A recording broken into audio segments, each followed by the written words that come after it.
Mic check 1 2. Mic. Can you hear me? Can you hear me? Cool. Hello. Can you hear me? Can you hear me? Let me put the gain up a little bit. Let me put the gain up. It's got a bit artificial. Let me put the gain to 18. What's going on, people? What's going on, people? Can you hear me? Can you hear me? Hello. Hello there. Welcome back. Random show, day number 2 of 30. Day number 2 of 30. What you doing? How you feeling? How you doing? What's going on, people? Day number 2 of 30. What's happening? It's going to be a back-to-back show today. Back-to-back shows today. I'm going to do this. I'm going to go straight into Taz. So we're going to do a few hours here, and I'm going to go straight into Taz because I've got to catch up on my days. So day 2 of Taz will be coming up later, and then you're also going to get day 3 later too. So keep it locked in. You get me? We're here. We're back. What's going on, people? I just got back from my run. And my workout, so I'm feeling good, feeling fine. Had a bit of a nap earlier on during the day in between work and stuff, so I'm feeling really refreshed and raring to go. Sorry. I'm feeling really refreshed and ready to go, man. Big up everybody tuning in. I appreciate it. Let me just quickly get you up on here on my screen. Give me 1 second while I quickly get the chat up on here. What's going on? Hope you're all good. Oh yeah, shit, I've got the... Yes, I forgot I did it as well. I've got the T-Fat-K notes as well. Okay, cool. I've got the T-Fat-K clips as well sorted. So, well, not the clip. I got the clip timestamp, so we'll be able to go through that. Brilliant. Big up me, man. I did those in the morning. Actually, I completely forgot about that. Okay, cool. Big up everybody tuning in. What's going on? You alright? Hopefully that's good. Hopefully that's good. Hopefully you can hear me there. Big up Tony Jr. Big up Shades, I see you. The last time I get fooled into thinking there's something wrong with my phone. Mr. Mace, what happened between AZ and Black American? What happened between me and AZ and Black American? What do you mean? What happened between us? We're good, no? Me and Black American are good. She's usually out here kind of, bully me. I get bullied by Black American from time to time, but what can I do? I get bullied by a Black American from time to time, but what can I do? You get me? What can I do? I'm just one man. I'll let her bully me and do what she wants. I mean, but no, we're good. We got Black American. Bang your chest, sis. Bang your chest. Big up Minus. I see you there.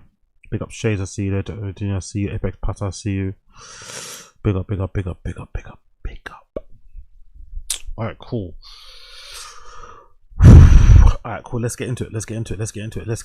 Black America's like, me? Yeah, you. Don't be using the excessive ease as if you're some cutesy wootsy. You're out here bullying people, man.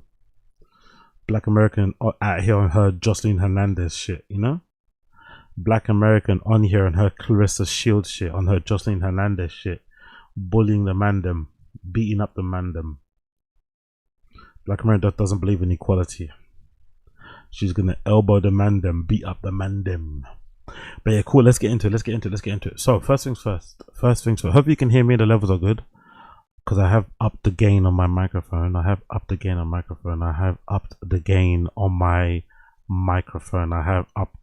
microphone. Hopefully everything should be good. And I've lowered the videos, so the desktop videos are a bit lowered on my end. So if it's a bit low, let me know and we'll go from there. But it should be okay. Let's get straight into it. So first things first, let's do a bit of Voidzilla. I need to catch up on Voidzilla. Let's catch up on Voidzilla because I forgot to do that yesterday, right? So let's catch up on Voidzilla. The whole PBD drama is fucking fascinating. So let's go, yeah? First things first. Yes, the fucking kick chat is working as well. Today's gonna be a good day. Today's gonna be a fucking good day. Let's go. So the first video is will PBD be held accountable for this? So if I'm not mistaken, PBD is involved with this guy, right? If I'm not mistaken, PBD was involved with this guy here down below where it says $300 million scammer. So this guy has been scamming. He's been arrested. He's now on bail on the tag. He's facing many years in prison. And if I'm not mistaken, PBD's company, Valuetainment or something, were one of his biggest sponsors, or he was the biggest sponsor of Valuetainment, and they kind of brought him into crypto stuff, just loads of like you know, scammy endorsement sponsorship shit. So they're basically saying that PBD has to pay back the money that was paid to him by that guy, because obviously it's, you know, scamming money and shit. That's what I kind of understand from the general consensus. But obviously PBD is talking in circles. He's not really trying to pay the money back because he's a fucking scam artist. And it's also revealing his like come up in it, because most of us know PBD. His come up has been from being a multi-level marketing guy, but he kind of rebranded very cleverly and very well, to be honest. To be fair to PBD, he did rebrand himself really fucking well with the whole valuetainment thing. So people kind of forgot his background of, like, you know, MLM marketing scams. So it's kind of brought all that back to light again. So it's a little bit fucked up for PBD. He's kind of in a really weird situation here, where if he kind of pays the money back and admits his fault, it's going to expose all the other shit. If he doesn't, it's going to continue exposing it. You know, basically the long and short of it is that this cloud of MLM scamming and fraudster and whatever is never going to leave PBD. Unless he legitimately goes down a proper legitimate business route, he's always going to have that cloud, that dark cloud around him of being a bit of a scam artist. No one's ever going to let him forget that. And because he's a bit of a liar anyway, you know, here we are. So let's check the video out. Big up CoffeeZilla, also known as Voiezilla.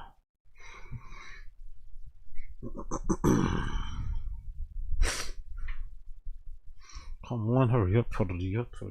We got Coil in the stream chat too. He spammed PBD here. Cool. Let me check this out. Come on. Load. Cool. You loading or not? You gonna load or not? I'd have to put this on my other account. Maybe we may have to switch the account. Hold on 1 second. Is it gonna load? Are you gonna load or not? Quick update before you watch this video. There is a follow-up where I actually got a hold of Patrick Bet-David.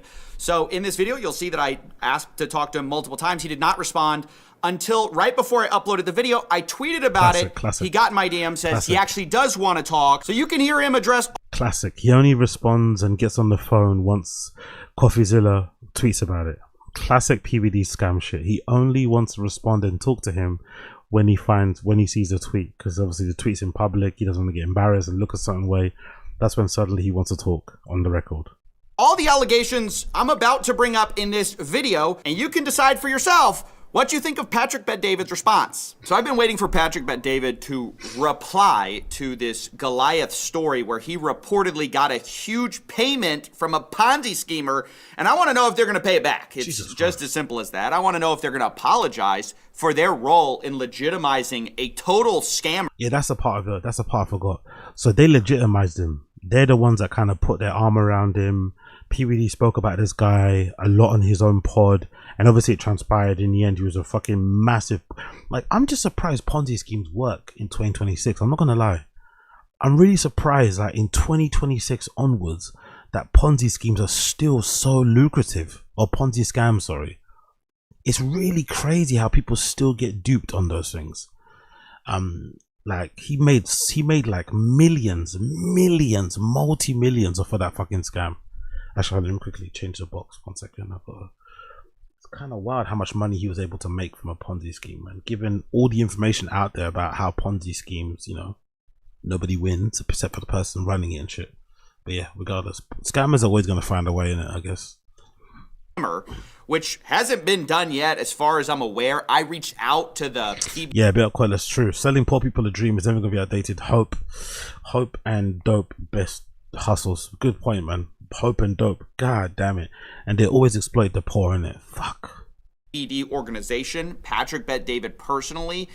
I reached What's that email out to Patrick Bet-David and the Valuetainment team. I'm reaching out because this title sponsor last year's Vault conference was found to be a fraud. Christopher Delgado, CEO of Goliath Ventures, was arrested a few months ago for running a $328 million Ponzi scheme. I wanted to ask for the comment on this, as I would likely want to address it in more detail. 1. How well did you know Chris Delgado? 2. Are you planning to return the revenue sponsor you received, the money? Does your team vet the sponsors of your Vault whatever conference? How much did the title sponsors cost? I appreciate your comments to make the piece better. Fucking hell. $328 million Ponzi scheme is crazy, man. Wow. the PBD organization, Patrick Bet-David personally. It's been about a week. I haven't heard back, so I have to about a week ago. Talk about it. Now, if you don't know the full lore, let me bring you up to speed really quick. Goliath Ventures was a Ponzi scheme that took in over $320 million of regular people, retirees, business owners' money under the promise of making them multiple percents per month. We made a CoffeeZilla video about it recently. Christopher Delgado recently talked to the press here without his lawyer present. Yo, that interview was fucking insane. Have you guys seen that interview? Where he guides a fucking journalist through his house and stuff, and he's wearing like Hermes sandals, and he's in this massive luxurious fucking mansion. One of the most insane interviews ever. It's like pure narcissism on display.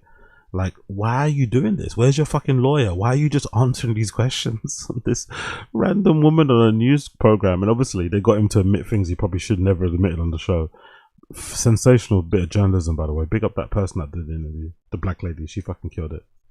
And we reported this back in October to federal authorities, and about 6 months later, Christopher Delgado was officially arrested. The Justice Department says the 34-year-old scammed investors out of $328 million through his company, Goliath Ventures. Meaning we're no longer speculating here. He has been formally charged. He's even admitted a lot of this in interviews. So what happened to their money that should have been sitting in an account?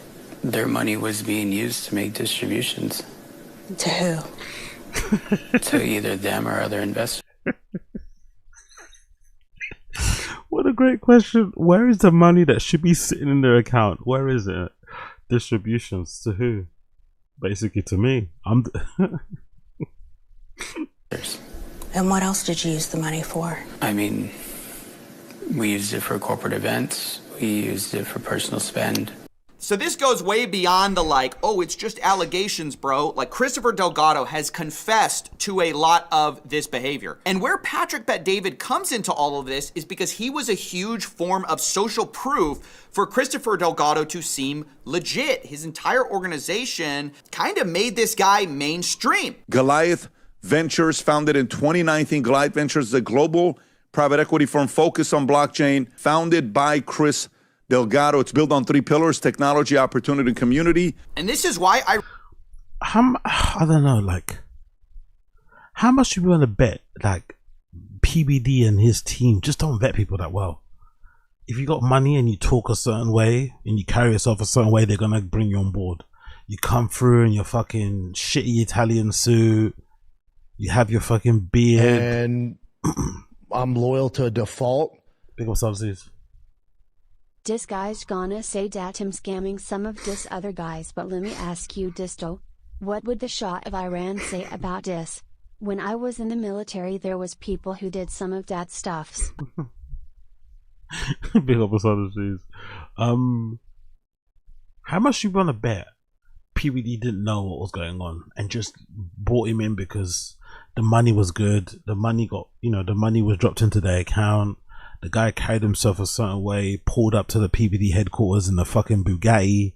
You know, that nonsense. So I wonder, how complicit were they? Are they just complicit because of just pure ignorance, because the guy looked wealthy and looked rich? Or are they complicit because they knew he was running a Ponzi scheme and they went to get in on it as well? I don't know. I just don't think they're that smart, you know? I don't know. I don't think the PBD guys are that smart. They probably just bought into it because he arrived at the office. He arrived to their meeting in a helicopter or something, you know what I mean? And they were like, oh, you know? Or he had like 17 fucking Richard Million. Reached out to Patrick Bet-David and his team only to get no response. I'm expecting some accountability here. Our story starts in 2025 when this guy, Christopher Delgado, is on stage at the Patrick Bet-David Vault Conference. He was the title sponsor for them, and he used it as an opportunity to kind of pitch himself. I make passive income for myself, raise my family, and basically enjoy life. Now, even when you go to Patrick Bet-David's own summary, you can see enjoy life. People that want to enjoy life, people that sell the enjoyment of life as their main thing. I don't know, man. There's a little bit of a scam there as well, because we can all enjoy life. We don't need someone to tell you how to enjoy life. We all know how to enjoy life, right? You can enjoy life having a fucking glass of water after a fucking long run, walk or something, you know? So I feel like people that sell or people that push the whole life enjoyment thing, they're usually a little bit dodge. I don't know why. This is just like a reactionary thing, but I feel like people that are prone to talking about looking after you, enjoying life, yeah. What are you selling again, bro? See Goliath in this video, in their own highlight reel, where they are the title sponsor, Goliath Ventures. They're apparently on the lanyard. Right here, you can see Goliath Ventures Inc. signed on as the title sponsor to the Vault 2025 conference. And they even made like a pitch video of why you should be a brand sponsor of the Vault conference. More than 2,000 CEOs lead teams of 7. Ew, is that CEO hat? And sponsor of the Vault conference. More than 2. Ew. Ew, ew, ew, ew, ew. Imagine pulling up to a date like that. Imagine pulling up to a date with a cute little shawty and you got your little CEO hat on. Imagine pulling up to drinks with the lads. Imagine pulling up to drinks with the lads after work and you got a fucking CEO. Like, what? Don't you work in customer service? Why do you have a CEO hat on? Didn't you just get like a fixed term contract the other day? Aren't you covering maternity for someone? Like, CEO? You're on 27 grand a year, CEO. 2,000 CEOs lead teams of 75 plus employees. They come from around the world to grow, scale, and do business. And they don't just attend, so many men, innit? So many men. I wonder, do we think we're ever going to hear a gay scandal from these people? And this is really strange to say, but do we think there's ever going to be like a gay scandal? I hope that happens, by the way. I hope there's some sort of that big gay scandal where they find out all these conferences, they're all just like, you know, going crazy in each other's rooms and shit. That'd be kind of wild, isn't it? If we find out that all these conferences where there's like gathering of mind, alpha, it's just like a front for all these guys going nuts in the bedrooms and stuff. That'd be pretty cool. That'd actually be cooler than what they're doing now. engage. Last year, 85% interacted with sponsors on site. The response from attendees was overwhelmingly positive. So it's pretty clear what Vault is pitching. Hey, we'll give you access to this, entrepreneurship conference, these attendees. You pay us, we'll get you hooked up with them. And that's exactly what Goliath Ventures did. Now, when you go to the Vault Conference sponsorship tier, you can see they advertise the benefit of the title sponsorship right here. Get an MGM strip marquee signage, a 40 by 40 foot booth, brand badging, that's what we just saw, on-site attendee email list. I guess you can email them if you want. Main stage moment with Patrick Bet-David, marketing, hard post on socials, PBD podcast shout out. Main stage moment, what does that mean? What do you mean by that? Main stage moment. What do you mean by that?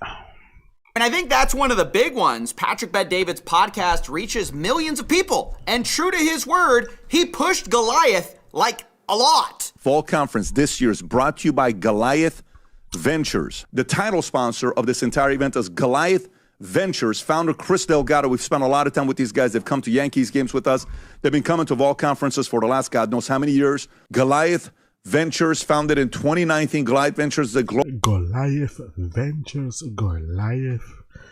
He's even got a scammy accent, isn't it? Goliath Ventures. Global private equity firm focused on blockchain, founded by Chris. You can go search them, Goliath Ventures. Inc.com to learn more about them. They'll be at the Vault Conference all over the place. Yeah, he said those guys would be all over the place, and he was right. Now, before, we didn't really know exactly how much this cost. We knew it must be significant, but this was used as a huge, social proof that Christopher Delgado was someone to be trusted. After all, presumably not just anyone can be a title sponsor of this prestigious entrepreneurship event, right? This was brought up by this guy who interviewed Christopher Delgado, basically, hey, you're friends with, Patrick Bet-David. On social media, I follow him very closely. The private jet. You see the celebrities. You see Patrick Bet-David standing next to you at the Yankee Stadium. Well, you come from a trailer park. Oh, who is that? You see Patrick Bet-David. He's being used clearly as hey, Christopher Delgado is rubbing shoulders with the right guys, okay? So imagine my surprise. All of this unwinds. Christopher Delgado gets arrested. $328 million Ponzi scheme. Crazy. It was all a lie. Crazy. The Vault 2025 #1 title sponsor was a big fraud that was trying to steal people's money. And then I see this on a Channel 9 Investigates segment. This is Darlene Jones. Guess who we see come up as one of the big payments that Goliath Ventures made? $1 million to this long list of organizations across Central Florida. Some of the largest donations went to Equity Estates, Bet David Consulting. Look at that! 1 million smackies to go be the title sponsor at Bet David Consulting is crazy, by the way. Bet David Consulting, LLC. the Vault Conference. At least that's what it looks like. Maybe he was just paying for this photo. I don't really know. And my key question: Paying $1 million to be Patrick Bet David's friend is crazy, man. Someone needs to pay me $1 million to be my friend. One of you motherfuckers need to pay $1 million to be my friend. Niggas are out here paying $1 million to be Patrick Bet David's friend and to give shitty speeches on stages with their tops unbuttoned. $1 million to be Patrick Bet David's friend. Never in my life. Never. I don't think there's. I'm trying to think. Who would I want to be? Would I want to be someone's friend for $1 million? Like to be in their inner circle? Not really. Not really. I'd rather spend $1 million. I'd rather spend $1 million like going on tour in America, me and all you guys and shit, than spending $1 million trying to be friends with some celebrity person. That's lame. Super lame. But in that world of like entrepreneurs and business things, probably, it's the social proof is probably worth more than the money, to be fair to him. It's probably a good investment. Because you paid Patrick Bet David $1 million, he's gonna feel like $1 million. He's gonna want to give you the value by posing in pictures. You're gonna get the social proof that you're a legit business person, quote unquote, and you're gonna continue your scam. So he actually made way more than that million. It's probably a really good investment. It's probably a really, really good investment, as scary as that sounds. To the Patrick Bet David group, to Valuetainment, are y'all paying that money back? You shouldn't be letting yourself be used as social proof for a Ponzi scheme. I would think that would be a bad thing. I would think that would be a problem. I'd think that's be something you would address if they're your title sponsor, 2025, $1 million. You'd think you'd want to put that to bed immediately and say, hey, we don't want this basically blood money. So that was my question to Patrick Bet David, among others. I said, hey, Patrick, I'm reaching out because the title sponsor of last year's Vault Conference was a fraud. Wanted to ask you for comment about this as I would... I love CoffeeZilla, man. He's relentless, bro. The same thing he sent via email, he copied and pasted, sent it via direct message on Twitter, X, everything, man. He's like, I'm going to get these fucking answers. Likely address it in more detail. I asked him, how well he knew Chris Delgado, if he's planning to return the revenue for the sponsorship to the Ponzi scheme victims. And this is an important point because I said, seems like even charities Goliath sent money to may be asked to turn the money over. So this is a very sad aspect of this Ponzi scheme is Christopher Delgado, part of what he used as social proof was that he was also donating to charities like Runway to Hope. Damn. And reportedly, some of those organizations are going to actually have to return the money back. They're going to have to claw that money back. Damn. And a lot of those charities don't make a lot of money. Yes, some charities are full of shit. But for the most part, charities are barely hanging on. And some of that money that gets donated literally pays salaries or just helps to keep the lights on or goes to the people that they actually need it. So in terms of clawing it back, it might mean the charity has to go into debt. So horrible, man. So horrible. Using charities as social proof and then damaging and harming them. The people that you want to help are now being put in harm's way.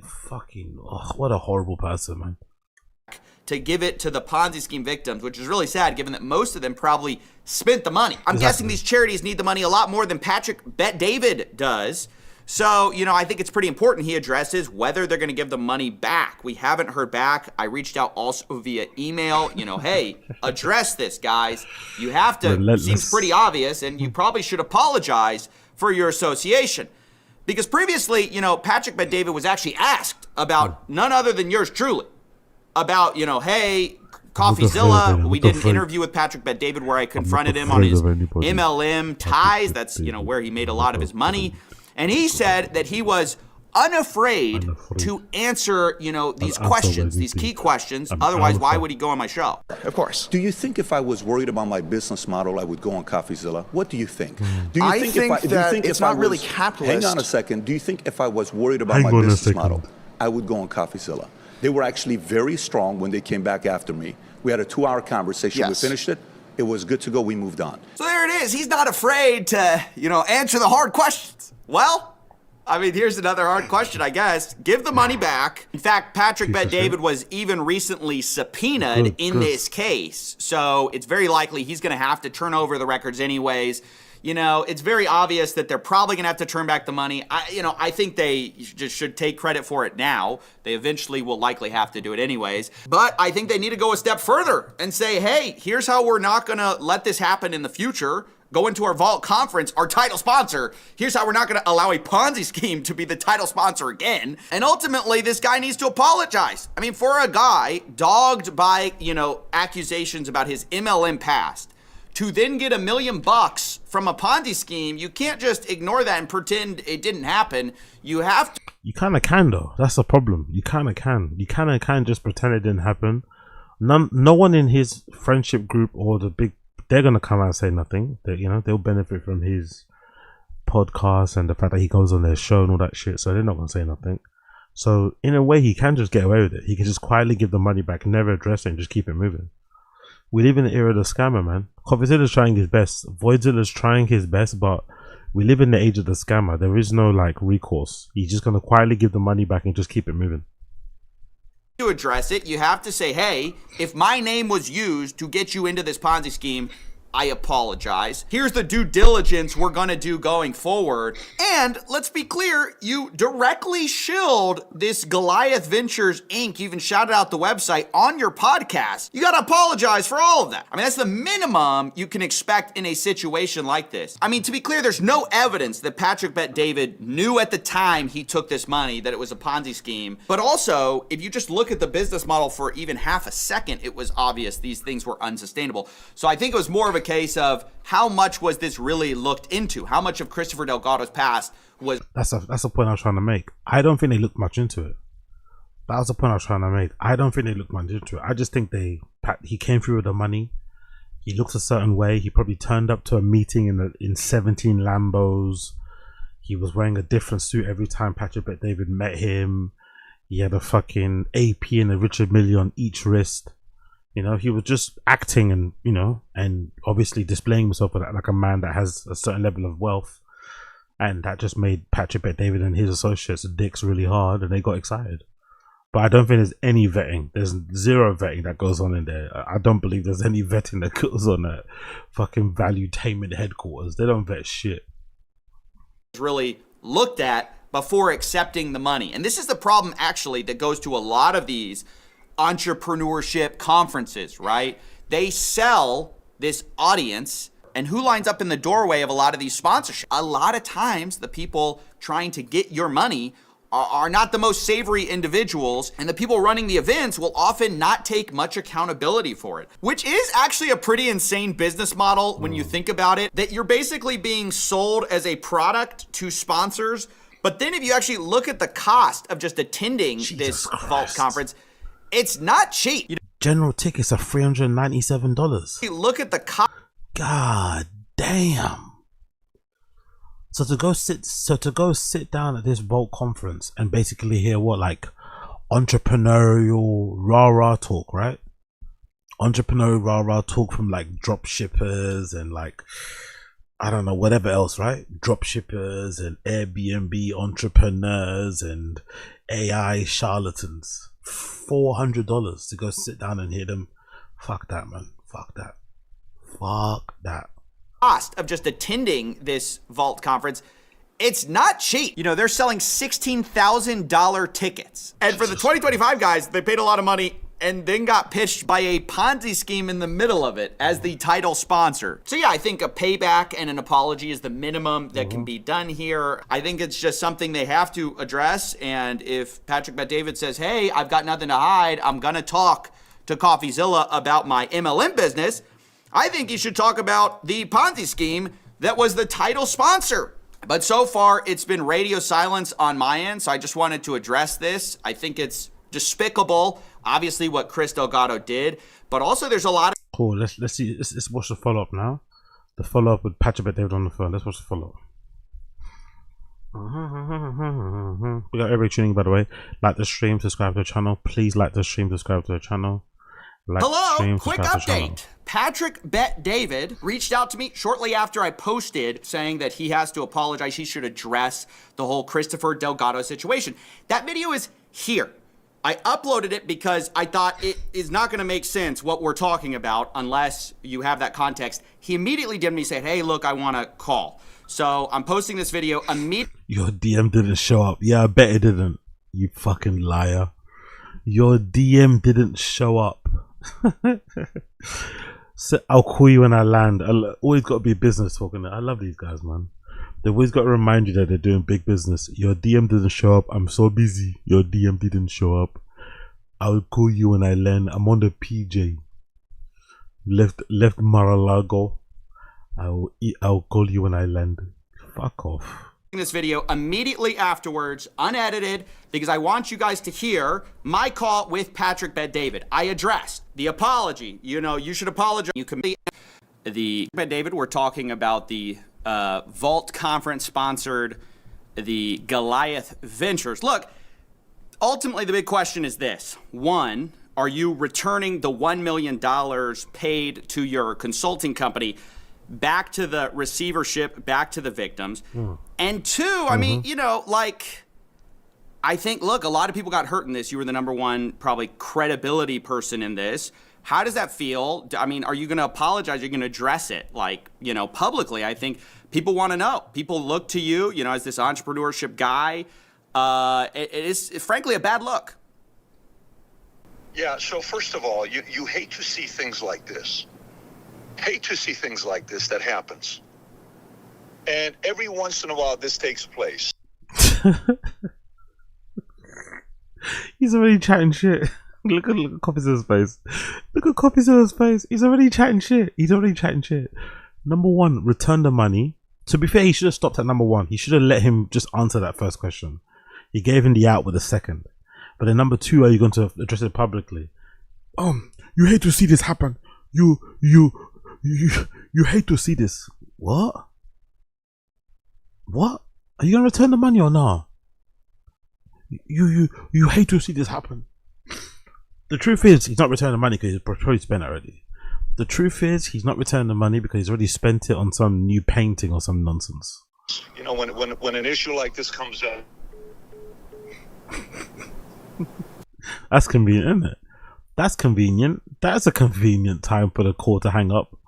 You hate to see this. You hate to see this. Dude. That's convenient. What? It just... Call just dropped? Bro? Hold on, let me call him back. Patrick, how's it going? Okay, I'm good now. I'm in the backyard. Service is good. Go for it. We're back. Okay, so just to recap the question. You've got $1 million coming to you from Goliath Ventures. And first of all, I'd like to know where that's money's going. Secondly, you know, a lot of people got hurt by this. You were the number one, like, voice of credibility in all of this, kind of putting this guy on, so to speak. I mean, you know, what do you have to say to people who lost money? I mean, do you apologize to them? Like, what can you do to make it right? All these questions. Yeah, so look, all valid questions. This is, you know, typically when we do sponsorship, if you... He's still not answering the question. All valid questions. Very great questions. CoffeeZilla, great questions. I love your work, CoffeeZilla. I love your work. Great questions. Great. Darlings, stop playing with the gold. Stop playing with the gold. Gold is very expensive. It's gone up 27%. Stop playing with the gold, darling. Anyway, CoffeeZilla, great questions. Great. Hold on 1 second. I've talked to my pilot. My pilot just landed on my garden. He landed in the wrong place. Let me just talk to my pilot. Pilot Dan, hey, what's going on, dog? What? Answer the question. What are you doing right now, bro? He's playing with his kids. He's like meandering. He's know anything about me, Steven, I hate doing sponsorships. We stopped doing sponsorships. I hate it. This is like Rogan saying I hate it. This is like if Joe Rogan said I hate doing sponsorships. I hate doing sponsorships. What are you talking about? Your whole fucking platform's a sponsorship. On the podcast 2 years ago, because of this exact reason. We literally stopped. It's probably cost us $15 to $20 million of sponsorship the last 2 years. The only place we've taken sponsorship money for, outside of the basic YouTube AdSense that you get, that you're accustomed to it as well, we do the events. So if I do a Vault conference, there's a moment for networking and people set up their booth. And so this guy came to the Vault conference for the last 4 years. And at the end of it, one of my reps comes up to me. I've never spoken to him. We've seen him at the event, you know, typically with everybody else. And he says he wants to be the title sponsor. Okay, great. He goes through the whole thing. We go through the background that our legal team does. Obviously, we make reference calls. We call others to see what they can say about him. And we call people that we had known for 10 plus years. Nobody flagged him. Nobody flagged the like 4 to 5% a year or a month. I'm sorry. No, it's a fair question. It's the most disappointing thing.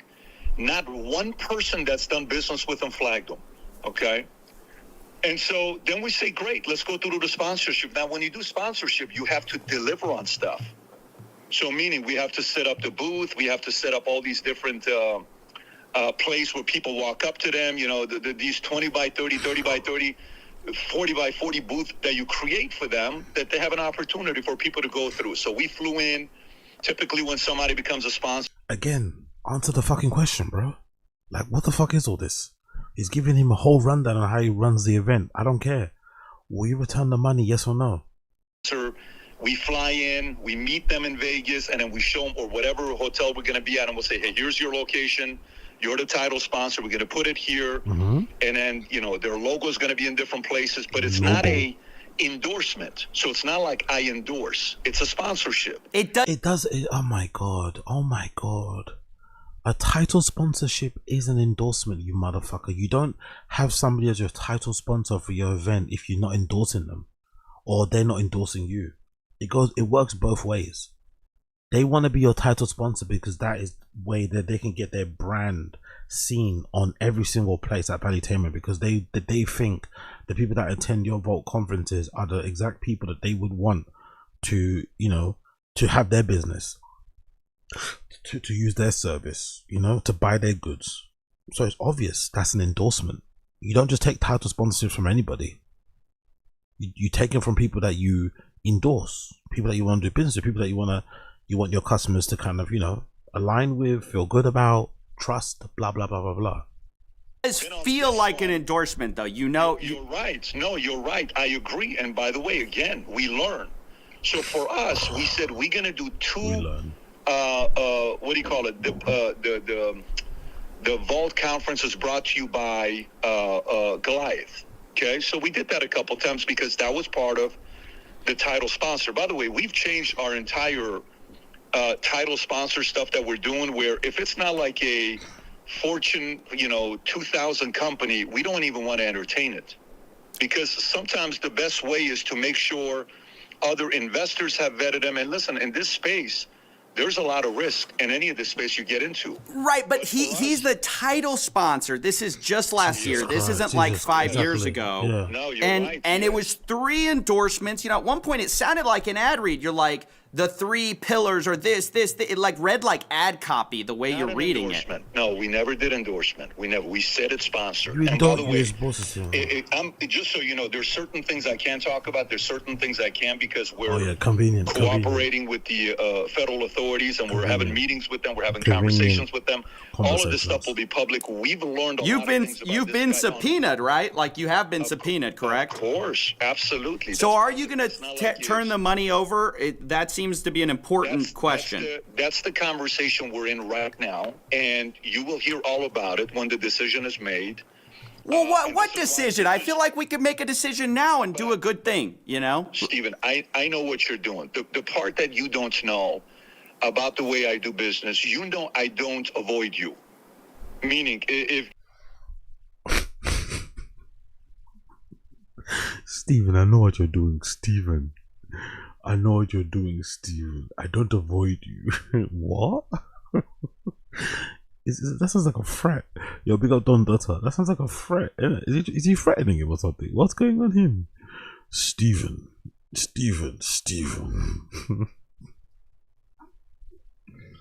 Hey, yo, fuck PBD, man. Fuck him. You and I did something together many years. I'm not a guy that's going to be sitting there running, avoiding. When we make mistakes, we'll call it out. When we do things that is right, you know, great, we're celebrated.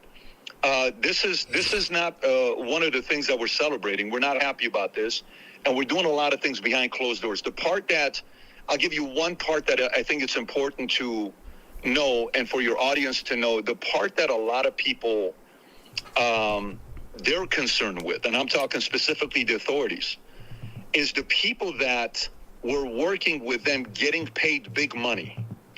Those are the ones that they're targeting in a big way. We've not, like, this wasn't a, you know how sometimes you do certain crypto deals and it's like, hey, affiliate, you're going to get this much money for this affiliate. You know how sometimes you do crypto deals? You know how sometimes you do rug pulls? You know how sometimes you launch meme coins? You know how sometimes you launch dodgy NFT projects?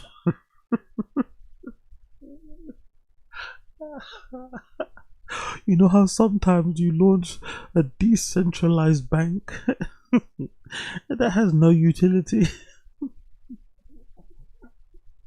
What? You know how some you do crypto deals? Nah, I have no idea what you're talking about, mate. I'm not involved in that world. I might have some crypto here and there and some wallets, but I'm not doing crypto deals, you know, because this is all fucking fake and GAY and lame and probably a scam. Zero. We didn't accept nothing like that. So there isn't, hey, we're going to pay you an additional, 10% on whatever that's done. Zero. We don't do business. Right. You got paid but you got paid the million, right? And so, $1 million and look, I'm not, I know it sounds like I'm trying to put you on the spot. I'm not. It just seems like you're going to have to fork it over eventually for the receivership anyways. Like, so many people lost money. It seems like an easy win, you know? And that's the part where, that's the part where I'm in right now.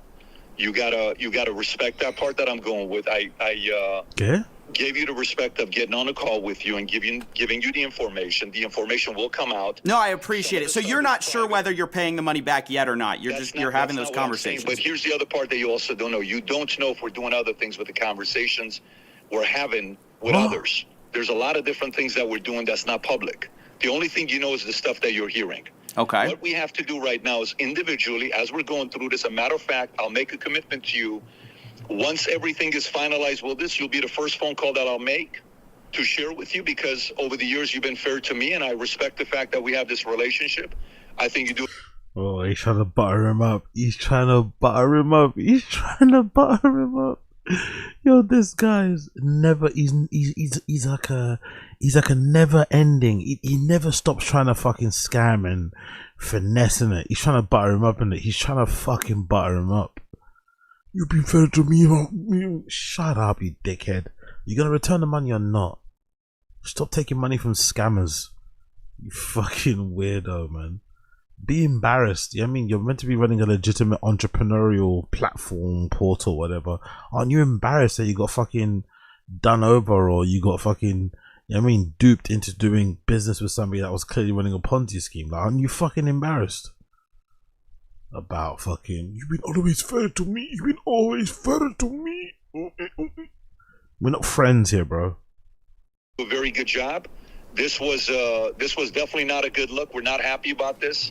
Ourselves, I take 100% of responsibility as the face of this company, and we have to get better next time. We just do. Right. So obviously y'all are about to run the Vault conference again. It might be a reasonable concern. And people. Guess what? You want to know something? We're about to run the Vault conference again, and we don't have a title sponsor for this exact reason.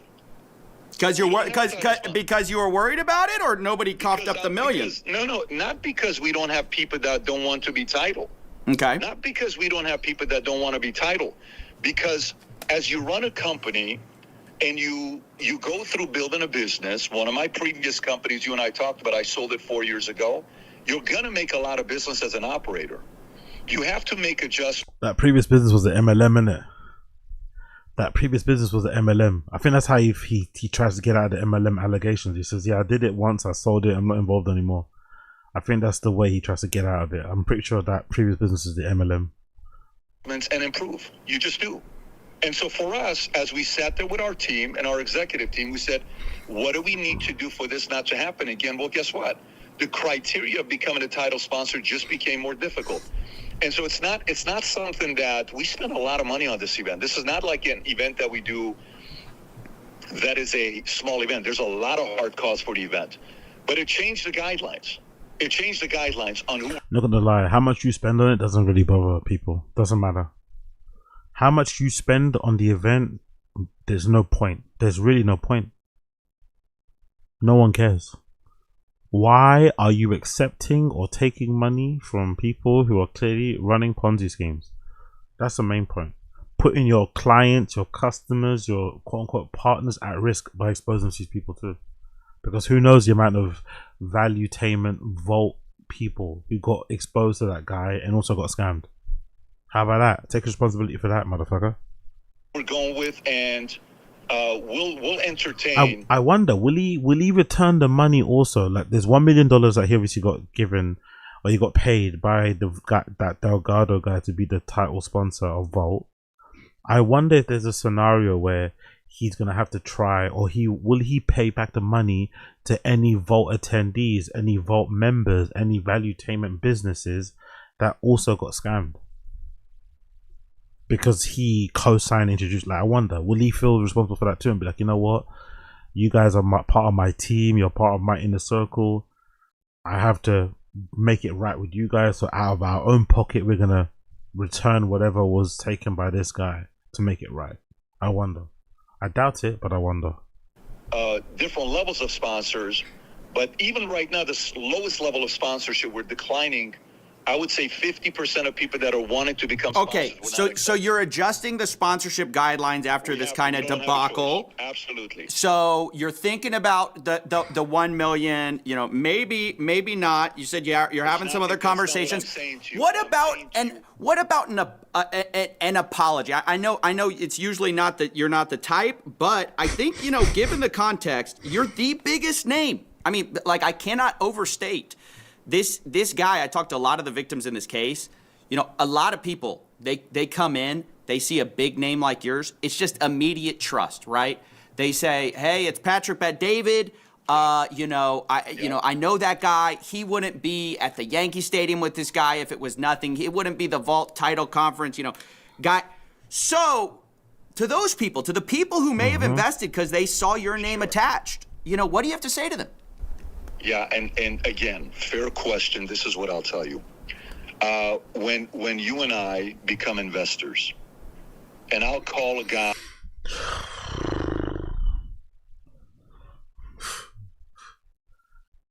Being friends with someone like this must be so annoying, man. Like, you can never answer a question straight. There's always a fucking meandering, like just answer the fucking question, bro. Like, oh my god. That's a guy I respect a lot. Oh no. He's a billionaire. And he's done a lot of deals. He's a billionaire, so he must be good, right? He has money, so he must be good. And he'll introduce me to a deal. And I'll get into it and I'll put whatever, $5 million, $2 million, $500,000, $100,000. It doesn't go right. I'm the risk taker. Okay? I'm the risk taker that chose to invest into that deal. The onus is with me, the individual that chose to take the risk. So I took the risk of accepting this guy as the title sponsor. At that time, we didn't find anything. For me to apologize, it's apologizing for a mistake he made? No. Wow, he doesn't feel like he has to apologize. He doesn't feel like he has to apologize because this is the risk that comes with business. Sometimes you take money from somebody that might be a scammer. It's not, you don't owe anyone an apology. That's the price of business. That's an insane thing to say, by the way. I don't need to apologize because this is business.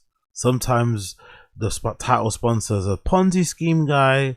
Sometimes it's a legit mom and pop business. Excuse me? What could we have done to find something else? There was nothing else to find what the guy was doing. Well, the whole pitch of Goliath was 3 to 5% a month. That's just unsustainable. You know that. I know that. Like, everybody knows 3 to 5% a month. That doesn't happen. There are quite a few guys in the space that do that in a way that's worked for them, that are slightly more conservative. But again, for us, when we're sitting down, who though? Who? I don't even know who. No, I don't think that's true. I have to push back on that. Not at a 3 to 5%, but this is not an abnormal model. It's totally no. The pitch he was making was abnormal. When you actually looked at the pitch he was making, it was completely abnormal. It was not a normal hedge fund. If you let me finish, I'll tell you my perspective. Yeah. This form is not abnormal. The numbers he chose was abnormal. I think the more now we think about it, what this guy was relying on is the following. This is my speculation, and you can you can take an angle with it or not. I think this guy was hoping that Bitcoin was going to go to $250,000 and he was going to get away with it, and it didn't. And it ended up, putting him in the situation he is right now for $328 million. This guy's going to be facing, many, many years of prison time. This is not a small little crime that he committed. So for us, if I were to tell you, hey, my guys knew and we investigated this and we knew everything about him and we did, I would apologize. Oh, fuck Patrick Bet David, man. I'm going to leave it there for now. I'll leave it there for now. Fuck PBD, man. Fuck PBD. Case in point, PBD doesn't have a bullshit detector. For someone that's meant to be an entrepreneur and be business savvy, like, you should be embarrassed that you got duped in the first place, right? Imagine if you got duped. Imagine Patrick Bet David's an innocent victim here and he got duped by this guy just as much as everybody else got duped by this guy. I don't think that's true, but let's imagine if it's true. You should also be embarrassed by that because it proves that you are not as business savvy as you claim to be. That's what I would say. But if you are complicit in it, it also proves that you're not to be trusted, especially with your background and your history in MLMs. But again, it's funny that he seems to have all these connections with celebrities and podcasters, the Rogans and this, and essentially he's just a scam artist, really, if you think about it. He kind of got lucky, he kind of got fortunate that he pivoted from the MLM stuff into the valuetainment podcasting side of things. So he has got one legitimate business, which is the podcast show he does and whatever else on YouTube. But outside of that, the guys are like a fully fledged, all-star, bona fide, real to the core scam artist. That's what he is. That's what he is. That's what he is. So it is what it is. Big up PBD, fuck BBD. Big up PBD, fuck PBD. Next, let's get on to Apologia Commedia. New video. She destroyed his career. Now she's destroying his friendships. She destroyed his career. Now she's destroying his friendships. Of course, this is about Jasleen Singh and Akaash Singh, aka the Singh dynasty. Let's see what it has to say. Big up Apologia Commedia. Big up Blood Clot Apologia Commedia. I would watch the videos and I would die laughing. As a friend who loves him, I would die laughing. Keep your wife off the internet. When I'm out here getting the money, let me use some of this money to help. You know what's funny? They're saying that allegedly this is when Akaash unfollowed fucking Andrew Schultz after this episode of Brilliant Idiots. Allegedly Akaash got angry, upset, annoyed by this, and unfollowed both Andrew and Charlemagne after this episode. Crazy if you think about it, no? Crazy. You do some other things, yo, because you don't need a microphone in your face because you gonna run and ruin us. All right. I don't know. I don't feel like things really phase you like that, so I couldn't gauge I was if phased. it really hurt. I was deeply phased. On site, or are you evolved at this point? If we want beef, I'll destroy everything. I'll burn everything down. Jesus Or you kill Christ. my wife, let's just burn it all down. We're supposed to be really good friends, and you're saying stuff or letting stuff slide, and I'm like, this is you're not a bad person. You just really want the fame, and you might be kind of broken if you've seen the other side of fame and you've experienced it and you still want it. There's probably something wrong with you. As I'm sure you guys are aware, our boy Akaash, he really went through it earlier this year. He is going to be stepping away from the pod. It is bittersweet. So it looks like Akaash Singh continues the... But big up Andrew Schultz, though, to be fair. Big up Andrew Schultz, because it's clear to see from the unfollowing and shit. Big up Unique, by the way. Unique was the one that reported. Big up fucking Unique. He's the one that reported all that stuff and claimed it was what it was, right? But it's clear to me to see that behind the scenes there has been a falling out, and Akaash has basically chose his wife over his friends, right? Which happens sometimes, right? I think we've all been in groups of friends where like the guy falls madly in love with a girl and he literally just ditches all his boy. It doesn't happen often, but it is a thing in groups of friends where sometimes your boy will just fall for a girl. She could be bad for him, but he could just, he just can't, help it because he's in love with her, and he just, ditches all of you guys. But you have to give Andrew Schultz credit in the era we live in where everything's about drama and clicks and videos and going viral. He could have really went crazy and aired everything out, but he didn't. He chose to do that whole thing where he was very congratulatory and very sad and just, kept it classy really. He didn't basically say what the truth was, because I'm sure he knows the truth. I'm sure they had their conversation behind the scenes where Akaash made it very clear, hey, I don't like you anymore, we're not friends.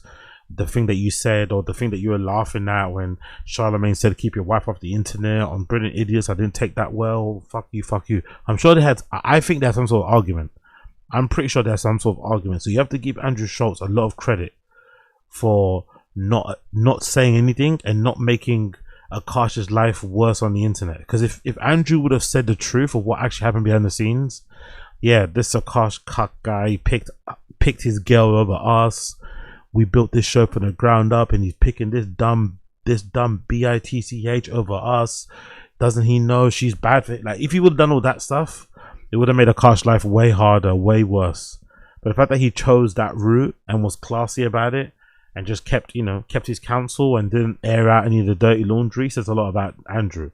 Now, the problem is, now that everybody's aware of what's going on, I've got a feeling Andrew's going to come out and say something. I think if it would have just died out, it would have been fine.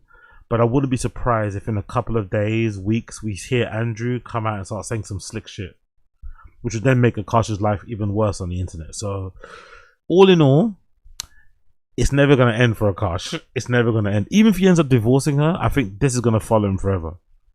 This has been one of the worst things that he's ever done, really, when it comes to, his life choices. Like, even if he does end up divorcing her, whatever, it will still never, ever leave him. This has been so fucking dumb and unavoidable, easily avoidable. But I guess it kind of goes to show you, innit?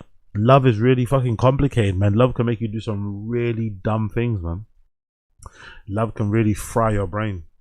Let his wife dictate his career path, and now she may be dictating who his friends are too. Akaash appeared on a few episodes of Flagrant after the disastrous Jasleen episode, but eventually he became almost non-existent on the show. Then a few weeks ago, Schultz announced that Akaash would be stepping away to focus on stand-up, but nobody is really buying the explanation that he's going to do stand-up full-time, because over the last few days, people noticed that Akaash no longer follows Schultz on social media.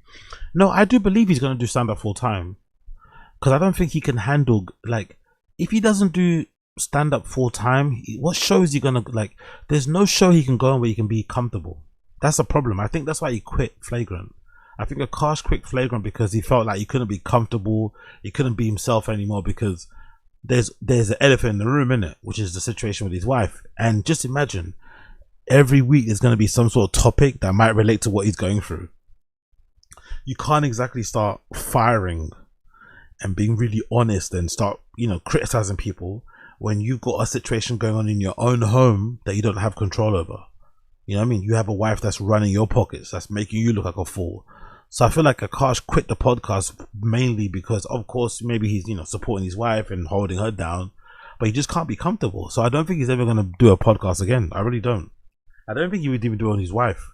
He just can't be his natural, silly self or be comfortable, because he's gonna know at the back of his head what everyone's thinking, what he's thinking. Neither does Jasleen. In the span of about 6 months, Akaash went from building a career alongside his best friend, helping create one of the biggest comedy podcasts in the world, to leaving the show he spent years building and apparently not even following the guy on social media anymore. It's a pretty dramatic fall for what started as internet drama. Now a lot of people point to Jasleen as the catalyst that caused Akaash to leave Flagrant. She definitely lit the flame. But if we're being honest, the seeds for this were planted years before she embarrassed Akaash. Because long before any of this happened, Akaash had already started creating the conditions for his own downfall, when he tried to big dog the guys from Fresh and Fit on an episode of Flagrant. Whoever cares less has the leverage, and we want the guy to always care less. We want the man to always have the leverage. Childish as and you guys might not like hearing that. Childish. But we I don't think there's anything wrong with what he said to Fresh and Fit. I just think, time hasn't been favorable to him. But I honestly don't think there was anything wrong that Akaash said to Fresh and Fit, because these guys are bozos, At the end of the day, Akaash is the one, yes, he's married to an absolute despicable woman, but he's still the only one that's married, Those guys aren't married. They're nowhere close to getting married. Fucking, Myron and fucking Walter. So I don't really have a problem with the way that Akaash addressed or approached these guys. It's just unfortunate as time passed, as time has gone by, that Myron just kind of had the last laugh, right? But I don't think there's anything wrong with what he said at all. Truly feel I'm not these aren't new beliefs, bro. You're not telling me some shit none of us have ever heard. We all heard this from fraternity guys in college. I'm saying there's room in and I don't have a problem with a lot of the stuff you say. I just think there is room for growth, and you guys' refusal to acknowledge it almost kind of proves it to me, confirms it to me that you guys are not willing to grow right now, and that's fine. Not only did Akaash call them childish, but when they start talking about what women are their types, Schultz unknowingly left Myron Gaines with some information that he would use years later. What I don't like, what I find... Big up, what's that, Coiler? You'd rather be single or married to Jasleen with Akaash? I'd rather be married to Jasleen than be marrying a Walter, I'm not gonna lie. I know they're both horrible choices, but I'd rather be married to Jasleen than be Walter or fucking Walter Weeks. Than be Walter or fucking Myron. With their mindsets too. Would you rather, personally, I don't know about you, but I'd personally rather that. I would I don't know, being surrounded by 3 or 4s shouting at fucking OnlyFans girls on your show every single week. No thank you, man. No fucking thank you. The way Walter walks, or the way Myron walks around the streets of Miami, super paranoid all the time, think he's gonna get snuffed like Sneaker. No thank you. I'd rather be Akaash. It's stressful. Your pocket's gonna get run. Everyone thinks you're a fucking cuck on the internet, but at least you're hitting something when she lets you, I guess. Corny is my preference, is not my women. Those are your roots. Those women are reflected in your roots. So if you're saying, hey, I don't generally date them, but I have more space for it, even though I still think it's a little corny between, that's just my thing. Akaash is the extreme. Akaash only dates brown. Oh, okay. Akaash has been with one girl in his life who is his wife. That's my wife. That's an so Indian this woman. is loyal through and through. Okay. After that podcast, Myron said that Schultz and Akaash were some of the biggest snakes on YouTube. And looking back, this is why so much of what happened to Akaash is by his own creation. Because Akaash tried to act like a progressive alpha male, talking down to the Fresh and Fit guys like he was better than them. But Myron definitely clocked that moment, because almost 2 years later when Jasleen... I don't think that's true. That's a bad characterization. He wasn't trying to act like an alpha male. He just was countering the dumb things that they were saying. That's a weird, again, big apology of comedia, but I don't think Akaash, there's no instance or scenario where Akaash can ever come across as being an alpha. He was just talking from his point of view of being somebody that's married, of being someone that actually is in a long-term relationship at that particular time, that what Fresh and Fit was selling was bullshit. What they were talking about was absolute bullshit, and it is. It still is now. What Fresh and Fit sell to men, to single men, is largely bullshit. Now, does that mean that you should adopt fucking Akaash's way of thinking? No, you probably shouldn't be adopting Akaash's way of thinking. You probably shouldn't try to replicate what Akaash has got on with Jasleen. But Akaash was sometimes it's right message, wrong messenger. Akaash was right in everything he said about those guys. But I don't think he was trying to be a progressive alpha. What? No, he was just talking from his point of view. Launched her podcast, Myron shared an episode and said, Akaash tried to lecture me years ago with his co-host Schultzstein. Now here's his wife making a mock. Was he lecturing them, or was he just opposing what they were saying, countering? Honestly, some of these words people use, like lecturing. You have a point of view, you have a view, like they have a particular view of relationships and marriage and shit and women. Akaash and those guys have a different opinion. That's all it is. Is it really like lecturing? I don't know. Everyone wants to be a fucking victim and cry foul play. It's like, brother, you think women don't deserve any rights? You think they're just whatever? They're just like, you know, people that should just be popping out kids. They should have their holes open for you every single time. Men are always a leader, the alpha. Cool, that's your point of POV. But if someone comes and has a different point of view, or pushes back slightly, or has the opposite, doesn't mean they're lecturing you. It just means that you're having a conversation on their show, or you're having a debate. A lecturing. Agree of him and herself on a podcast. And I will say it again, because I know there's going to be already like incel troll mother. This is not a two-way street. This is a one-way street. His money is our money, and my money is my money. And look, have I only made $600 from content creating? Wow, it went up $100 from last week. But that's my money, okay? So just so we're clear, no, that's actually a red flag, because I know so many girls in my life personally that have been with guys that weren't transparent about money, and they ended up being terrible in other aspects, and like people ended up breaking up in divorces, etc., etc. Jasleen actually replied to Myron's post saying, "Thanks for the publicity. We just hit 8,000 views. But I don't think the publicity they would soon." Jesus Christ, we just hit. I don't know. I heard somebody who mentioned this before. That was, I think, Academics, right? I think Academics mentioned it before, actually. Like, all of this and the views, aren't even that high, you know? All of this and the views of that show on that pod weren't even that high, if I'm not mistaken. Most people were consuming this Jasleen content at the time through like other channels, like reaction channels. They weren't even consuming it via our own platform. They didn't even let, do you know what I mean? That's how bad it got.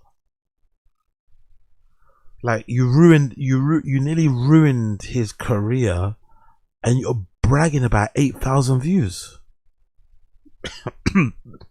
Get would be the kind they wanted. And honestly, some of what she was saying wasn't even that crazy. But when people discovered the podcast, they started digging. And it didn't take long before people started finding clips of Jasleen saying things that were a lot harder to defend. I'm actively trying to have an because this couple is good looking, and you haven't seen Nav yet, but wait till you fucking see him. Maybe. I just know that Nav's is like at least 10 inches. If that wasn't embarrassing enough, Jasleen and her co-host would later bring out Akaash and Nav, where Jasleen would take it even farther. There's a difference being a scammer and being a hustler. Two very different. I don't know, man. I felt like the entire time he was looking at him thinking, like, really? My wife wants to leave me and fuck this guy. Like, he's not even that good looking, bro. No homo, but he's not even that good looking. Akaash maybe is short, he's a bit pudgy, but if Akaash lost some weight and got into shape, he'd be way better looking than this guy. Like what? What? You're fantasizing about having like threesomes like with this guy on pods, and he's not even like 1% out looking level. Like, come on, like, if you're gonna do this whole thing, he has to be like at least make it like he's some Bad Bunny guy or some like high level, like, what?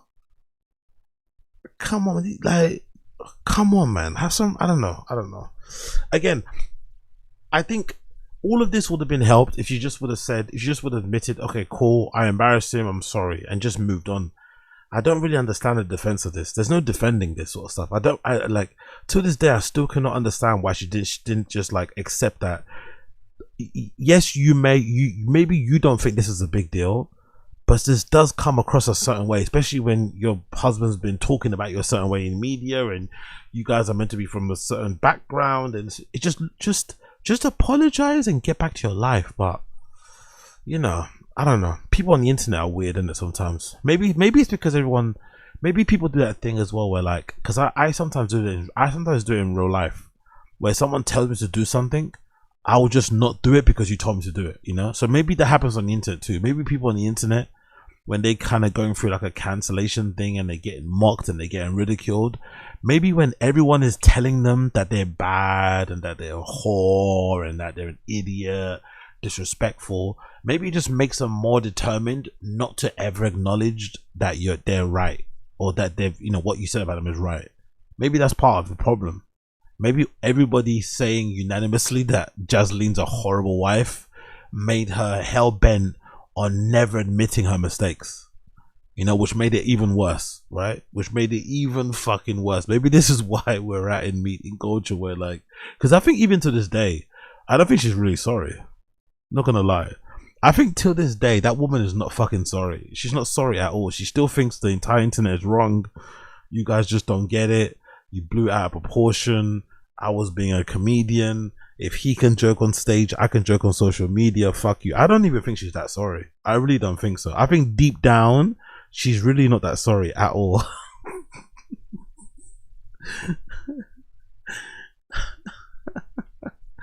It's crazy that Akaash is going to be with her forever, you know. It's kind of crazy that Akaash is going to be with that lady until the day he dies. Like, wow. Okay. I'm a hustler who scams a little bit. I'm not a scammer who I'm not hustles. gonna lie, that was sexy, and that's why I'm actively trying to have. But thank you guys for being on the main character pod. We love you. We hate you. I guess we respect we you. love you, but I actually love you in one. All of you. Now, some of you might be. Look at Akash's face. Look at Akash's face. Look at Akash's face during that whole time when she says that. Look at Akash's face during that whole time when she's saying, look at his face.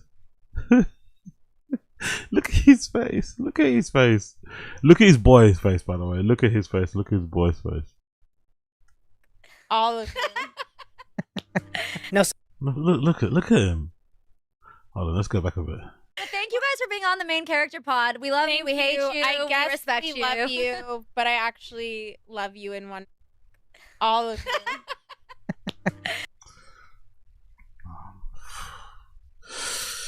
Damn, bro. Damn, buddy. Damn.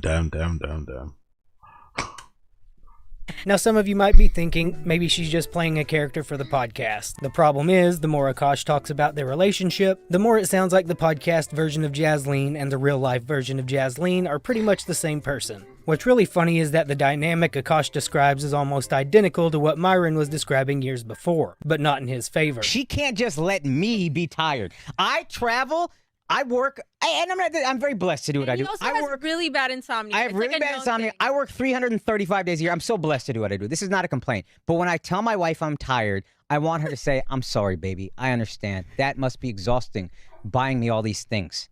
Instead, she goes, so am I.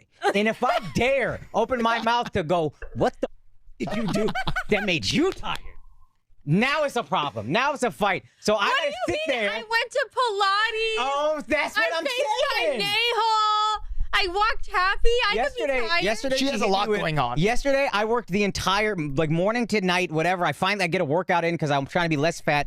And then she's like, babe, can you take out happy? I'm so tired. And I'm like, are you kidding me? And then out the door, she's like, how could you not respond to that guy's text? And then I know I'm angry when I hit my pet names for her very harshly. I go, because I was busy, my love.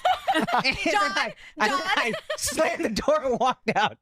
Hey, you did it with grace. The best part is that he always apologizes. He's like, hey, I'm sorry I was short with you. And He always apologizes.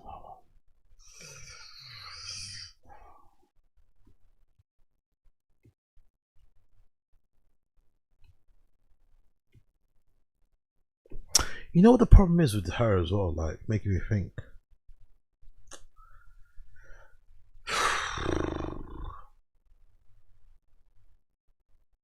She's not the norm. She's not the norm, but women like this really do like, they do kind of like validate what Fresh and Fit say though, innit? In terms of giving women no respect, they don't deserve that, because like, what does she actually deserve? Like, let's be real. Like, do you know what I mean? Like, that's a thing. Like, she inadvertently is helping Fresh and Fit and their worldview and their opinions to spread and to solidify and to germinate into men's minds. Because what the fuck does she actually deserve? Think about it. What does she deserve in a relationship? With this conversation, how she's carrying us, what the fuck does she deserve? She's so awful. She's so awful. She's so awful, bro. She's legitimately awful person. She's not even a good friend to her friend sitting next to her. That's the thing. Forget how she treats Akaash. She's not even a good friend. She's talking about wanting to fuck her friend's husband. I bet he's got an amazing dick, like visualizing what her friend's husband's dick looks like. She's not even, you know what I mean? Like, she doesn't deserve anything. Like, forget relationship. She's not even a good friend to her girlfriend. She's not even a girl's girl. She's not even a fucking girl's girl. Like, because I don't know about you, but there are some women that I know, some women in the stream chat would agree. There are some, and that's the thing. Women know this though, by the way. Women are strange. Women have these girls in their groups, you know. Women have these girls in their girlfriend groups where there's certain girls that they will never leave their man around. Like if they're going out together for dinner, they're not going to leave a certain girl at the table alone with their man because they know that woman's on like madness. You know what I mean? She'll go under the table and start sucking your guy's dick off or something. Do you know what I mean? Like crazy. So there are certain women that even their own friends, they wouldn't trust around their guys. So it's like, I don't know, man. It's like, because I think she's put in a really bad, she's gonna, there are some guys, and I kind of have this philosophy a little bit myself as well, although I'm not the most like, you know, I've got my own red flags and I just generally don't think, you know, I just got no time for all of this relationship shit at all, zero. Don't care for it in the slightest, but I do see like a version of myself where like I do kind of enjoy looking after somebody, you know, making sure that their needs are met in some regards. But I do think you should do that to somebody that deserves it, you know. Like if you want to spoil someone that really deserves it. Like she doesn't even deserve the way that Akaash spoils her. Akaash spoils her in a way that you would only spoil somebody that really brings you joy, you know. Like she'd generally makes your life easy. Like every time you walk through the door, she's happy to see you. Do you know what I mean? Like she's always looking amazing, smelling amazing, cooking you great food. Generally just got great conversation, gets along with all your friends. You know what I mean? I don't know. Backs you up against, I don't know, runs cover against your parents, or I don't know, goes to hang out with your mum when you're not even around just to kind of keep things smooth. There are certain women that should deserve getting spoiled, right? Like, and it shouldn't be a problem, but not this one, you know, not this one. Not fucking this one. She's an awful human being, man. She really is. Like you were. So from Akaash himself, he doesn't feel like his wife appreciates him or his career, forces him to take the dog on a walk after working at said career all day, yet he is the one who apologizes for being rightfully upset. That's a toxic, manipulative relationship. And to make things worse, Jasleen admits that she dreads Akaash's birthday. Like it's a burden to be nice to her husband, even for a day. May the 4th is Akaash's birthday. And May the 4th be with you. Yes. Yeah, and every year I dread it because I have to be nice the whole day, and I have to get him something, and I have to also be nice and do like acts of kindness. She's really not okay with it. You know, she said that twice. She's really not okay with it. Okay, go ahead. Even if this was a joke, right? Even if this was a joke, this would annoy me.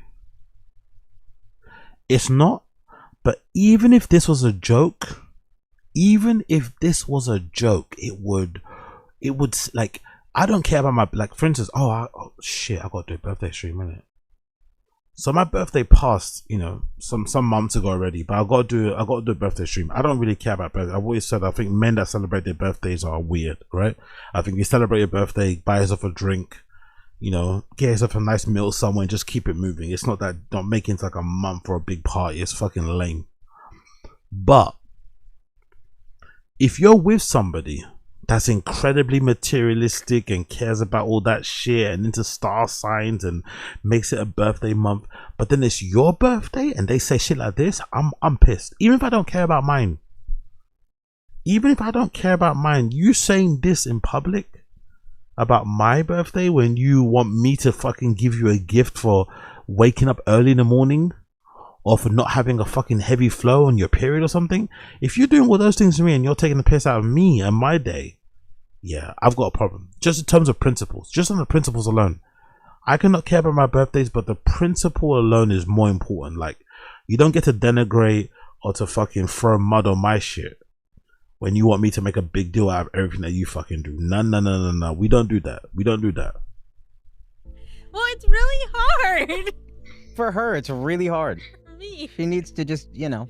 Listen, I'm just used to being treated like a princess all day, every day, so that one day that I don't. Oh, what torture. The more the internet dug, the more content they found that seemed to show how toxic and one-sided the relationship actually is. And it wasn't just on podcasts. Jasleen's social media is filled with examples of how she treats Akaash. Even something as simple as packing for a luxury trip turns into an argument. Do you know what my husband just tried to do to me? Yeah.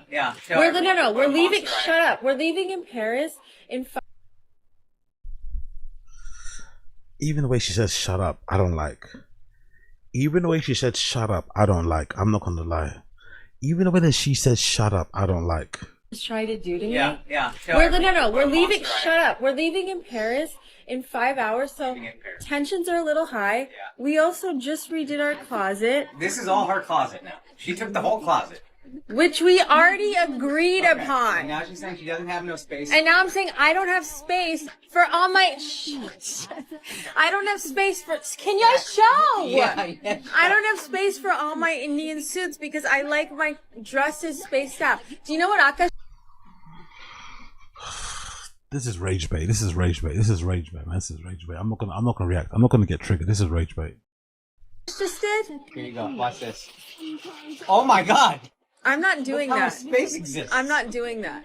So what do you want to do? You want to buy a separate house with all hangers? No. Now you could look at this and say Jasleen is just subtly bragging about going on a luxury trip and showing off her closet space, like low-key bragging on Akaash. Maybe that's all it is. The problem is that it comes at the expense of Akaash's reputation, especially when he spent the better part of the last decade building a public image that was heavily tied to his relationship with her. One of the biggest parts of that image was the story that neither of them had been with anyone else before getting together. Whether that matters or not is up to you, but when you've spent years making your relationship part of your public identity, people are naturally going to scrutinize it, especially when clips like this seem to contradict the said truth. Sometimes I get so painfully nostalgic for college. So for context, I went to college from 2011 to 2016. I was popping my and living my best life in these white boy frat houses, and I had a roster of guys. There's nothing wrong with any of that. Good for her. The issue is that Akaash has been on multiple podcasts over the years saying that he and Jasleen. Yo, big up RR Skins. I don't know why you think didn't come up. Big up RR Skins. I don't know why you think didn't come up. Apologies, brother. RR Skins. AZ is my birthday. Join me for a pint. Yes, brother. Yes, of course. Actually, you know what? I'll join you for a beer right now. I've actually got a beer. Big up, fuck it. Let's do it. It's not the most, smart decision in the world, but fuck it. Big up RR Skins. I've actually got a beer right here.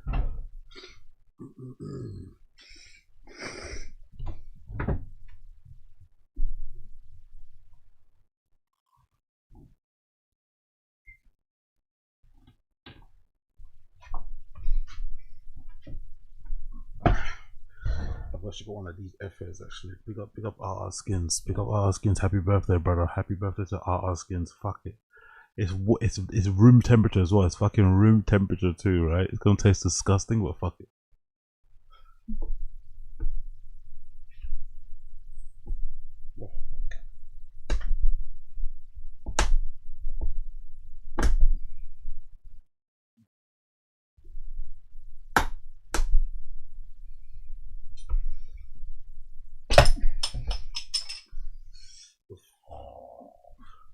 It's gonna taste nasty as fuck, but big up RR Skins. Happy birthday, bro. Happy birthday. Happy birthday. Happy birthday.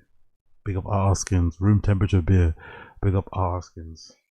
Let's do can we get 8-bit version of Stevie Wonder. Happy birthday. Okay, does that exist? Someone must have that, right? There we go. 8-bit version. There we go. There we go. Big up RR Skins. Happy birthday, brother.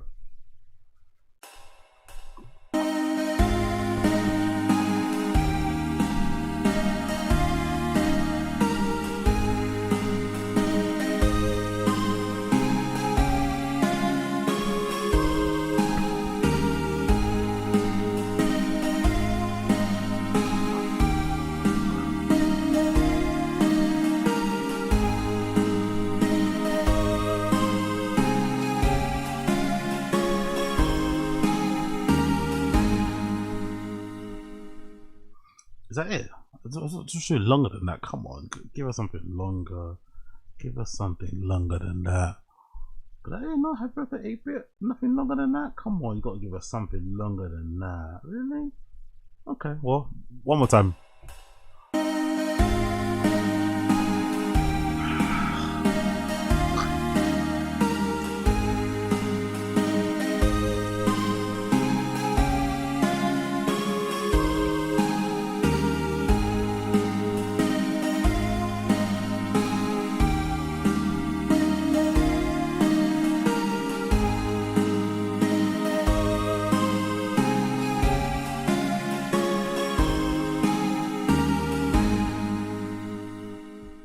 Pick up our skins.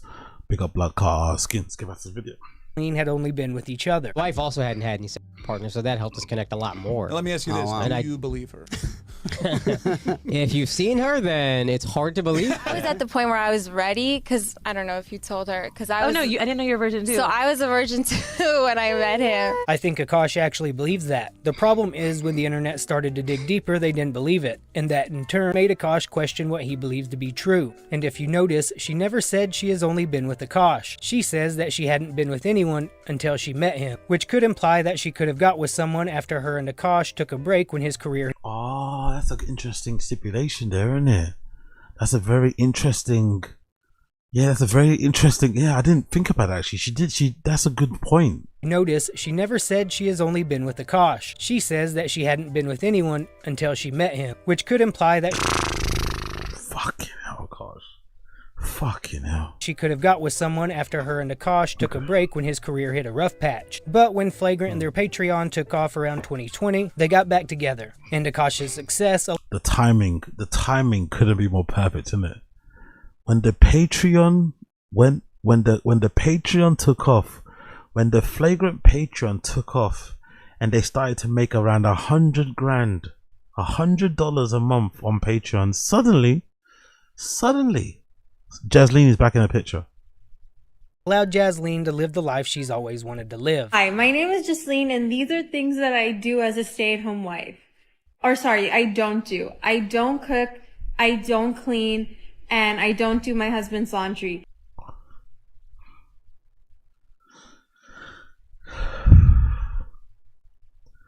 Why would you brag about this? Her saying this is proof enough to me that she's not worried about her position, because I think if I was a woman, even if I was a feminist, even if I was a staunch feminist, I'd be worried that the next brown girl with bigger tits, juicier lips, a fatter bum and a smaller waist might take my spot. I'd be worried. Even if I was a really hardcore feminist, I'd be worried that another girl could catch my guy's attention and take this from me. So I wouldn't want to brag about this. I'd want to do it. I'd want to do something to kind of keep my position safe. But I wouldn't. So her bragging this way is proof that she knows Akaash ain't going anywhere. So I think, I wonder if she deep down knows that she's married a simp. I wonder if she's aware of that and she kind of plays into it. That might be part of it, which makes it even sadder. She might be cognitively aware that she's got Akaash wrapped around her finger. She might be aware that Akaash is basically her cuck, in a way, which is kind of sad. It's not kind of, it is really sad. Like, she's actually aware that he's not going anywhere. I can do and say all the fuck I want. Because I think somebody else that's a bit worried about their husband having a wandering eye or falling in love with somebody, you wouldn't say this, because you know somebody else could come in and take your spot. But she ain't worried. She ain't worried about none.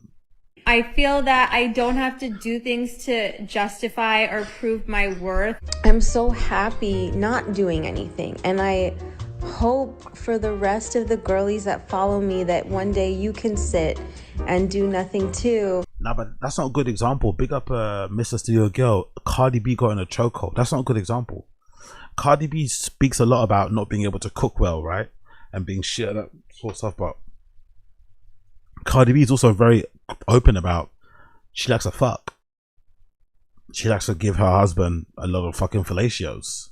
She's very open about, you know, if my husband wants to sleep with other girls, I have to be involved too. Just don't cheat on me. That's the whole reason why allegedly she left Offset for Stefan Diggs, even though Stefan Diggs is a huge cheater. He at least was open, like, hey, if I want another girl, just get me involved too, so we can have threesomes. So though Cardi B maybe doesn't cook and clean, she gives up the hole, you know? She gives up the fucking holes. She's giving up the holes. She's giving up the holes. This lady's not giving up anything. I said the other day, right, and I think my theory's been proven right. I said the other day, and I think somebody else mentioned it as well, that I had the theory that this lady, there's nothing wrong with her medically. I don't think there's anything wrong with her in terms of reproductive organs. I think she's doing IVF simply to avoid having sex with Akaash. I remember saying that at the time, and people were calling me out saying that I was crazy. But I think it's now been gathering steam. I think I might have heard Unique even mentioning it. Something that I mentioned before. I don't think there's anything wrong with her medically. I really don't. I think she's doing IVF simply to avoid having sex with Akaash. And just nag your man until he makes more money so you can do that. I found that it is a tactic that has personally worked for me. While staying at home while your husband is the breadwinner is completely normal, a lot of people online see it as her being a gold digger. And it's not just coming from one clip or one moment, but from people also discovering clips of Akaash trying. Well, let me see this. Who thinks she's only with Akaash for money lifestyle? Most of the narratives around Jasleen are probably bullshit. For example, the narrative and that... Pick up. I'm loyal to a default. Yes, Jasleen. Why does she keep making these vids? It's like those street fight vids where someone's stomping out the person after it's over. Akaash better than me. They would have found her in David's Tesla. Yeah, I don't like. That's the one thing I don't understand. I don't think I'm gonna ever get it. That's the one part. Like, I kind of get that she thinks he's a cuck, he's a simp, and she's almost like she's bullying him. But the only thing I don't get is the self-sabotage angle of it, which I think maybe you could explain it in the fact that it's just very addictive, like social media attention, like the viral virus. Maybe she's just been captured by that.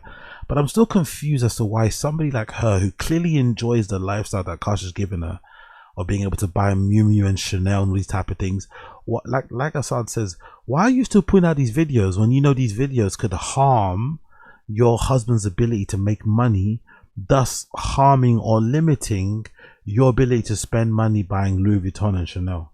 That's the one thing I don't understand. Or maybe she doesn't see a correlation between them. Like, wouldn't you just stop making those videos just to protect your ability to buy Hermes bags? Not because you even care about your husband, or because you don't want to embarrass your family or yourself. Wouldn't you just want to like be selfish and be self-serving? Like, you know what, I'm going to stop talking about these type of things because I don't want anything to get in the way between me and buying a new dress or some new shoes. But she doesn't stop. She just keeps on going. So I'm really curious to know why she doesn't stop the videos just to like protect her own quote-unquote bag. I don't wonder. Anyway, the next narrative of the question is the idea that she's only with Akaash for the money. Once you examine all the facts, this narrative seems quite dubious. Yeah, big up, A. Martinez. Proof you need to date around before marriage got played. This is the thing. Look, you're not gonna big up Abe Martinez. Like, I'm not. How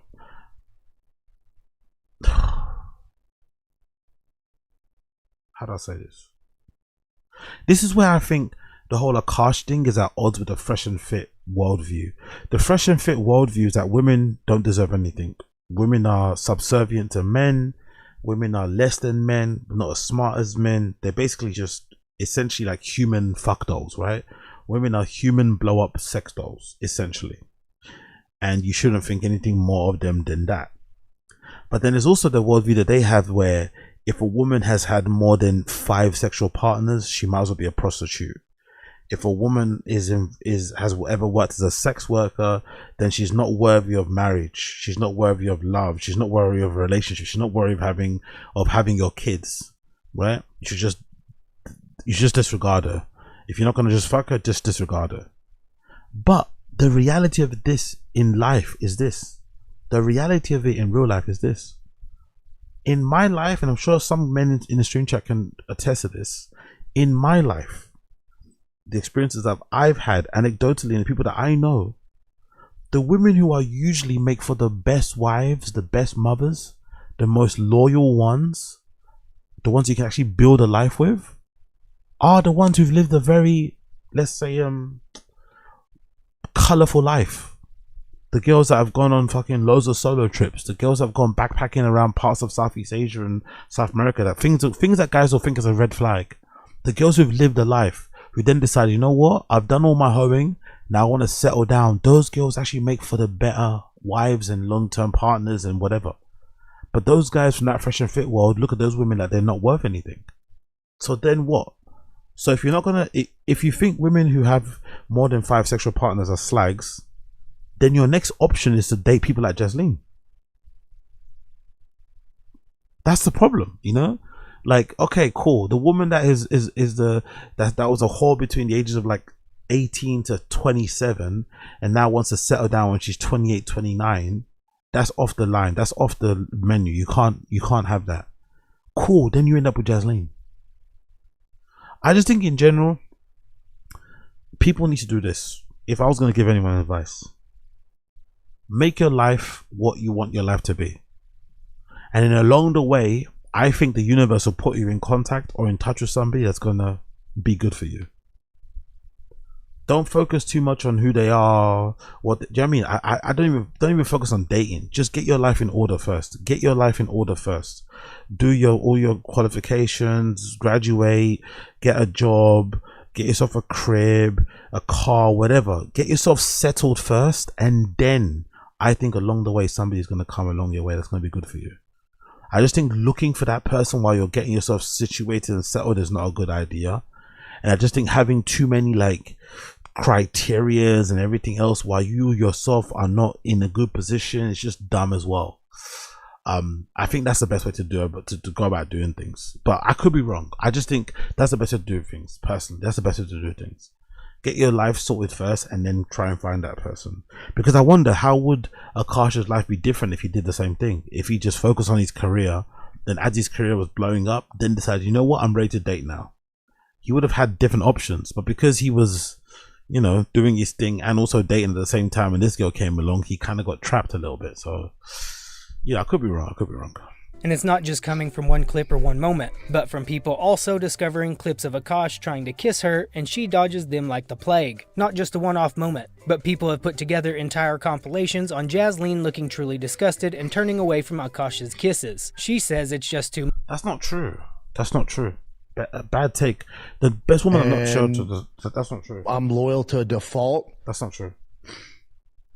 I don't mind you were in a sorority in college, but you better not say nothing about a solo East Asian backpacking trip. I have a line. I don't think there's a general rule. Big up. So there's no general rule. That's dumb. Just like some of the biggest slags or skets I've known in my life have come from very sheltered families. One particular girl in my area, who a lot of guys were really into when we were growing up, her mum legitimately never used to let her walk the streets. Her mum would take her to the local shops she went to get something to eat. She was never like, and if she saw us in the street, her mum would like slap on the back of her head and she looks outside the window. And she ended up having a kid. The moment that she went to her college, she had a kid in the first year.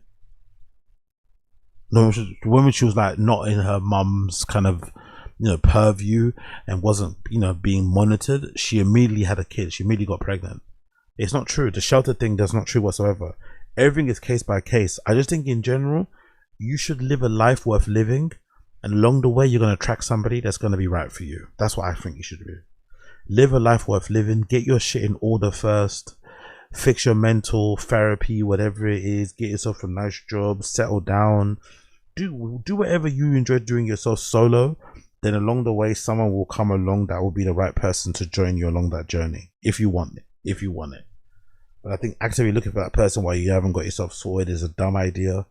And I just think in general, having all these criterias and rules, having them be fucking, you know, so dead set on them is dumb too, because somebody could end up proving you wrong. You could end up having somebody come along that kind of, you know, goes against some of your preconceived ideas, and what you're going to do then, you're going to just reject them because, oh, this person has 7 bodies and I only want 5. It's like, come on man, grow up. Grow up. much for her. No, She's a good liar. Then she's a good liar. That's a friend that lies for you and not to you. Kiss me in situations that are already overstimulating, like in an elevator full of people when we're in a rush trying to leave. And so he'll kiss me on the forehead, which is sweet, but he'll do it, Neho, I'm not even joking, like 5 times. like these pecks, which again, it's like, I'm not trying to be a bitch, but like after like the 3rd time, I'm like, stop! Mind you, all of this was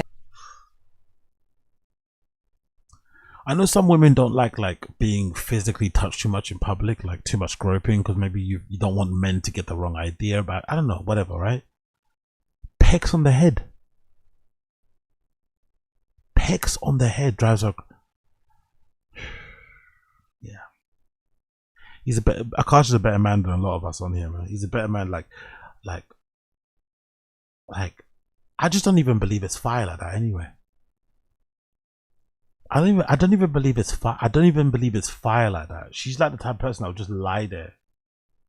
Wouldn't even want to go on top. You know what I mean? She's not even fire. I bet you she's not even fire, man. That's the thing. It's one thing if like she's like, you know what I mean? You can't let go. You'd be like, hey, I'm telling you, man, this woman, she's doing stuff to me that I've never been. You know what I mean? Like, okay, that's one thing, but I bet you it's not even fire, bro. I bet you it's not even fire like that. I bet you she's like a fucking starfish in bed. I bet you, bro. I bet you she's not even like doing anything. No tricks, nothing, zero.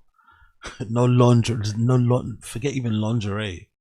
Do you know what I mean? I bet you she's not even fire like that.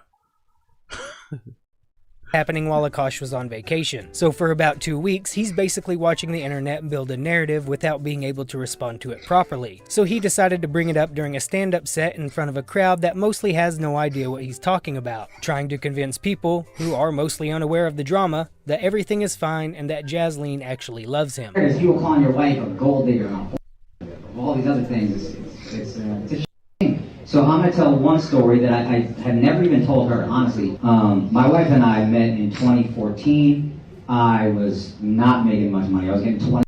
Big up Black American. Interesting observation. Please expand, my sister. Please expand. Please expand.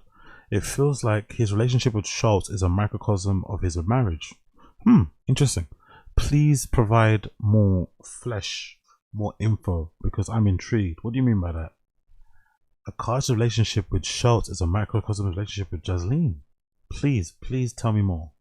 $25 a night doing stand-up on MTV shows that pay dog shit money. But then in 2018, I went flat broke. 34 years old, I probably made $4,000 that entire year. And we couldn't even afford the living room we lived in New York City. Me and her sleeping on a hardwood floor. I'm 34 years old. She's 25 years old. I'm looking at this girl like, man, you could go be with an Indian who's a doctor. I have nothing to give her. It's just a life jacket. It's like Indian doctor guy's not standing up for that, bro. Indian doctor guy who's working 60 plus hours a week is not standing for Jasleen shit. And if you know anything about doctors and hospitals, allegedly nurses and shit and doctors are the most, fucking, they cheat the most allegedly of all professions. They cheat the most. So there's probably a lot of baddies and shorties that are already working in hospitals anyway. Your eyes are constantly distracted. There's always better options there. You have a really deep bond because you work crazy hours together all the time, saving people's lives and stuff. There's no way Indian doctor guy puts up with Jasleen. Indian doctor guy working 60 hours a week, driving back and from to fucking work, coming home and her not cleaning, her not cooking, her not even giving it up like that. Nah, Indian doctor guy would have left a time ago. October, we have nothing. So I hand her the jacket, and then she said, "What's this for?" I said, "You can use it as a pillow." And then she goes, "Well, what are you going to use?" And I said, "I'll figure it out." She handed me back the jacket. She goes, "You take this." And then she laid with her head on my chest and her arm around me the entire night. And I remember thinking in that moment, I don't know if I'm going to be able to marry this girl because I'm so broken. I'm in such a bad place and it's a dark time in my life. But I know I will never find a girl that loves me this much ever again. Which leads us to what a lot of people see as the beginning of the end of Akaash's time on Flagrant. Looking back at the episode with Jasleen, it doesn't really feel like something Akaash wanted to do. It reeks of something that Andrew Schultz conjured up as a chance to go viral. Like we need to address this, control the narrative, get ahead of it, but underneath that, it also conveniently turns into a viral show. And ironically, the whole cast shows up dressed in black. Almost like everyone subconsciously knew this episode was a funeral. Akaash's face kind of says everything. It's gotta be tough sitting there while his friends question. That's an interesting theory. That's a very interesting theory. Big up Project Comedia. This is a good one. Akaash maybe never wanted to do it anyway. Maybe it was more of Schultz's idea, or maybe even Jasleen's idea. But maybe Akaash never wanted to do this episode. And the fact that it went the way that it went further certified in his head that, oh yeah, he's over this show. Fuck this show. Fuck these guys. They're not my friends. Huh. His wife on everything the internet has been calling her out on, while she gives less than convincing answers. To be fair, I thought it was just like dancing, getting dressed up, and maybe that was my mistake. Yeah. So I acknowledge that. Look at this. Big one. Yeah, the act of getting dressed up, looking fly as hell, wearing a minimum of 3-inch heels, preferably higher, and dancing off into the wee hours of the morning. That was what I was doing. Yeah, this is white people's definition of it. This is what you learn. Guys, what do you think pop is?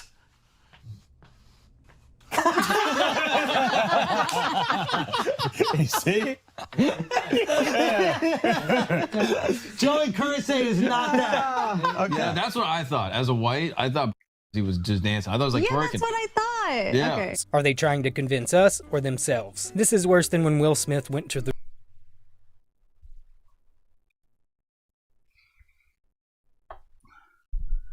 By and large, you see that guy, that black guy's response at the back there, where he turned his face away. Men are like this in general, innit? I wonder, is that part of the reason why he's like this? Why Akaash is in the situation? Because on the other side of things, women aren't like that. Women are really nosy, for better or worse. Women are really nosy, and they get involved in some relationships. So they'll ask questions. They'll even say to the girl, "Oh, that guy's not good for you. He's bad.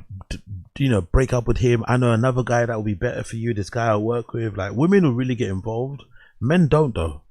If you've got a boy in your social group who's dating someone or with someone that's awful, you won't say shit. I know I've not said shit.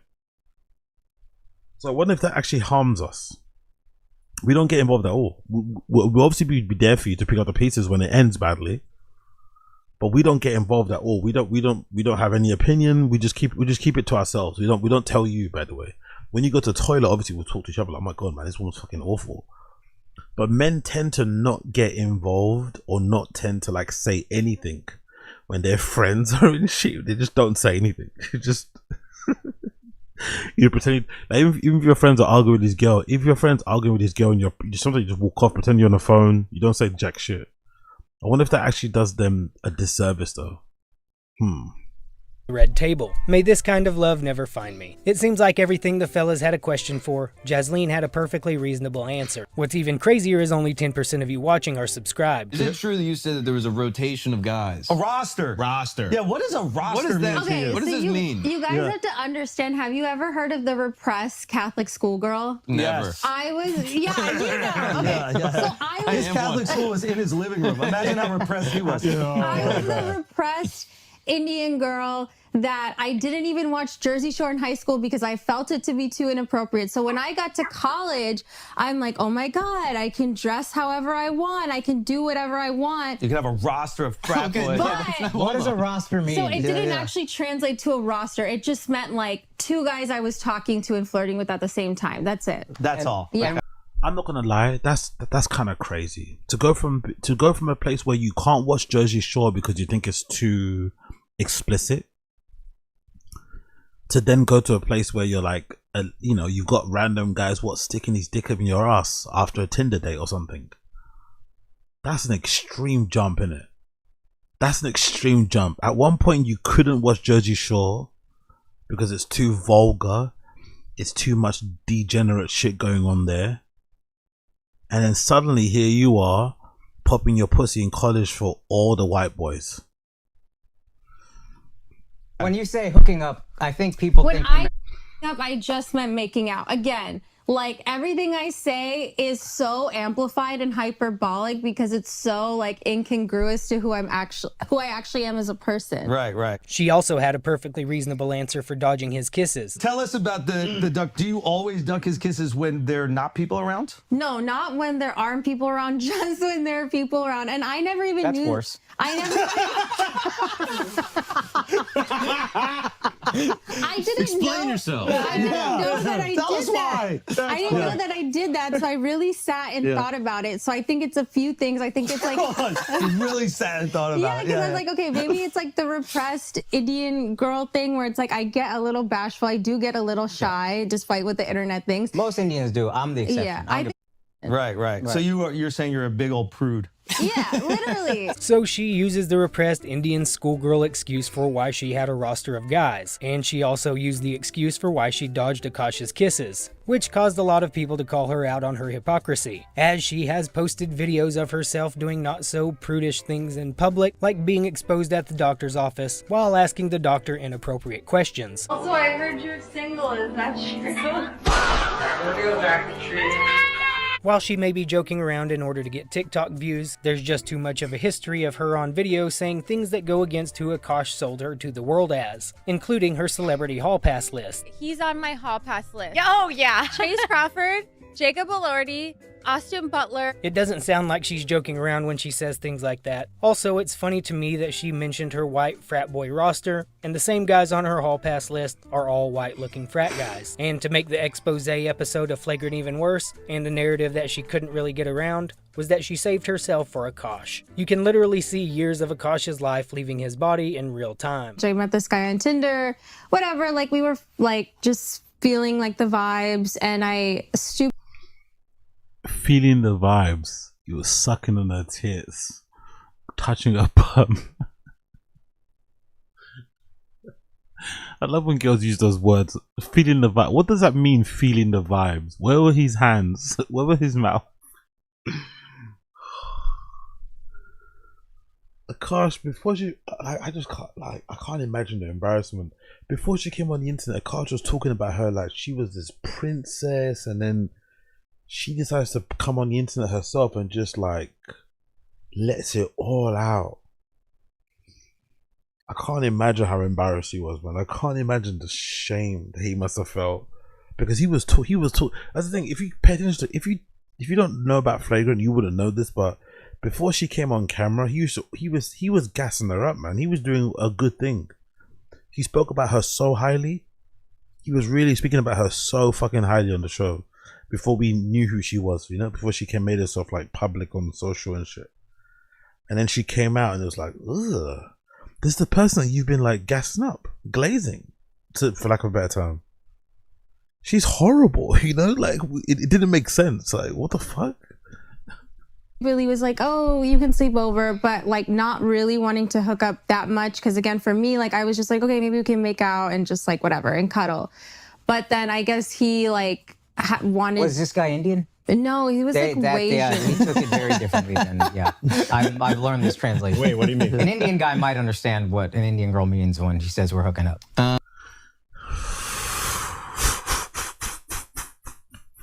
Look how they're looking at him. Look how they're looking at him. Look how they're looking at him.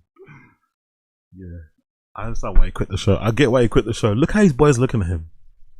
Look at how his boys are looking at him. Like, look at how his boys are looking at him, especially Schultz. Look at how Schultz is looking at him like, my nigga, that's the thing you're worried about. From this entire story, the thing that you picked out was, oh yeah, an Asian guy would have understood. Schultz looking at him like, bro, you are gone. You are gone. It doesn't mean something conservative. I think most American people I was thrown off by her inviting him over. Because when I've been invited over, that usually means, oh, we're... No, I know. That was, again, stupid decision on my part. I was like 21, so it's like, I really... A literal baby, right? She was 21, a literal baby. She doesn't understand that if you invite a guy over to your crib after a Tinder date, no, a guy that you met on Tinder to your house, how was she to know that if you invite a guy from Tinder to your house to stay over the night that someone could view that as that you wanted to fuck. How was she supposed to know? How was she supposed to know? She was only a baby, 21 years old, only a baby.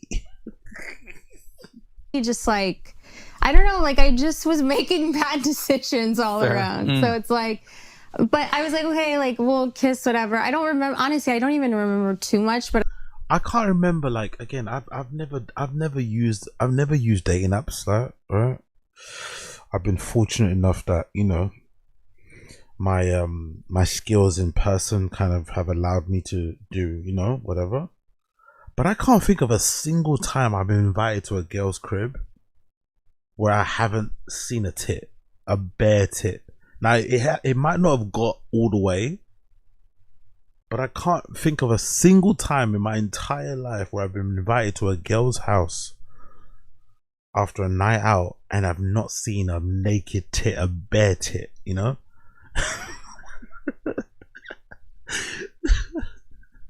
So I can't, like, I just and already that's kind of like, that's not kind of, it is, that's already like a sexually suggestive thing. That's like one step, you know? Like, I don't know what the, like, some women are just, but some women have this way of thinking, like, oh, you're just gonna come and hang out. Like, what? Hang out? Like, we're not even friends yet. I don't even know you like that yet. Like, I mean, like, what? Maybe later on we might be able to, but like, huh? What? Also, I'm not gonna lie, I don't want to hear this. I'm not gonna lie. If I'm Akaash, I don't want to cut the show. I don't want to hear about what happened with, like, I don't want to hear it. You know, I just don't want to. I don't want to hear these dates. I don't want to, because I know what I'm like. I know what I'm like. You know, I know what I'm like. So I don't want to hear it.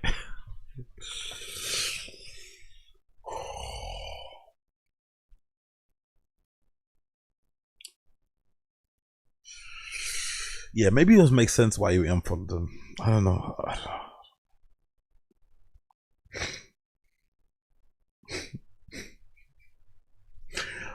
This girl is fucking horrible. I was only 21. How was I to know if I invite a guy over from Tinder to sleep over that he's gonna try and stick something in my ass? How was I to know? This woman, man. This woman. I just remember him like trying to like sneak a and I was like, no, we're not doing that. Yeah. But like then the next day, like it was like kind of feeling sore. As you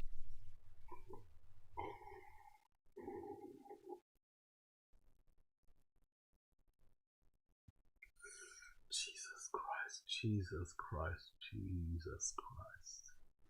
You can't imagine, the episode didn't exactly stop the criticism. If anything, it just gave the internet more content. Because for a lot of viewers, the answers didn't really change the opinions they already had. Their views on her haven't changed. From her college roster, why she dodges Akaash's kisses, and the whole story that Akaash is the only person she's been with. Nobody bought it before or after she was on. Questions for those who think she lied to Akaash about being a virgin. This is for the 0.1% of the subreddit that is not illiterate, and that's not just part of the hate brigade. I was initially uninterested in this drama after realizing nothing serious happened. But now I'm fascinated by the internet and has been captured and created so many narratives, so many different things, sources for reference. Here are the sources people are using.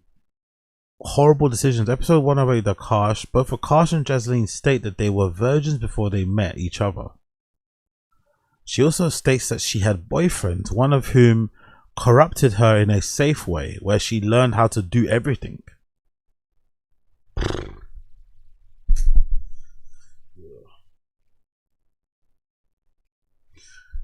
I'm always going to maintain, I'm always going to say this, I don't think you should ever share this sort of stuff with a partner. Like, unless that person ends up being your wife, I don't want to hear it. I don't want to hear about your past exploits.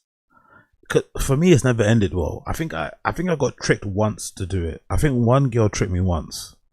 I was tricked once into like, share, man, what have you got up to? When, you know what I mean? And obviously my stories are just like, do you know what I mean? Like, my stories are my stories, but compared to what some girl's gonna say, I'm gonna sound fucking, I'm gonna sound nuts. So as soon as I said it, I could see that it just changed everything. You know, it was never the same after that. It was never the same because, you know, I was trying to be honest, and yeah, I paid the price. So I don't believe in lying in relationships. I don't think that's fun. That's not cool either. If you're with somebody, you should just be able to tell the truth, for better or worse. But I also think those type of conversations, just leave it alone, man. Past sexual exploits and escapades and this and that, just leave it.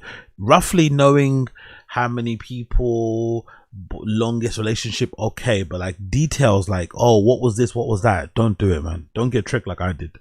Don't get tricked into answering those questions honestly, because that girl will never look at you the same again.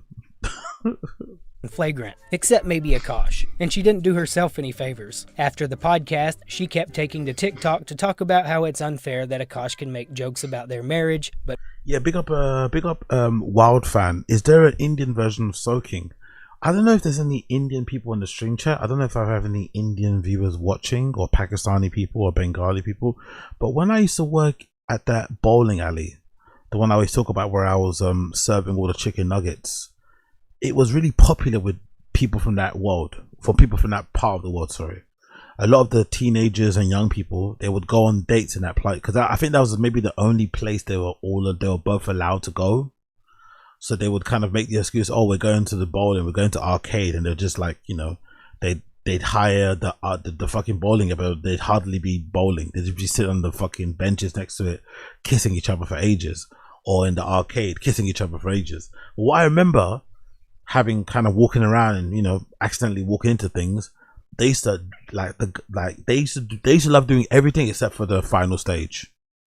So like, from what I remember anyway, the guys used to love finger banging and the girls used to love sucking dick. From that part of the world, I remember the guys used to love finger banging and the girls love sucking. So I don't know if that's the same still. So I don't know if, like, I don't know. Can you say you're a virgin if that's the case?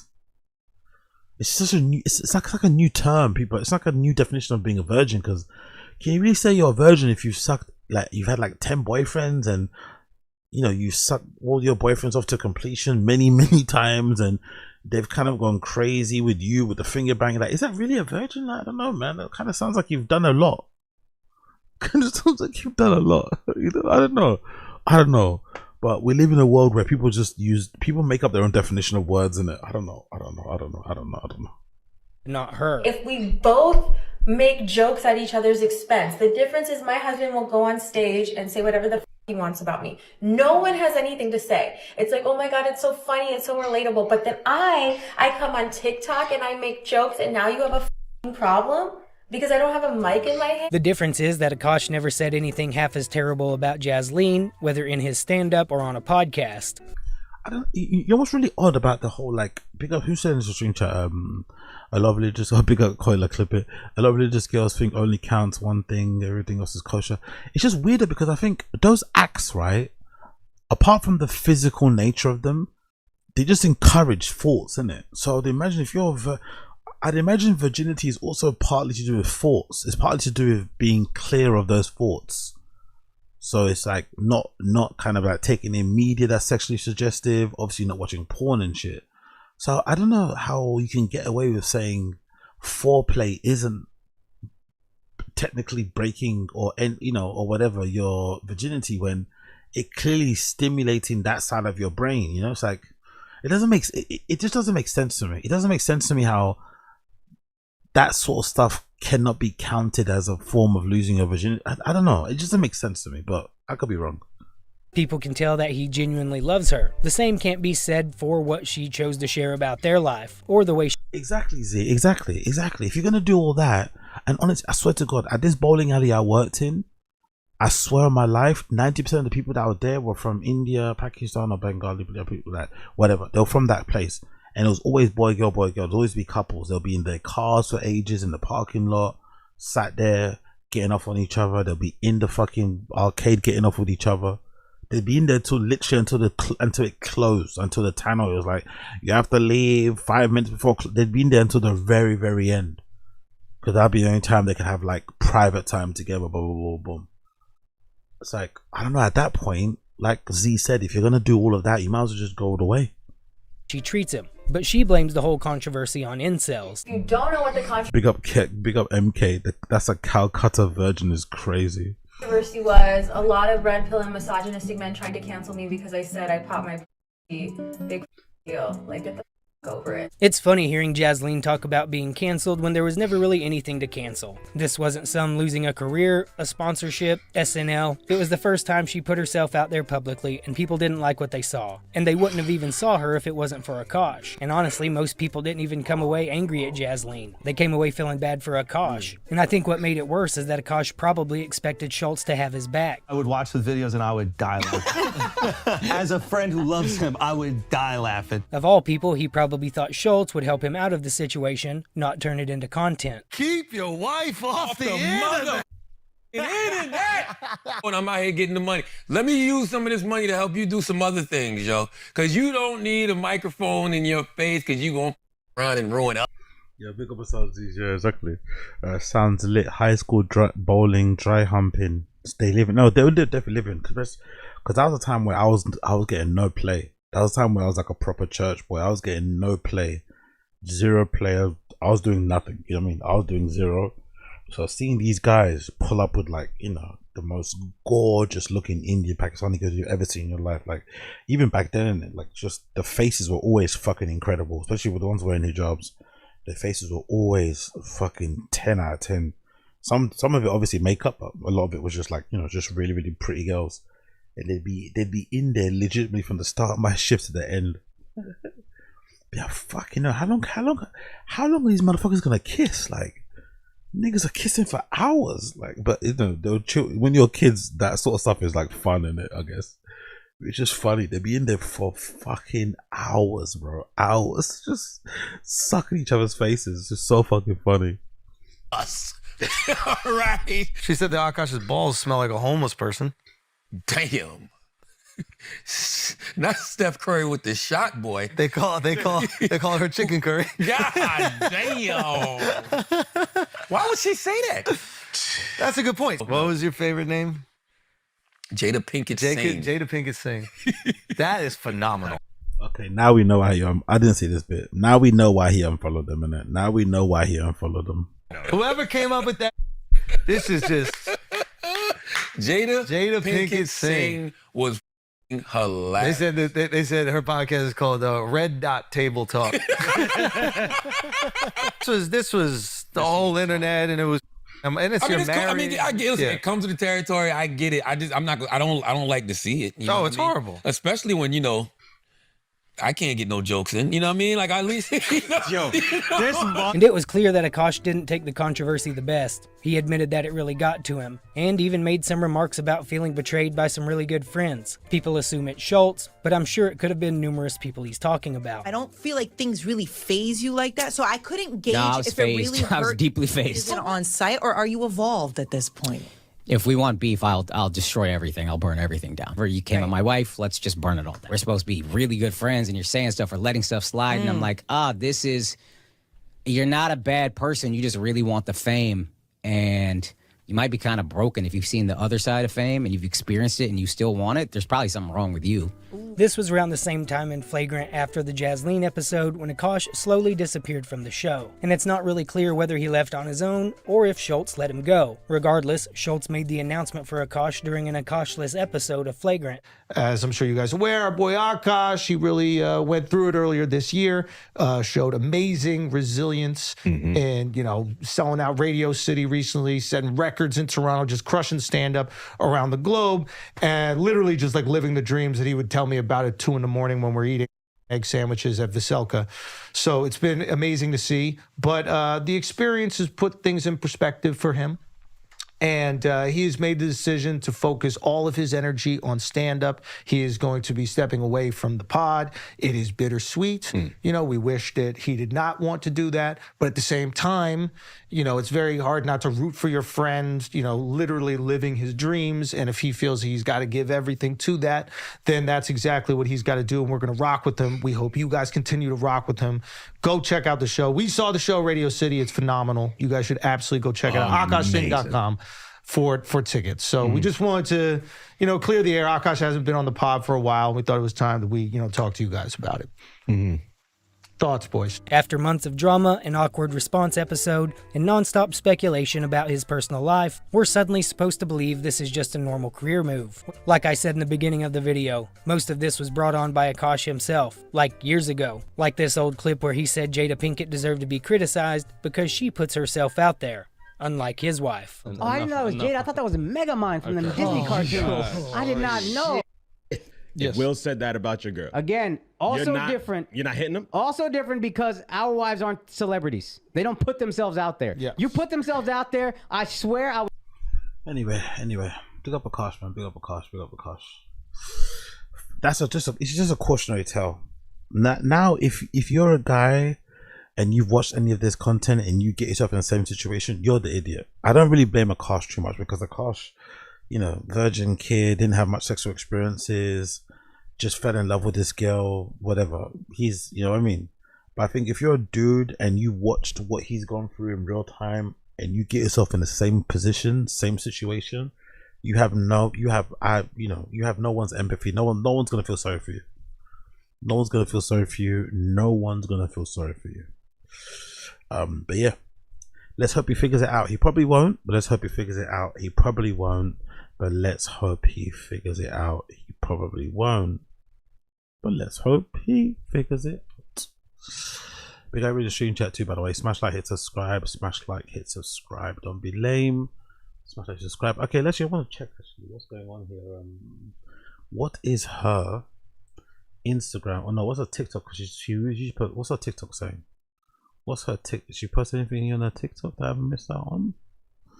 What's she moaning about TikTok? What's she been talking about? Let's quickly check her TikTok out. Well, it's probably not the best idea, but let's see what I want.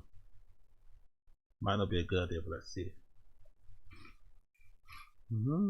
Support Chris Brown on tour, like do what you need to do, but I just want to let you guys know that if you thought the Rihanna thing was a one-off incident, it wasn't. He has multiple reports of domestic violence with his other ex-girlfriends like Karrueche Tran and Bailey Curran. Not to re-traumatize them, so trigger warning if you're watching this, but he punched Karrueche in the stomach, pushed her down a flight of stairs. So it was never a matter of like, oh, he just like lost his self-control for a second. No, sweetie, it's never that. It's not even a matter of self-control because why would he choose to hit these women?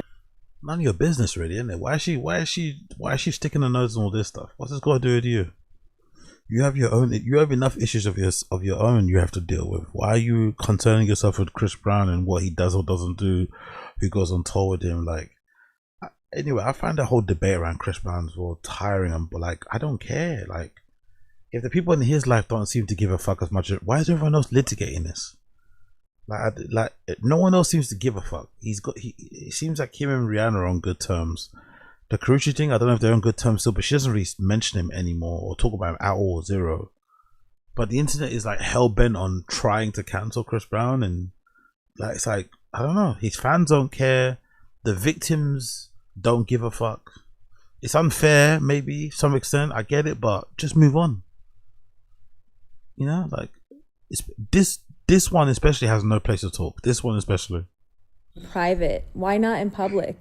He had the control to restrain himself in public and do these things in private, and then we didn't find out until we saw those gruesome photos of Rihanna. So it's not a matter of that. Moreover, it is never a one-off incident when a man hits a woman. Not possible. There's no such thing. There are always signs before or after of other abusive behaviors, emotional, physical, you name it. Well, what's next one? We're opening our Sunny's Angels at Srinagar. Also, the side is like all the options. Oh, she's got friends. Rah, she's got actual friends. I didn't know that, you know. Look, on God, I didn't know she had friends. She's got actual friends. Shit. And before we open it, we have to say what we hope we get. Okay, wait, don't look. No, I can't. My eyes are closed. Okay. In my hand. Mine's in my hand. Are you Mine's in my hand. Are you ready? Are you I'm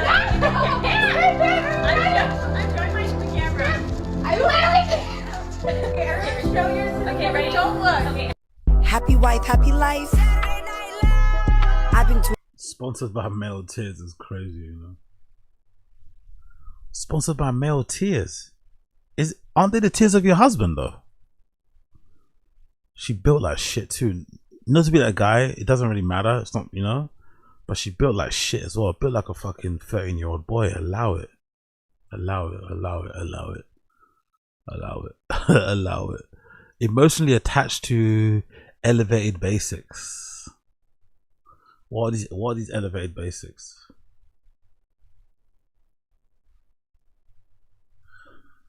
Akaash is a better man than me, man. Akaash is a better man than me because I'm going home to this every day. I'm chopping down some things, bro.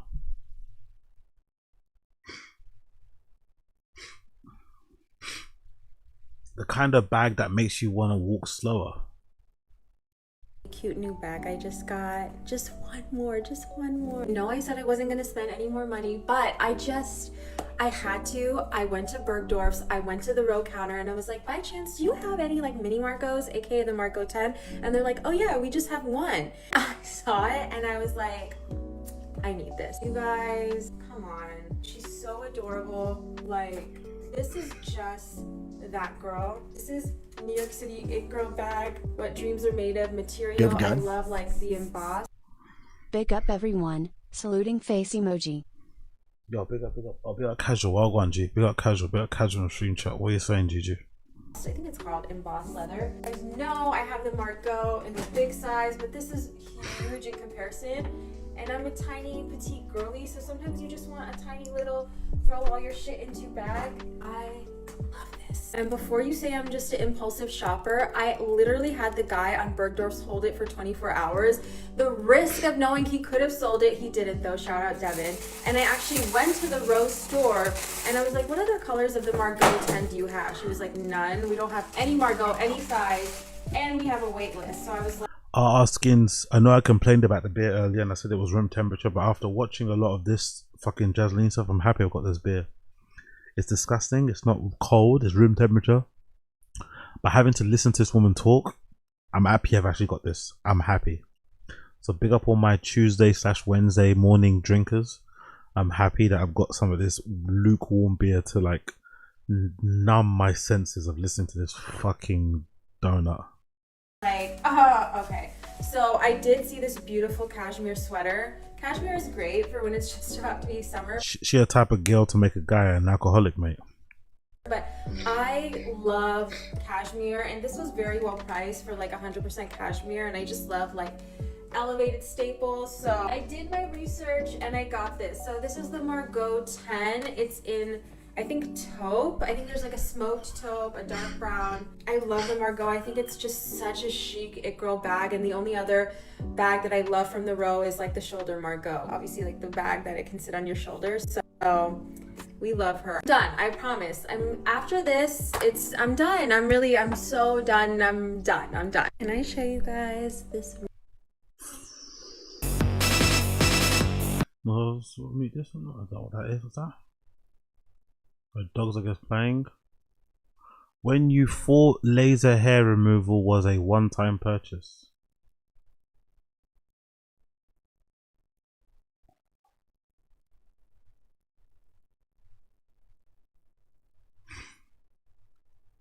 Bronze like my ancestors intended.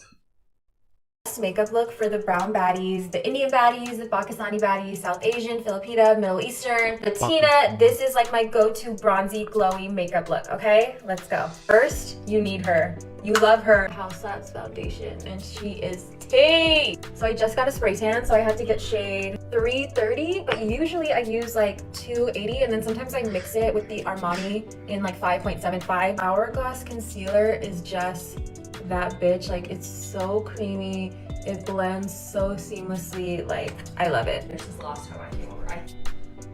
Since we're going for a bronzy look, I'm gonna use the Rhode in Toasted Teddy and make it super like bronze and like toasty. Like the perfect combination of like bronze, sunburn, like natural. I love. Hey guys, so what we're doing, we're mixing really cheap looks but to still make it elevated, because I have the Chanel loafers. Wait, can you see? And I got these socks on Amazon, and this is a Joe Brown top and townless shorts in my Goyard, but I still feel like it looks really cute. Okay, flip the camera to me. So just turn it. It's vibey. It's a full vibe. Effortlessly fine. Watch your step. You guys, all the celebrities that I met at the Mew Mew event, from Skylar Chase, Livy Dunn, Ashton Earl, Joey King, I swear to God, I'm not making this up, but they were all like, your skin is glowing, your skin is glowing. So today I'm here with my dermatologist, Dr. Chopra.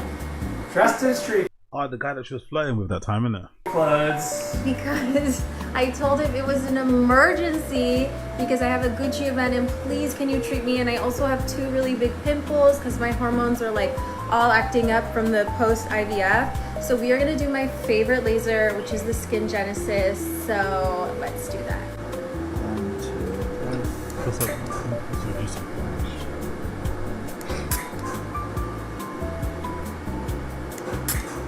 Should I inject this one too or no?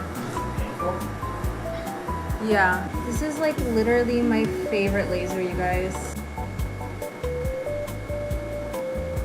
How long does it take you to see the glow? Immediate, like I see it right away. Really? I feel like it's like the one that when I do this, I get the most compliments on my skin. Really? I swear. This is immediately after, and there's like, it's red, but it literally goes away in like 5 minutes. And then other than that, there's like no downtime. So, hey, I just want to let you guys know that leaking Pete Davidson's unedited like bit that he's working on is really annoying because it's something he's actively working through. So the bit probably doesn't sound super fleshed out yet. So it probably sounds more offensive than he's intending it. But also, it's a fucking joke. Can you fucking relax? Like, if that's not... Now she's telling us how to enjoy jokes. Now she's telling us how to enjoy or digest or share or approach jokes. Okay, cool. Not your cup of humor, what is it? Your cup of tea? If that's not your cup of tea, That was a good showbiz in there. you don't have to watch. But like maybe instead of being like, what kind of guy would make jokes about watching in front of his daughter, what kind of person makes a video picking someone apart who's literally said that they've had thoughts of unaliving themselves and they've had mental health issues. And it's just like, I just think that comedy is not for some of you. And I'm not... I love how she criticizes other people's mental health. Or she seems concerned about other people's mental health and not her husband's. She seems concerned about her own mental health, other people's mental health, but she doesn't seem that concerned about her husband's mental health and what she routinely puts him through. Nice lady.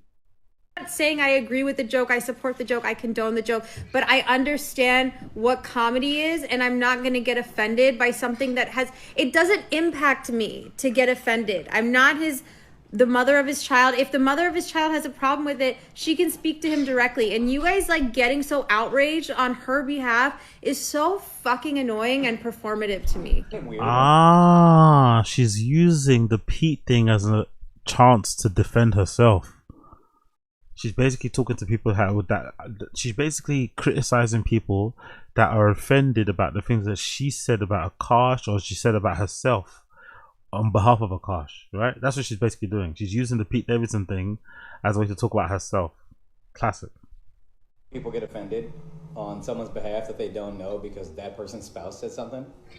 It is weird. It's very, very interesting. Nothing to do. You don't know the dynamic. No, they think that they know the dynamic better. Oh yeah, right. Well, your relationships are all successful online, I'm sure. No, they think that you're like you have no mind and you have no free will. Oh. You don't though. Look how she's looking at you. You don't though. If you tell her you got your own mind free will, she's gonna fucking kick you out of the house that you pay for. That's obviously true. Yo, big up whoever follows me on Kick now. Thank you for the follow. Whoever you follow me on Kick, thank you for the follow. Who's that? Big up. Is it Arab? Big up Akambi. Big up Akambi on Kick for the follow. I appreciate you.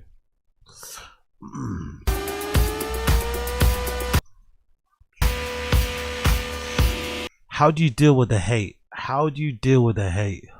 And this is what you post. All the trips. Again, none of this is stuff that she bought herself, by the way. This is all fucking, what's his name? Akaash's money. Money well spent, I guess, if you're Akaash. Money well spent. What's she saying here? Was that Khloe Kardashian declawed her cats? Liking the Kardashians again. I find out something fucked up they've done to animals, and now apparently Khloe Kardashian declawed both of her cats. I don't even have cats, and I know that you're not supposed to declaw them. Not to mention, she said she was misadvised, yet the procedure is banned in California where she lives. So I don't understand how you didn't just Google, should I declaw my cats? Even when my dogs need antibiotics, I'm Googling like, hey, just getting a second. Like, I just don't know why you don't have the fucking common sense, and I don't believe that you were misadvised. Like, I think you are just that selfish. I like how she doesn't give people the benefit of the doubt. She doesn't give anybody else grace, but she expects it for herself, innit? She can't believe a scenario or a situation where Khloe Kardashian did not know that declawing your cat is wrong, but she wants you to believe that she did not know that saying pop your pussy doesn't mean what we all think it means. Instead, it just means having fun. I do find that really interesting, isn't it? Everyone else doesn't deserve grace, especially the Kardashians, but me, she's taken out of context. You got to understand the meaning. She was only 21. Loads of excuses that we need to understand, that we need to accept, that we need to keep in mind when dealing with her. But when it comes to other celebrities that she doesn't like, she immediately believes the first thing that comes out about them. Interesting. And cruel to animals, because there's no other possibility that runs through my mind, and that's just highly disappointing, because I feel like, yeah, exactly, a bit casual. Yo, the more I see her, Jasleen, she is chopped. I don't think, like, again, I agree with what Casual's saying. I do think she's not good looking enough to have the opinions that she has. That's the truth of it. I think women do this to men too. There are some men sometimes that don't have, like, Academics is a good example. Academics might have a lot of money, but a lot of women will say that Academics doesn't have the right to talk about women the way he does because he's really ugly. Cool, no problem. But I think the same could be applied to women. But I think as a man, you should be careful not to go down that route. Because if you start saying that women aren't good looking enough to have a certain opinion or to act a certain way, on the flip side, that means that there are some women that you would let treat you the way that Jasleen treats Akaash because they're good looking. I don't think you should. I don't think you should let anybody treat you badly because of what they look like or because of how much money they have in their pocket. Everyone should treat each other with respect regardless of those things. You should have your boundaries, the things that you expect and don't expect, and if someone doesn't meet them, you ditch them like a fucking, you drop them like a cold potato or hot potato, whatever, as soon as possible. You know, that's what I believe. I don't think there should ever be a woman or a man that you should ever let run, you know, just take you for a ride just because they happen to be visually good to look at and shit. That's not the case, but you know, again, maybe it's harder said than done. The media and the public did heavily scrutinize them, but what I can't get past is how they take care of animals, how they buy so many animals, then you never see them again. And even if you buy animals and just have your assistants take care of them, it's unethical because an animal forms an attachment to their parent, not your assistant that's not really loving them and just doing it like, okay, I guess I'll just walk them and take them out. Like, they need that connection, especially dogs, and that companionship. And they've had so many dogs throughout the years. I feel like they just buy dogs because they can as gifts, but they don't care about giving the dog like a genuine loving home, or the animal. And that's just been proven again. Even if you try to dispute that, like, that's literally been proven in the fact that she declawed not one, but two of her cats. Why wouldn't you look it up? If you asked any reputable breeder or the shelter where you got it from, like, anyone would say don't do that. And I don't know. Okay. This is why, as a brown girly, I love getting... What's that? But we're too afraid to ask everything you wanted to know about spray tans. Getting spray tans. Now, I'm like a new spray tan connoisseur, but let me tell you all the reasons. First of all, they make you look hotter. Like, they make you look snatched, sun-kissed, your muscles are all popping out. Doing all this for social media, but then not letting Akaash fuck is crazy, isn't it? I'm not gonna lie. Doing all of this for social media, like doing what she's doing now for social media, where she's clearly got, you know, This is why, as a brown girly, I love getting... This is why, as a brown girly, I love getting... Huh? Doing all this for social media, but not letting Akaash touch you is kind of crazy. Not letting your own husband... Not letting your own husband kiss you in public is kind of wild, but hey. Spray tans. Now, I'm like a new spray tan connoisseur, but let me tell you all the reasons. First of all, they make you look hotter. Like, they make you look snatched, sun-kissed, your muscles are all popping out. They make your dark circles less prominent because it like blends in with the skin more. It looks like you come back from vacation. Everyone's like, oh my God, where did Jasleen go? She's first trapping the timeline, but doesn't want to first trap her husband. She's first trapping the timeline, but doesn't want to first trap her own husband.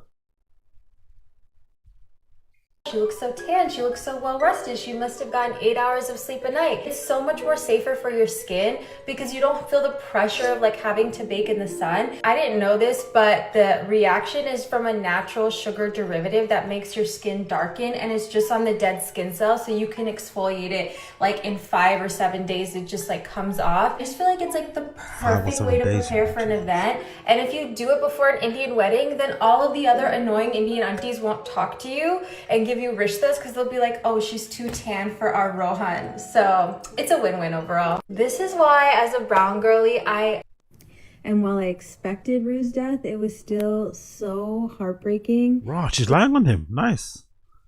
She's actually lying on top of Akaash. She's lying on his head, lying on his crotch. This is a big move. Big move here. 1 day ago. Big move. She's actually lying on Akaash's fucking leg here. Good to see. See her reaching out for her mom, like with her hand, and not being able to reach her because of course she wasn't actually with her mom. And I think that's the part that like really hurt me because I'm so close with my mom and my sisters, and I just couldn't imagine them not being there in my time of need. But I know like with people who struggle with addiction, like your family can only do so much. So I obviously understand why her mom made that choice, but it's like they had... Sam Levinson ruined this fucking shit.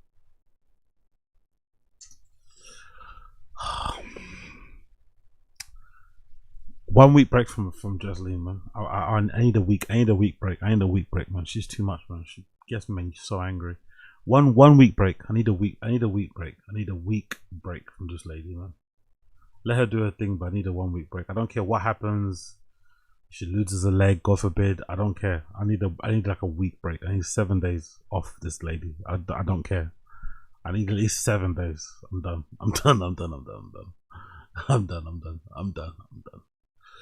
Anyway, Fighting the Kid time. T-Fat-K time. T-Fat-K. Okay, cool. Let's go through my notes here. T-Fat-K episode number 1119. So, first things first. New studio alert. New mural alert. New mural alert. New mural alert. New mural alert.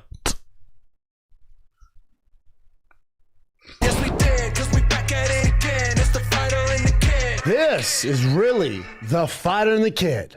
Come on, baby. Happy Monday, everybody, or New should I set, say buddy. Tuesday? See what happened there before it started? Look, see what happened. Look at Nick. Just before the show starts. Look at Nick. Fighter and the Kid. Come on, baby. Happy Monday, everybody, or New should I set, say buddy. Tuesday? Look at Nick, making sure his feet are not dangling. The Fighter and the Kid. Come on, baby. Happy Monday, everybody, New or should I set, say buddy. Tuesday? New What's set. that?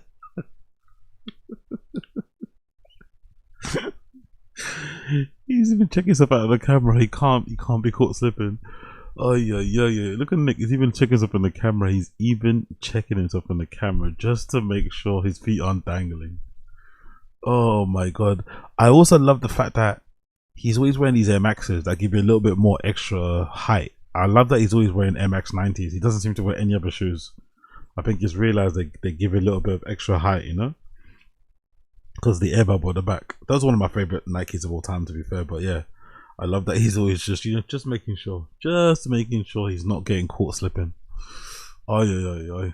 Should I say buddy. Tuesday? New What's set. that? New set. New set. I'm very impressed with this Texas Longhorn, buddy. You said it was just a cow. I have news for you. That's a Texas Longhorn. That's a Longhorn. And you know, I'm not gonna lie, right? I know that we say so. I know we don't say this enough, or I don't say this enough. Like, how did he get to a point where like Brian does nothing? Like the first time he saw this murals when he went to the studio that day, he's probably done none of the work. He's not helped with fucking sourcing the artist or giving feedback on what the design should be or this and that. Like it's such a like. I know Brendan's probably doing this because he likes doing it, right? It's like he's taking the ownership of doing it because he enjoys it and it gives him a bit more authority and maybe helps him to get better splits on the show. But there's a weird dynamic they have where they have a show where they're like equal partners, but one does most of the work and the other one doesn't. But then he also complains a lot, you know.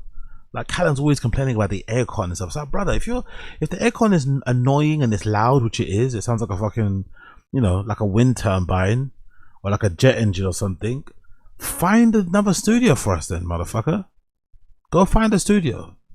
Go, please find a recording studio that we can, you know, that's within this budget that we can move into. I don't know. It's a strange. Like, if it was me, I'd be very resentful of Brian. He just shows up and does nothing. Like, do you know what I mean? Like, don't get me wrong, they all just show up because the person doing the most work is Chin. He's gonna have to set up all the microphones and the cameras and shit. These guys will just show up in one way or the other. But I would be a little bit annoyed if I was Brendan. The fact that Brian doesn't do not that much, you know? Anyway, what can you do? You know me, I'm a Longhorn fan, but I'm also a Texas A&M fan. Also, I wonder why they did this that way. I wonder why they did it that way, one not the other. And I wonder why they're sitting like that too. Why they're sitting on that angle? Why not just sit in front of the mural with the chairs, like, you know, like in the UN shape? Why have they got the mural on that wall, but then they're sitting with the chairs kind of in that weird angle so you can see the stairs? There's probably a reason why they're doing this. I don't know what the reason is, but it's strange why they don't just have the chairs sat, you know? Well, we also decided. I don't know. Our boy Brandon Vaughn painted this, by the way. I also don't think this is a good idea.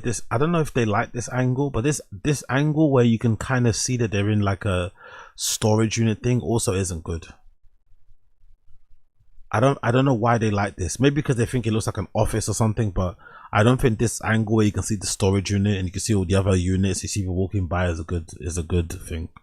Probably trying to avoid that, you know. Brandon Vaughn, shout out to Brandon Vaughn. Yeah, Look at the colors, this guy. This guy's something. Oh, the guy's name's Brandon Vaughn. Really? I had no idea. You're telling me the artist's name is Brandon Vaughn? I had no idea that was the artist's name.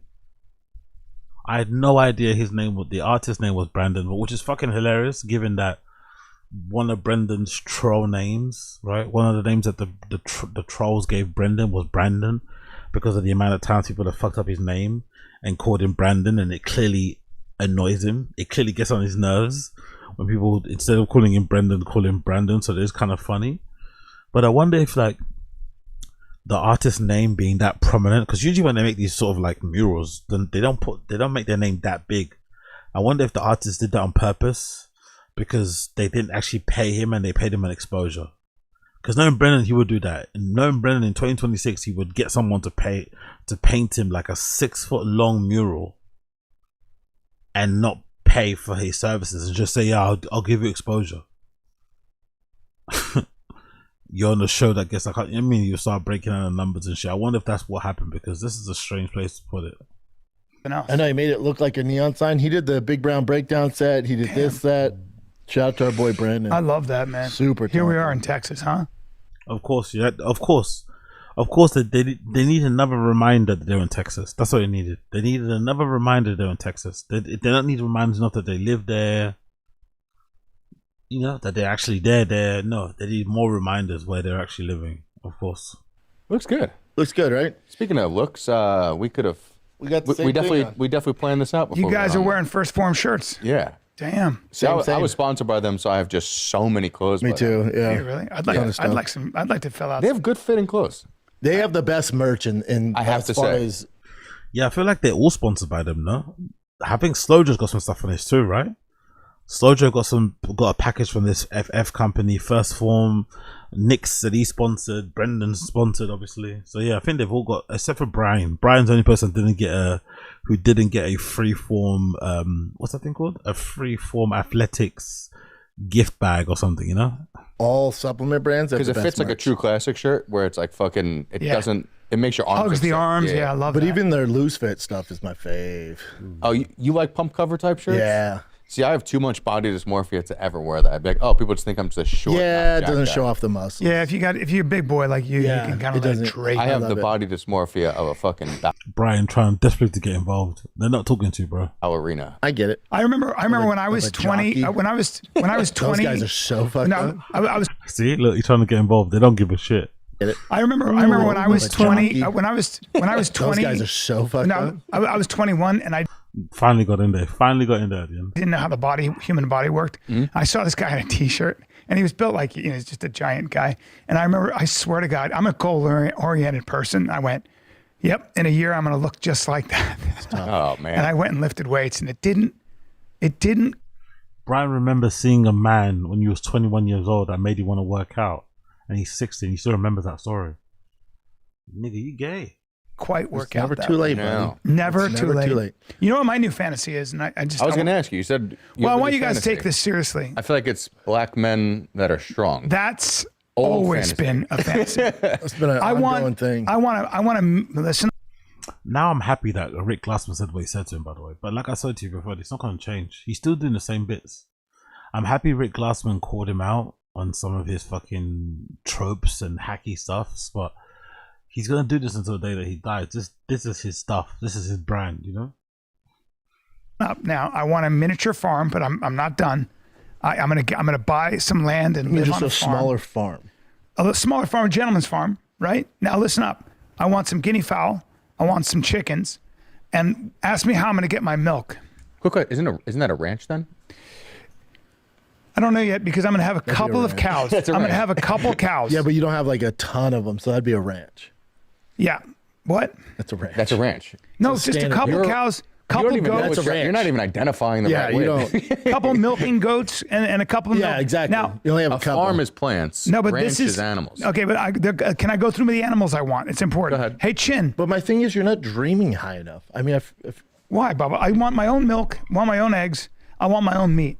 Okay. Now here's the problem, Bubba. Yeah. It's not your thing. Like, you're a city guy. Hey, I know, but I'm turning over a new leaf. I want to grow my own vegetables. At 60, it's just not happening. I'm 59. Listen, Chin, bring up miniature Jersey cows. It's gonna be a fucking. You're gonna be a farmer. Like, you know how hard of a life that is. Also, you gotta get up early. Not your thing. No, listen. This is what I want. You have to get up early, getting up early is no one's thing. Brian being 60 years old and being unable to get up early is just proof that he just grew up rich mostly. He's never had to really be anywhere at any time because he's been a rich actor guy with a dad, you know? Like it's not your thing. It's like, I don't think getting up early is anyone's thing, but you do it because, things have to get done. Brian has never had to get anything done, so he doesn't need to ever wake up early. That's a miniature cow. Those are baby cows. They don't produce milk, though. Bubba, they produce up to 1 to 3 gallons a day. Did Brendan say milk or milk? For once. Those are baby cows. They don't produce milk, though. Bubba, he said milk. He said milk. He didn't say, of course he didn't say milk. I thought, has he finally corrected his fucking speech impediment and stopped saying milk? No, he said milk. What I want. That's a miniature cow. Those are baby cows. They don't produce milk, though. Bubba, they produce up to... You'd be so worried if you're a dad and your kid just started saying milk instead of milk. Like, do you want me to give you up to adoption? Do you want me to kick you out of this house about milk? 1 to 3 gallons a day. I'll have 1 or 2 of them. I can milk them. 1 to 3 gallons. I'll give you guys the milk. They're cute as shit, right? Bring up more pictures of them because they're even smaller, some of them. And they're so adorable. Bubba, but here's the thing, right? Full-grown cow, Bubba. Here's the thing, Bubba. You're late all the time, right? And you're a little aloof when it comes to remembering things. Yeah. You're a little aloof. I don't think he understands what the word aloof means. You're a little bit aloof when it comes to remembering things. By the way, that's obviously the wrong pronunciation for the word, but you're a little bit aloof at remembering things. How can you be aloof at remembering things? What? You're a little bit aloof. Here's the thing, Bubba. You're late all the time, right? And you're a little aloof when it comes to remembering things. Yeah. Am I? All of them are Brian gonna saw that die. sack and he was like, I need Bubba, that. look, No, but also you got to be on it, man. Like all these animals depending on I only you. have to milk it twice a Your day. family's depending on you. You know what's going to turn to? It ain't your thing. It's going to turn to Danny having to milk cows every morning while Brian stays on Instagram. And, Guys, then the kids are guys, just I like, fucking then the hate- kids are like, Man, what you're the pissing on my fuck, dream. dude? It's kind of fucked up. They're joking like that because it's true. They're joking about it, but it's true. So Brian, at 60 years of age, doesn't do any of the house work, doesn't look at any of the kids. His wife does everything, and he just sits on Instagram all day. Love it. By the way, that's not being alpha. I don't think that's like he talks about being a man all the time and how obsessed he is with manhood and shit. But I think one of the parts of being a great man is also being a great dad. It's also being a great husband. That also might mean, you know, taking the kids out without being told to take the kids out, to give your wife a break. It might just be generally you know, contributing your whatever share when it comes to some of the household chores. But I don't know. I look at Brian. I don't really see chores in him. You guys are pissing on my fucking dream. I'll get a farmhand if I have to, with big, strong hands. I like how you've already decided to just push off this work. That back. Well, you guys just killed my fucking dream. It's just not. And I want an You Anatolian got to be shepherd. super disciplined to run a farm, man. It's not your thing, bud. But look, I can't have a couple of cows, maybe a donkey, some goats, and some chickens. It's just not your the thing. fuck, dude. What It's not your spurred thing. this? I just want to have. Also, I don't like this phrase. It's not your thing. Brian keeps complaining about not selling tickets, about not being more successful. If you have aspirations of becoming more successful, or reaching a certain height, or reaching a certain level of success, you have to change what your things are. You have to start to address those things. You can't just say, "Oh, this is not my thing," you know. But again, Brian's probably one of those people who just likes to complain about things without actually changing them. So, you know, kind of tracks, I guess. Kind of tracks. Want to be a farmer. You just thought about it and want to be a farmer? Look at that mini Jersey milk cows. You fucking And kidding? what do you do with them in the fucking when it's like 110 out? Oh, you just let them they're fine.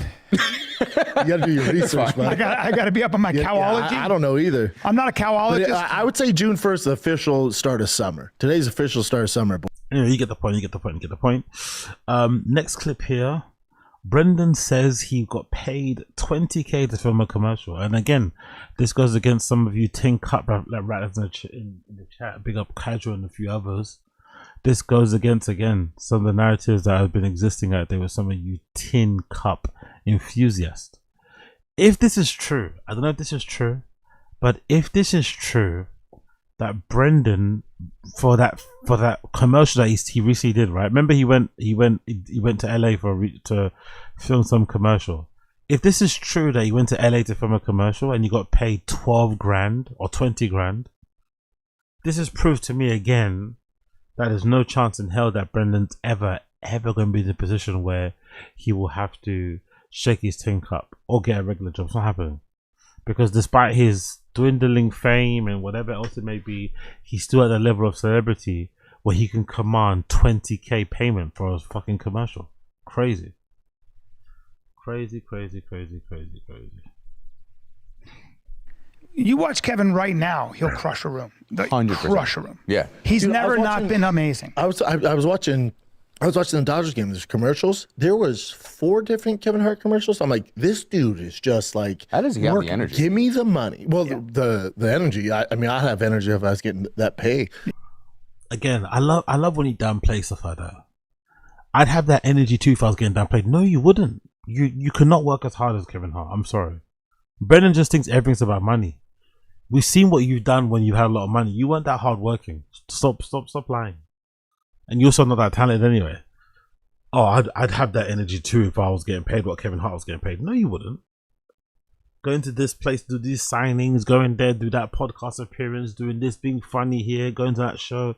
There's no chance Brendan would ever have the ability, would ever be able to do the type of work, press, whatever else it may be that Kevin Hart does when it comes to stuff that he does. No way, chance in hell. Not a chance in hell. I'm thinking about. I'm like, dude, he was on, I think Buffalo Wild Wings. He was on the betting app. He was on the new Taco Bell commercial. 4 commercials. Probably making 20 grand every time he does it or something. Crazy. More than. I mean, crazy. Gets a piece. Of the I bet you that's lowballing. I think 20. Oh no, I just did a commercial. I made more than that. Kevin Hart, you guys serious? Kevin. I just did a commercial. I made more than that. Who the fuck is paying Brendan 20 grand for a commercial? Who's even putting Brendan like? If you want to sell things, why would you get Brendan Schaub in it? Like, I get if you want attention. If you want attention, I understand because for better or worse, people loved hate him. Obviously, rightfully so, and they also enjoy hating him. So he's gonna have viewers, But why would you get him to endorse or to market, advertise what you're doing? Surely in the back of your head that it's gonna have the opposite effect. People are gonna see his face and be like, "Oh no, fuck that guy," Viscerally, fuck that guy. So it doesn't make sense in terms of trying to get your money back, in terms of trying to attract new customers and shit, new business. Brendan would be the worst person, the last person on my list I'd want to try and get, because of all the baggage that comes with it and shit. He's making like 200 grand per commercial. Oh, easily. I meant 20 million. I didn't mean 20 grand. You said 20 grand. I was like, buddy. No, 20 grand. Oh, yeah. I was like, no, they paid me more than that for this commercial. No, I'm sorry. If I'm getting that, buddy, he's right. I love the humble brag, brother. I love the humble brag. I'm getting paid more than 20 grand. If I'm getting that, Kevin Hart must be getting 25 or 30 because we're not that far apart, I love the very not so subtle humble brag. Where he didn't want to say how much he got paid, then he eventually ends up saying it. 20 grand. Yeah, 20 grand. I was like, that's why I was like, oh, no. I meant, you'd be not 20 mil. He's getting a piece of the upside, so he might be making crazy. That's the thing. $250,000.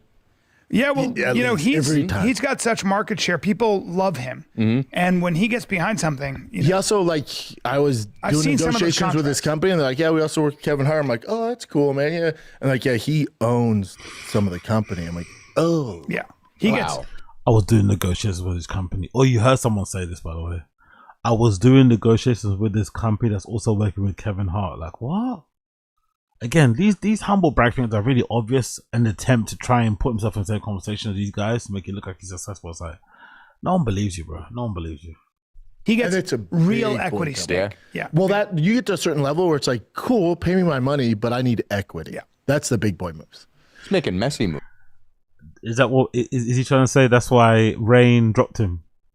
Is Brendan saying this as a way to let the audience know that's why he left Rain, because they wouldn't give him equity?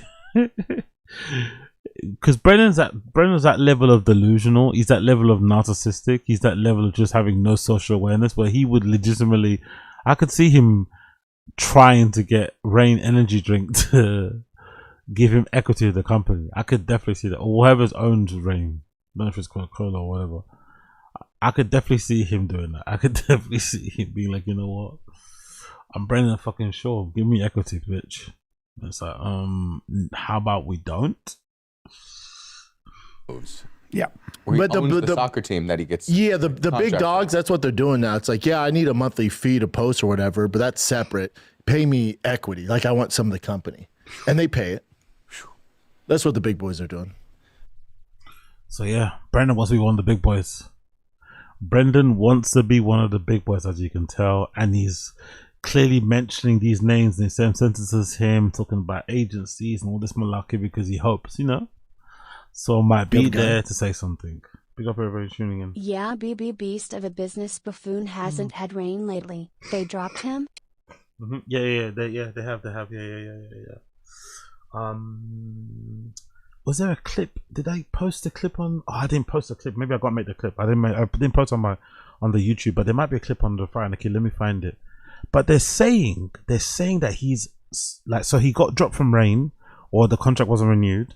In Brendan Schaub's version of events, he walked away because the contract was up. But it does seem like they didn't renew his contract. He was the only one that kind of got dropped. But they're saying that he's purposely drinking C4 energy drink to basically get their attention because they're allegedly a competitor, and he's trying to make sure that they kind of get him on board. Let's see if someone got the clip on here. I'm pretty sure he got dropped. Yep. Ooh, this one. Let's see if I can find. Oh yeah, someone asked it in the question time. I remember. Yeah, that's it. Someone asked him in his Shorb Show question shit he did. Oh, by the way, I've been to big up being suspended from Reddit. Big up being suspended from Reddit. Gotta love it. Big up the suspended from Reddit gang. Big up the suspended from Reddit gang. You get it? We out here getting suspended.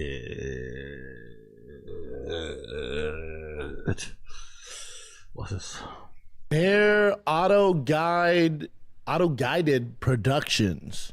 Question: No more rain sponsor. Rarely saw you drink them, and Chin never does. Just wondering. Yeah, I was with them for damn near 5 years. I never drank it. But this is really poor showing. Obviously, the questions bait. Obviously, the questions are. This is a troll question, clearly.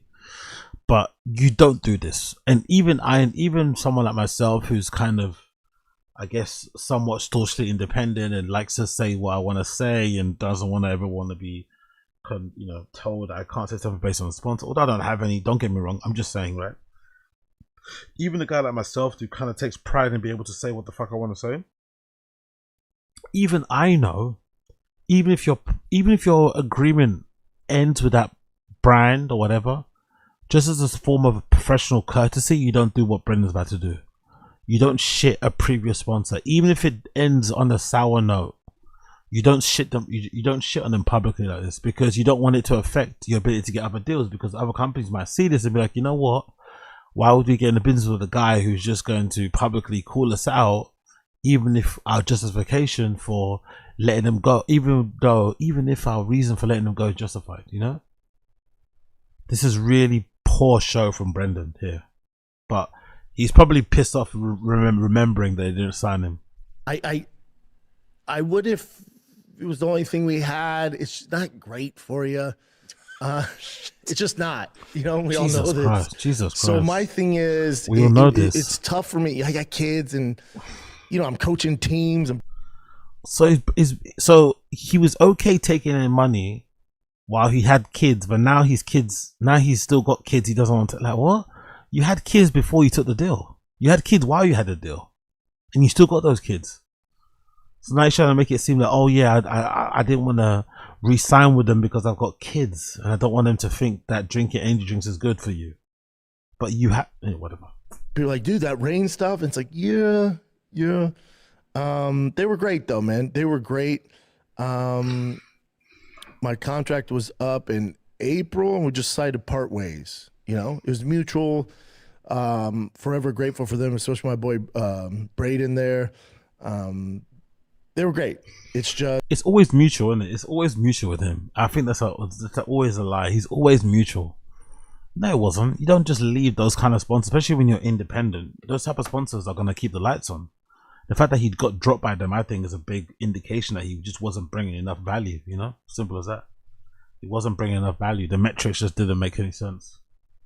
Sorry, the numbers didn't make any sense. I'm at a point now where, especially my main. Yeah, exactly, casual, exactly. It was not mutual. Exactly. If he says it was mutual, it definitely wasn't mutual. Sponsors, if I'm putting it out there, I'm using it. So I'm happy I'm in a place now where I can say no, or it's just not going to work. That's absolute lies. If a company comes, they have sponsors on TFATK. They don't use. They have sponsors on TFATK. They haven't probably went to their website. They probably don't even know what the color of the company logo is.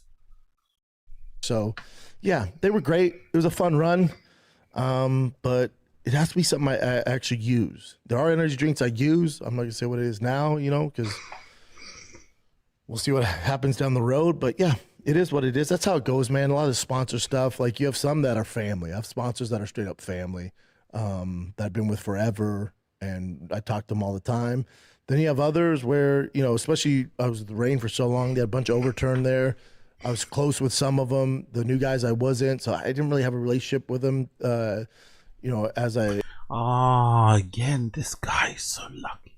Like, he's really lucky, man. He's like, people don't talk about this enough, but Brendan's really lucky in life. He's really lucky. He's really lucky. People don't talk about it enough, but his luck is like undefeated.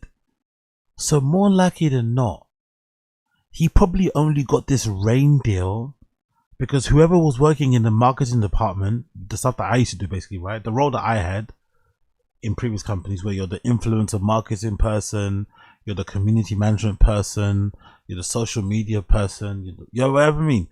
That person was probably a fan of podcasts, was probably a fan of Rogan, was probably a fan of them, and probably got him signed to Rain simply because they were a fan. Not because he deserved to be on Rain, not because he had any sort of pull, not because his numbers were, you know what I mean? He probably got the deal simply because there was a fan that worked there and hired him for something, or you know what I mean? Simply because of that. Then obviously when that person leaves, or they move on, or they get promoted, like, you know what I mean? Now you're on your own. Now you have to kind of prove your worth with your numbers. You don't have your friend looking after anymore who's like a fan of podcasts and shit. That's what probably happened. Through the years, I did when I first started. My boy Braden, who's still there, but for the most of them, they're just not there anymore. So it is what it is, man. It was a fun run. It was a great run. Yeah, Chin, you never drank them, huh? I drink them once in a while. If we had, we have them here. We still have the fridge, and I still dig the people that did it, and they're crushing it. But it is what it is. Yeah, he got dropped. He definitely got dropped. So in case you're wondering, that's the Rain energy drink scenario and story. Oh, what was I gonna do? What was I gonna do? Oh yeah, T-Back K. So we did that one. Next clip we're gonna do. Brian Callen reminisces about being in Hollywood movie Ride Along. I didn't know this, by the way, as well. I was very surprised by this too. I had no idea this was the truth. Brian Callen was in Ride Along, He's had a really long career. And again goes to show you just, I don't know, just how I think somewhat ungrateful Brian is about his career. It's like, brother, you've done quite a lot. You've done quite a lot. You've lived many, many lives. You've probably hung on a lot longer than you probably have any right to, but you did it. So well done. Just enjoy your stand-up career now, man. Stop trying to chase this Hollywood thing again. It's not gonna fucking happen. Let that dream go. Your allegations are too serious. You're not willing to fucking address them anyway. So you're never gonna get back into Hollywood.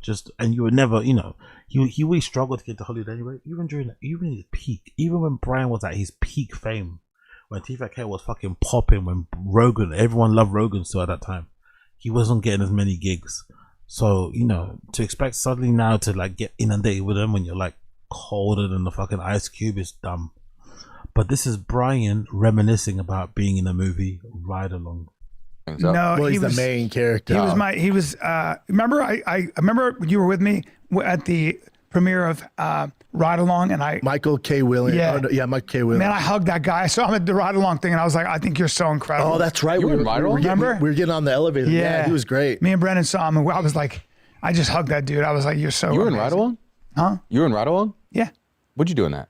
I had a good part in that. Yeah, did you? Ride Along, he did. Yeah, we went to the premiere of Ride Along. Yeah, that's right. And he was that's there. right. We went. That was and we were in the garage, and he was coming down. We were both like, oh hell, because he's so talented. Were you in Bad Santa? I think he died of a drug thing. Yeah, he was in Bad Santa. You were? Yeah. Someone told me where, and I'm like, you're talking about Billy Bob Thornton. Yeah, like, but no, he throws Billy Bob Thornton over the bar. Yep. He's in the very beginning of it. Yep. Oh, you were a youngster then. I was a youngster, buddy. Yeah.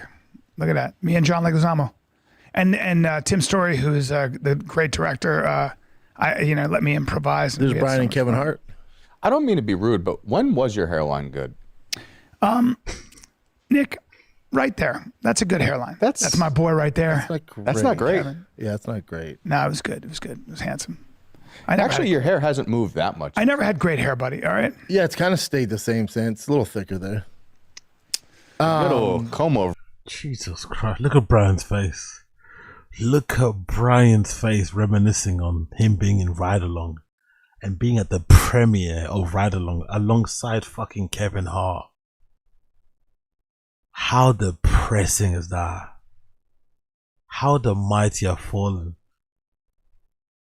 There was a time where he was in Ride Along and he was starring alongside, and he was at the fucking premiere, because they always say the premiere is the big litmus test, right? You can be in a movie, You could be even a role. You can be an extra, but do you get invited to the premiere? That's usually a mark or a test of like, you know, an indication of like where you sit on the hierarchy of celebs, and if you have any type of a future in the business, and blah blah blah blah blah. So the fact that he was at the premiere says that he was held in high regard. You know, the fact that he was standing, he got to stand next to fucking Kevin Hart on the red carpet and take pictures and fuck around is also proof that he was held in high regard. And then it just all goes away.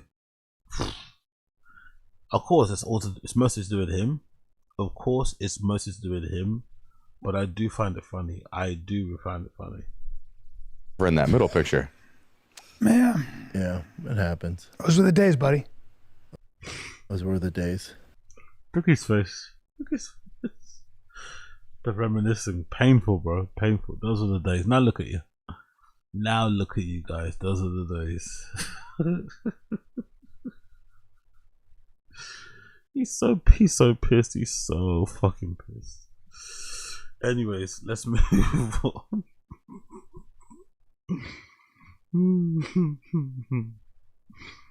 Oh god, my God, cool. Let's do this. So we did that.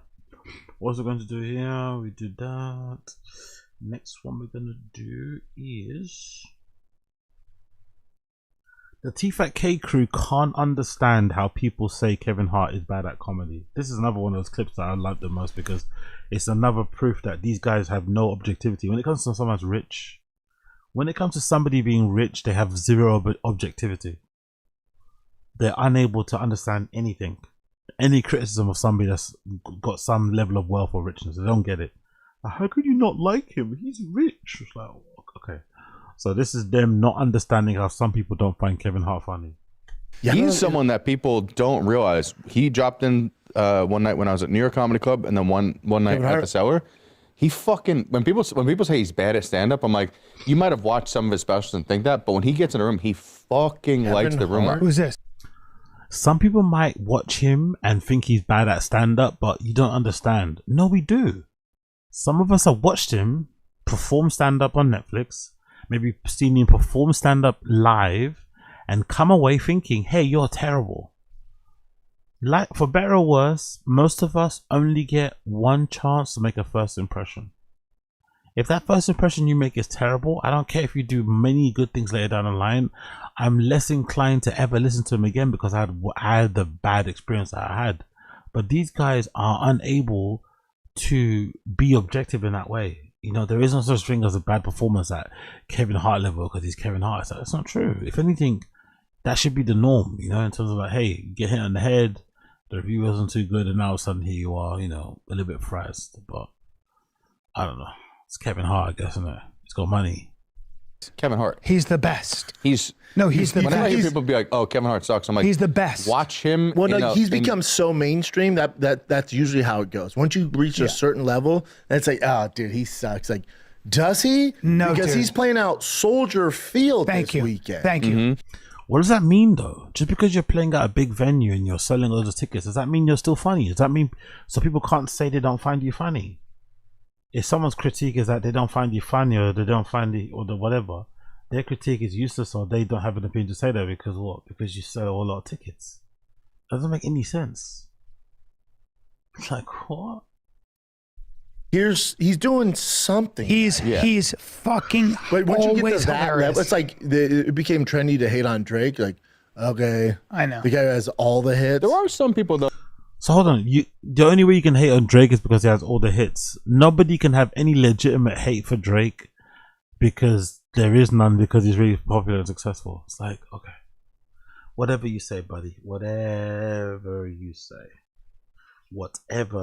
And again, I don't know. Like, I wonder if a lot of these guys sometimes they get done a disservice because of their friends. You know, like I don't think your friend should be allowing you to just get away with this sort of nonsense or to like have no ability to push back or to be the slightest bit disagreeable. It's like, bro, it might actually help you stand up, Kevin Hart stand up be better, or just in general, just good for your soul to tell people the truth. Yeah, you're not that funny, man. To me, at least, anyway. Fair enough, you're getting to perform at all these big stadiums, but people should be able to say someone's not funny or good at what they do, even if they got a lot of money. It just doesn't mean because you got a lot of money you're immune to criticism or pushback, or someone can't say they don't like what you do because you must be doing something right. Yeah, you are. Must be doing something right to a certain demographic of people, but everyone else maybe not so much. But hey, what do I know? What do I know? People though that they do some big rooms, then you're like, huh? Like Kevin Amy Schumer. Wow. Different, but no, hold on. Now, I'm not at one point. I'm not a fan of Amy. I think she's a complete piece of shit for a lot of things she's done. We know. What did Amy Schumer do? She called out Brian Callen for being a creep because he is one. She called him out for maybe allegedly being an R word because he might be one, allegedly. What did she do that was really that bad? What did Amy Schumer do that's bad? Call out Brian Callen's allegations that he refused to defend himself. When she was young and what her come up was being raunchy and being the silly fat girl next door, she was amazing. But then when she went in Hollywood, that went out the window. I've only had bad experiences with her. She was a beast. Back in the day, she was a beast. And Theo knew her.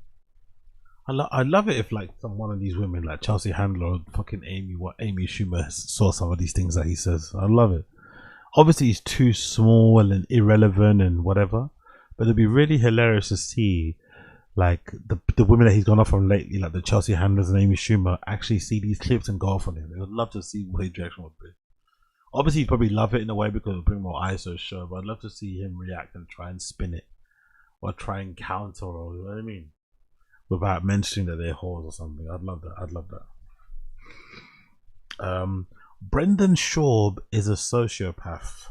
Brendan Schaub is a sociopath. 1726. Big dude down, but one of the dads I coach with, he was a coach on this Brewers team. Big dude, larger than life, had 2 twin boys on the team. Great guy. Awesome, bigger dude, right? Just tall, taller than me, bigger than me. Not muscular, but kind of out of shape. Great. We got it. We kind of got the idea that this guy was a fat dude because of the way that Brendan was trying not to say he was a fat dude. But then because he went to flex and seem superior, he had to obviously tell us he was a fat dude, But we got the impression. We did get the impression this guy is trying to describe, who obviously passed away, was a bit on the bigger side, but he was trying desperately to say it, but then his ego and his pride and narcissism got the best of him, and he still said it anyway. Great guy, great coach. Everyone loved him. And then I'm at the baseball fields on Saturday, and you hear that Astros, played for the Astros, or coach for the Astros. Little League, in my son's league, not the Houston Astros. So I'm at the game, and the dad's like, how'd you hear that Astros coach died? And I'm like, it's terrible, man. Why would you think it was anything to do with the Houston Astros? When you're playing with your kids, and why would you think that? Shows me a picture, but I can't tell. So I'm thinking Houston Astros. I'm like, it's crazy. I just keep talking about like some, I don't know, pitching mechanic or something. And then I can tell the guy's like, oh, Jesus, man. So a guy at the baseball field comes up to him and says, hey, have you heard about that Astros coach who unfortunately passed away? And Brendan, because he doesn't give a fuck about people's problems on his own, right? Doesn't really care about people's feelings apart from his own, completely misses what the guy's trying to say to him, misinterprets it, just completely ignores it for better or worse, but then picks out what she wants and expects him to be like, oh my God, go crazy. Like, what? Like, why would you shoot? Like, anyway, I don't know. Read the room. Dude, I didn't know. And I get home that night and Joanne's like, yeah, I remember that coach that you were coaching against? I'm like, yeah, what about him? She's like, he passed away. I'm like, oh, shit. Oh. It just went to bigger dude, 2 twin boys, great coach, and just went to sleep, had a heart attack. I ever tell you the doctor? I don't think that's B. Mallory. To be fair, when you hear a sports team, you assume it's professional. Not really, not in that scenario. If you're playing with your kids at Rex, whatever the baseball thing he's doing, right? And somebody mentions that, oh, do you hear about the Astros coach? You're gonna think about the coach of the kids' Astro team, not the Houston Astros. I know I would anyway.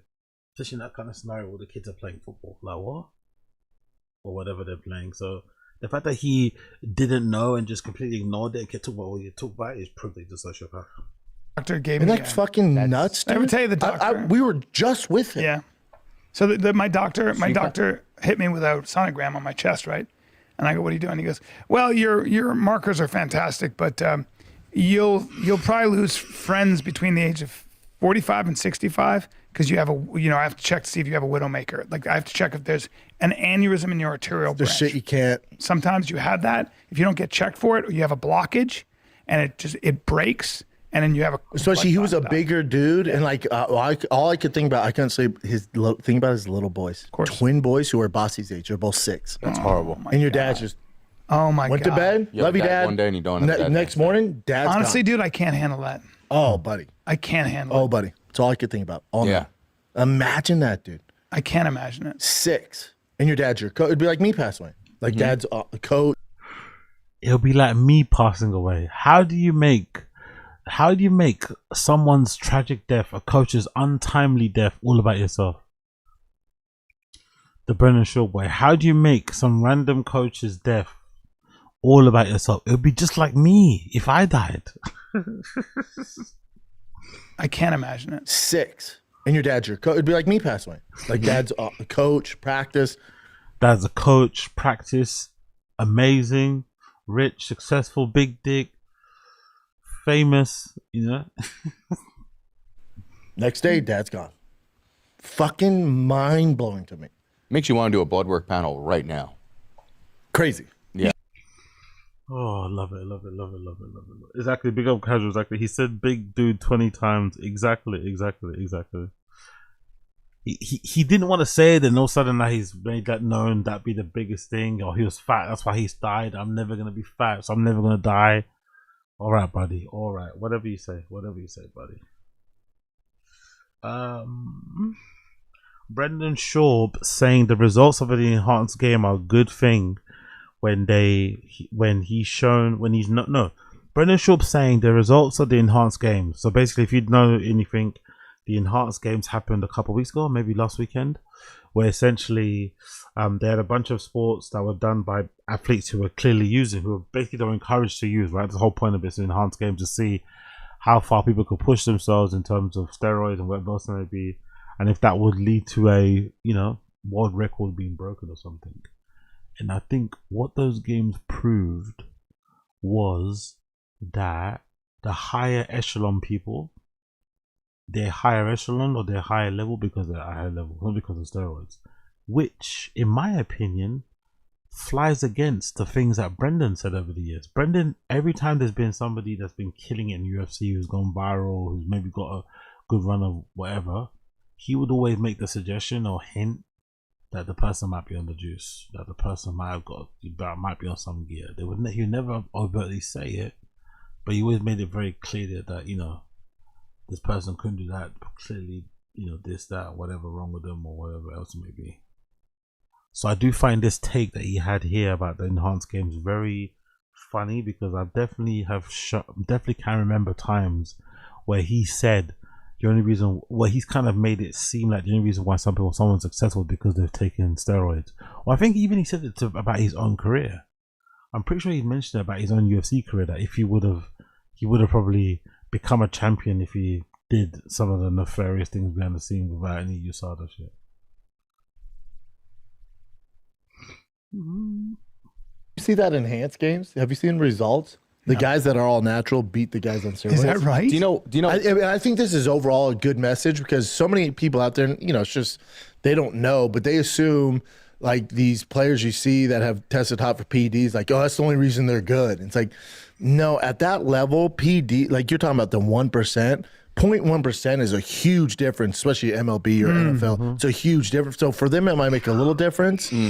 But it's not the end all be all. Like people think you can just take steroids. Like, well, I'd been Barry Bonds if I was on the same shit. It's like, you wouldn't, dude.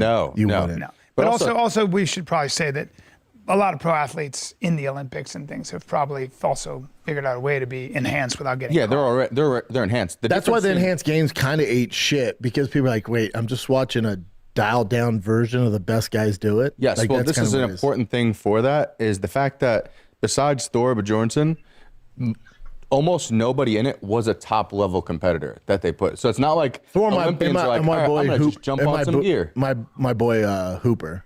Yeah. Besides the two, my boy, what's his first name? Who strength competitors? Just jump on some gear. My boy Hooper. Yeah, besides the 2 strength competitors, most of the people that competed weren't even the top, anywhere near the top. So they were just like, that's surprising. Good. But they weren't like you have to imagine top if you're one of the top dogs, you can't be like, I'm going to do the enhanced Right. games because then you can't go back to the Olympics. That's right. So you're not even getting the best of the best doing this. Did you watch any of the Raw? Raw? Marab wrestled Frankie Edgar. RAF. RAF. I'm sorry. Raw RAF. is WWE. RAF. Yeah, I meant Oh RAF. yeah. He teched Frankie Edgar. Frankie Edgar's a lot older, man. How is Frankie's he? almost 50. Yeah. Is he really? Yeah.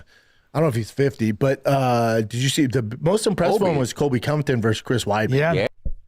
So yeah, I do find that kind of interesting. I do find it kind of interesting. Let's see if I can find steroids. Do I have the clip here? Let's see if I can find it.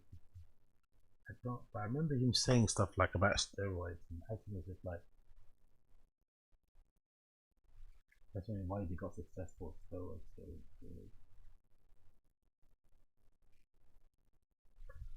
What's that leech? Let's see if I can find anything on a TVK subreddit, but I'm pretty sure I remember him saying, "Yo, big up, appreciate, yeah." These 3 stooges call this work amazing. Yeah. The hardest work ever, mate. The hard and fucking Callan's over there talking about he wants to open a ranch. He wants to have a ranch, bro. A ranch, you know. Hold on, let me just double check this. What I want to write? Steroids. Jesus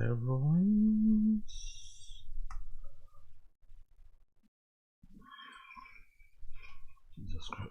Let's see if I can get it open. Steroid use has been shot. A little mouse.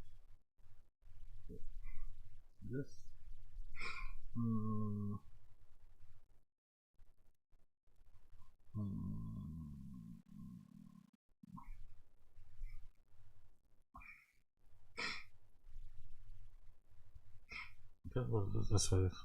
What's this?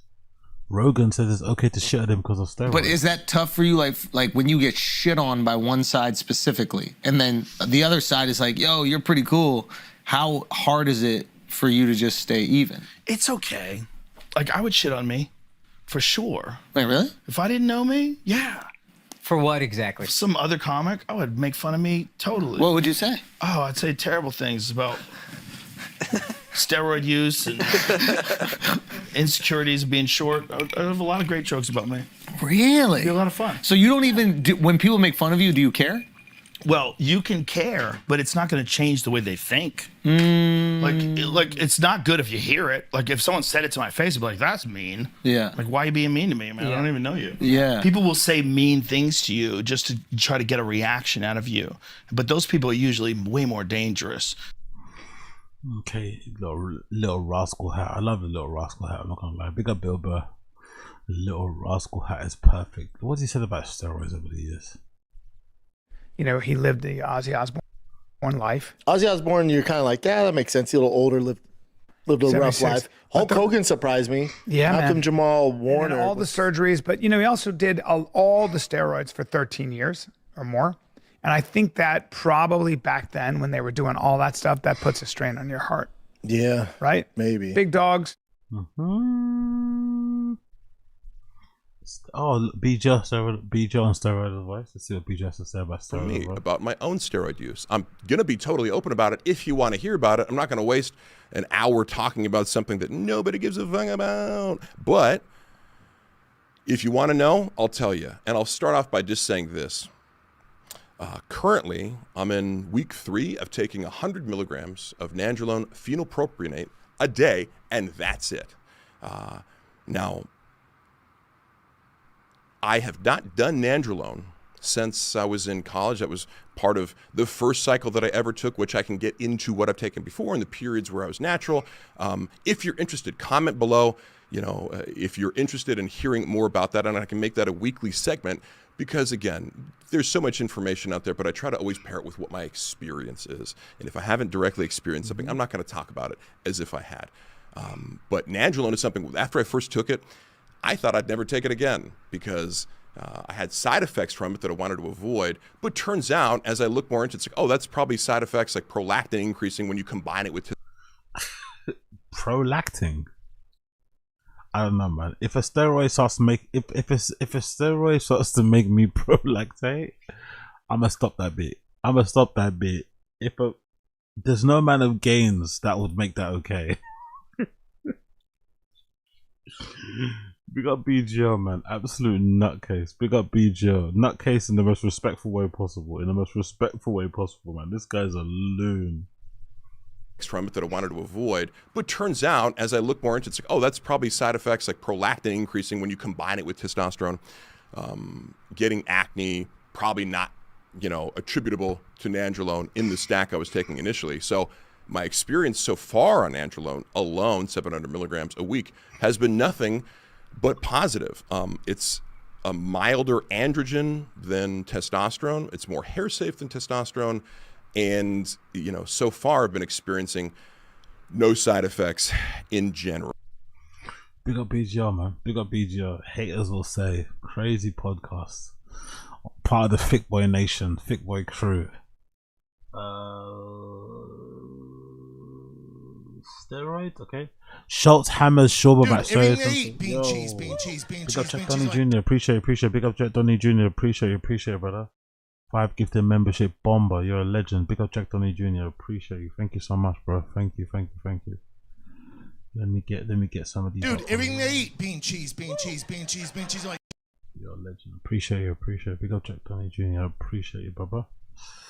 Let me get that 131 and get that 131 bad boy on there. Big up Jack Donny Jr. You're a legend. Appreciate you. Dude, everything they eat, bean cheese. Like.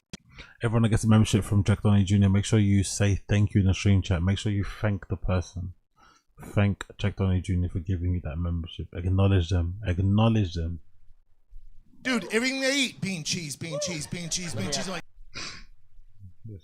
See this question. Are you on that fucking test right now, dude? No, what's up, dog? Swole, son. I'm juicy. This is natural or right? This is all natural. I don't know, dude. I've been in the weight room since 4th grade, dude. Everything they eat, fourth grade. Bean cheese. Like. This is hard work, dedication, dude, this son. Is what's up, dog? I think you're on that fucking bro. GH, Dude, guys like us are just natural. Shut the fuck up. Look how red his face was. I missed the alcohol days. Look how puffy his face is. Look at that. I missed the alcohol days so much, man. Look at his cheek. He legitimately looks Asian in the face. Phil was right with his intro. He legitimately looks Asian. His eyes are so bloated. Cheeks are so puffy. Like, he legitimately looks Asian. Oh. Fuck up! Shut the fuck up! Son, yo, I feel bad. Fighting Henry Cejudo. What's your take? My take is it's part sports. What you're taking? You're on EPO. Oh, well, yeah. You are on I wish I was on EPO. Yeah, I'd run faster. HGH, all that shit, bro. All that shit. You are fucking on it, dude. I can see it. Even your energy's different. A guy works out once. Nah, bro. His face is changing. Look at his face, bro. He's barely fucking Mexican anymore, dude. Your face is totally fucking changed, Sean. I'm serious, man. Something's going on with you. Something's going on. What is EPO? But then don't say anything. You're on steroids. Cliff's Notes. You're on steroids. Yeah. Stop it, bro. If you're gonna, you're on. Someone says with Ozempic. I wish someone would do this with him with Ozempic. I wish somebody would do this to him when it comes to Ozempic. I wish somebody would confront him like this on the subject of Ozempic. Steroids at the gym. We're not lifting fake weights. Bro, we're not on steroids. You're lifting fake weights. You're LeBroning it at the gym. He might be on steroids. We're not. I saw that ass. He's on steroids. He's on fucking. I've been injecting a lot of shit straight into my ass. That's true. That is 100%. That's that fat ass. My thing with LeBron, like if you're it is good that it's milk crazy. I think I'm too heavy. You think? Yeah. You think you would crush the crates? Yeah, I think I'd crush the crates. What about before steroids? Before you put on all this roid weight, what do you think, dude? How much do you think you put on since you started? It's milk weight, bro. You're just drinking milk. Dude, that's all. Just milk. Huh? Milk's for babies, man. I don't fuck with milk. You don't drink milk? No, fuck no. Milk's not disgusting. At all. Anti-vaxxer, anti. Is that like a child's way of rationalizing? Have you heard anyone say that? Milk is for babies. I don't drink milk. What? What a weird thing to say. Look, no, milk is for babies. I'm not. I'm vaccinated.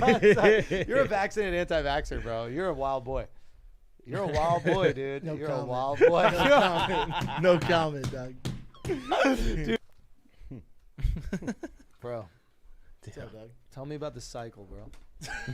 Yeah, You're fucking on it. I just can't dude. work out. Nah, dude, it's too much. It's Bro, too aggressive. The I was a thighs, the professional fucking- athlete. I know you're a professional athlete. I In know 2 that. sports. I know that. I'm aware of that. It's But different let's now. say- In 2 sports, he wasn't a professional athlete in football. So weird thing to claim, by the way. Weird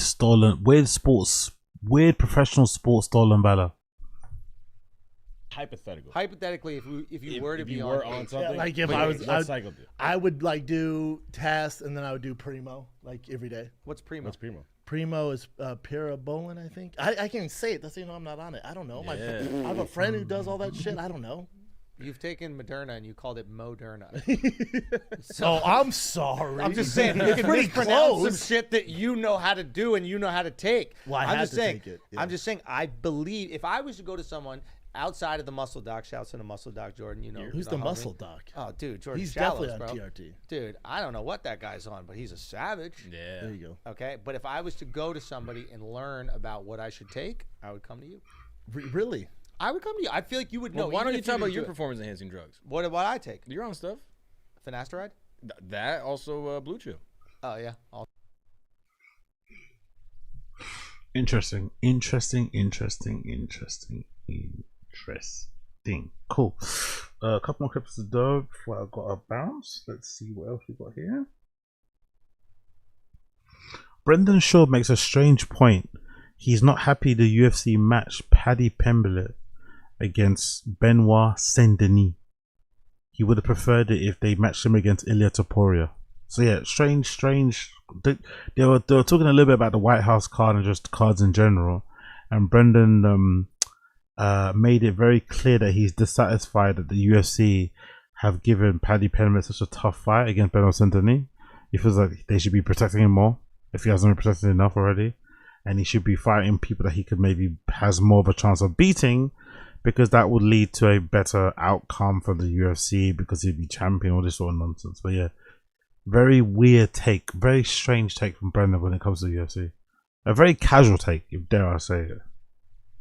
Ton is a motherfucking fight, dude. It is, but I also don't. And they're also in the running of doing greatness. Like, buddy, I love Conor more than the next guy. I love Conor. His leg fell off. He's been out 5 years. 5 years is a long time. And then Max Holloway's also older He's been too. juicing his fucking brains out for the past 5 years. That's a problem too, though, Yeah. because now you got to come off. And I don't think this card's better than the White House. No? No. It's close. Corey Sandhagen, Mario, they fought before. It does nothing for Corey. Paddy Pimblett, BSD, it's, you know. Where are you going? Like, nobody on here is fighting for a title. Yeah, it's true. There's no title implications on any of this. Is that not that should have been a BMF title fight right there? Conor, Max. Yes. That should have been BMF. Whitaker, Krilov's fun. How do you feel about Paddy Saint Denis? I don't think he does Paddy any favors. I don't like it. No. I don't like it. I don't like it. Especially as his last fight, he took a beating. It's like, I don't like I think this. Paddy wrestles him. I don't think he stands and bangs. I think he tries to get behind him. You think so? Yeah. I just don't think you You want. think he just fights him the way that Poirier fought him? You don't want to get in a slugfest with Saint-Denis. I don't think he has an option. Like, Paddy's wrestling ain't good. His jiu-jitsu is pretty good, right? Big Submission difference. Game? Yeah. Big difference. That's what I mean. Yeah. You got to get him down. Got to get him down. BSD can fucking grapple his ass off. Yeah. I don't know, man. I don't like it for him. What the fuck are we doing? That is a bad matchup. I would have liked Paddy versus Conor. I think Paddy gets pieced up by Conor. Yes, because I think Conor's a much better striker. Much better Again, at understanding distance. 6 years ago, he was great. That's a good point. You know what BSD would do to Conor right now? Even 6 years ago wasn't his prime. No. I will say you're 8 right. years ago. But BSD would fuck up Conor. Paddy, I mean, he has a better chance getting Conor down Paddy's a than lot he does bigger BSD. than Conor's frame is, isn't it? Yeah, Paddy's a big boy. But Yeah. remember, Paddy's still fighting at 55. Yeah. So I think Conor, though, I still think Paddy isn't close to the striker that Conor. yeah, but his grappling is much better. Are they doing odds what Conor is? I don't know about that. What's the odds of Conor not Paddy? showing up? Yeah, I don't know if his grappling's better than Conor. Connor's That's smart. insane. He's smart. He's a smart. He's a high fight IQ's high. What's your favorite submission of Conor's? Which fight? Well, Conor. What I'm saying is Conor would be able to. I don't know that Paddy gets Conor down. But you just said he takes BSD down. Who? I said Patty. Yeah. No, I'm saying I don't think Connor. Yeah, I don't think Patty gets Connor down. Yeah, I think that Patty's jiu-jitsu is probably the thing that he has to rely on against BSD. Against everybody. Yeah, yeah, you can't stand there. No, with your hands down. but against Connor, he has a much better success rate of getting Connor down than it is BSD or Justin Gaethje. I think this is the fight we find out if Scousers do get knocked out, because this is the guy who's going to knock him out. He could do it. If he tries to stand and bang with his head, he's against the cage against BSD, which is what happens to Patty, it's a bad day. Mm-hmm. It's not. You're not dealing with those hooks. I just don't like the matchup for him. We want him to fucking win, for God's sakes. Do we? We want him to win. Don't we want every fighter to win? Shouldn't they be deserving a win? We want him to win, for fuck's sake. It's a weird thing to say. But if he does win, what do you do? He's back in the game. That's a good win for him. Yeah, man. But I saw with Patty. Then it's a big loss. Yeah. You're not on the Patty train, huh? I love Patty. Yeah, still big holes. Favorite fighters. He's never gonna. I just don't like them. I didn't like the Justin Gaethje matchup. I don't like the BSD, and obviously he's at a level where you have to fight those guys. Yeah. But my thing is, if Patty would have got past either Gaethje or whoever they gave him that last fight, then he's at. Think how much bigger of a fight it is, Patty versus Ilya. Mm-hmm. That's a fun fucking. And fight, they have action. So Brendan would prefer to see Paddy face Ilya Topuria because it's a fun fight. But he doesn't like Paddy facing Benoit Saint Denis because it's likely that Benoit Saint Denis will win, and that will mean another loss on Paddy's record, which will then harm his ability to become champion. If anything, don't get me wrong, Benoit Saint Denis is more likely to beat Paddy up for all 3 rounds, right? Benoit Saint Denis is gonna put the beats on Paddy. Let's be real. I've always been a big fan of Benoit Saint Denis. If you ever watch my fight, if you ever watch my do my watch-alongs for the fight card, you'd know I've been a big Benoit Saint Denis fan from the minute one he came to the UFC. So more than likely, knowing how Benoit Saint Denis fights, and he's probably gonna beat the fuck out of Paddy Pimblett, but it's probably gonna be over 3 rounds. It could be argued Ilya Topuria would also beat the brakes off of Paddy Pimblett, but he'd probably do it in 1 round. So what would you rather? You rather Paddy Pimblett suffer for 3 rounds and get outclassed by Benoit Saint Denis, or get completely starched in the first round by Ilya Topuria? What a strange take. Oh, don't give him BSD, that's too hard. He's not going to win. It's going to affect his chances of becoming a champion. Give him Ilya Topuria instead, because he's champion. It's a big fight, but he also is going to lose. He's not going to win that. What a weird take from Brendan there. Strange take. Strange take. I get being a fan of Paddy and wanting him to win, but wanting him to fight Ilya instead of Benoit Saint Denis is insane. They're both as good. Sorry, they're both going to beat the fuck out of him, Anyway, I'm gonna leave it there for now. I think I need to go to bed now because the lights are on, and I've got to get to work and shit. So, I've only done 3. I've not even done 4 hours yet. Really, I've not even done 4 hours yet. For real, I've not done 4 hours. Oh, okay, cool. I've got 20 minutes left. Okay, cool. Let's switch up then. Let's switch up then. If I've got 20 minutes left, let's switch up because I need to get the 4-hour mark. These streams must be 4 hours. Must be. Okay, cool. Let's do RM Brown. Let's do a little bit of RM Brown and move around a bit. Let's do a little bit of RM Brown. RM Brown would I think this is Dave Rubin. Yeah, Dave Rubin on Jubilee. Let's see what happened here. People, if you're tuning in, like the stream. Like the stream.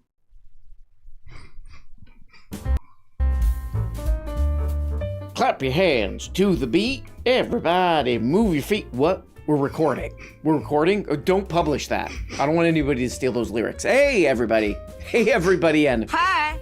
How you doing? How you doing? How you doing? Say how you doing right now, please. Really? Oh, wow. What we got here today? A video of some sort? What the hell is that? It's a Jubilee. Ooh, great. Jubilee is a funny name for this channel because it sounds like, this is what it sounds like. Yay! It sound like, yay! Jubilee sound like, but it's really just like,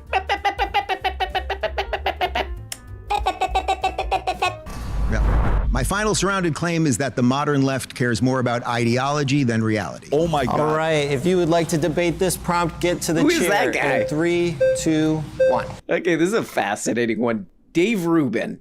Okay, he's definitely going to get a younger audience with this one, okay? What the hell does this say? Getting fact-checked this many times and losing is crazy.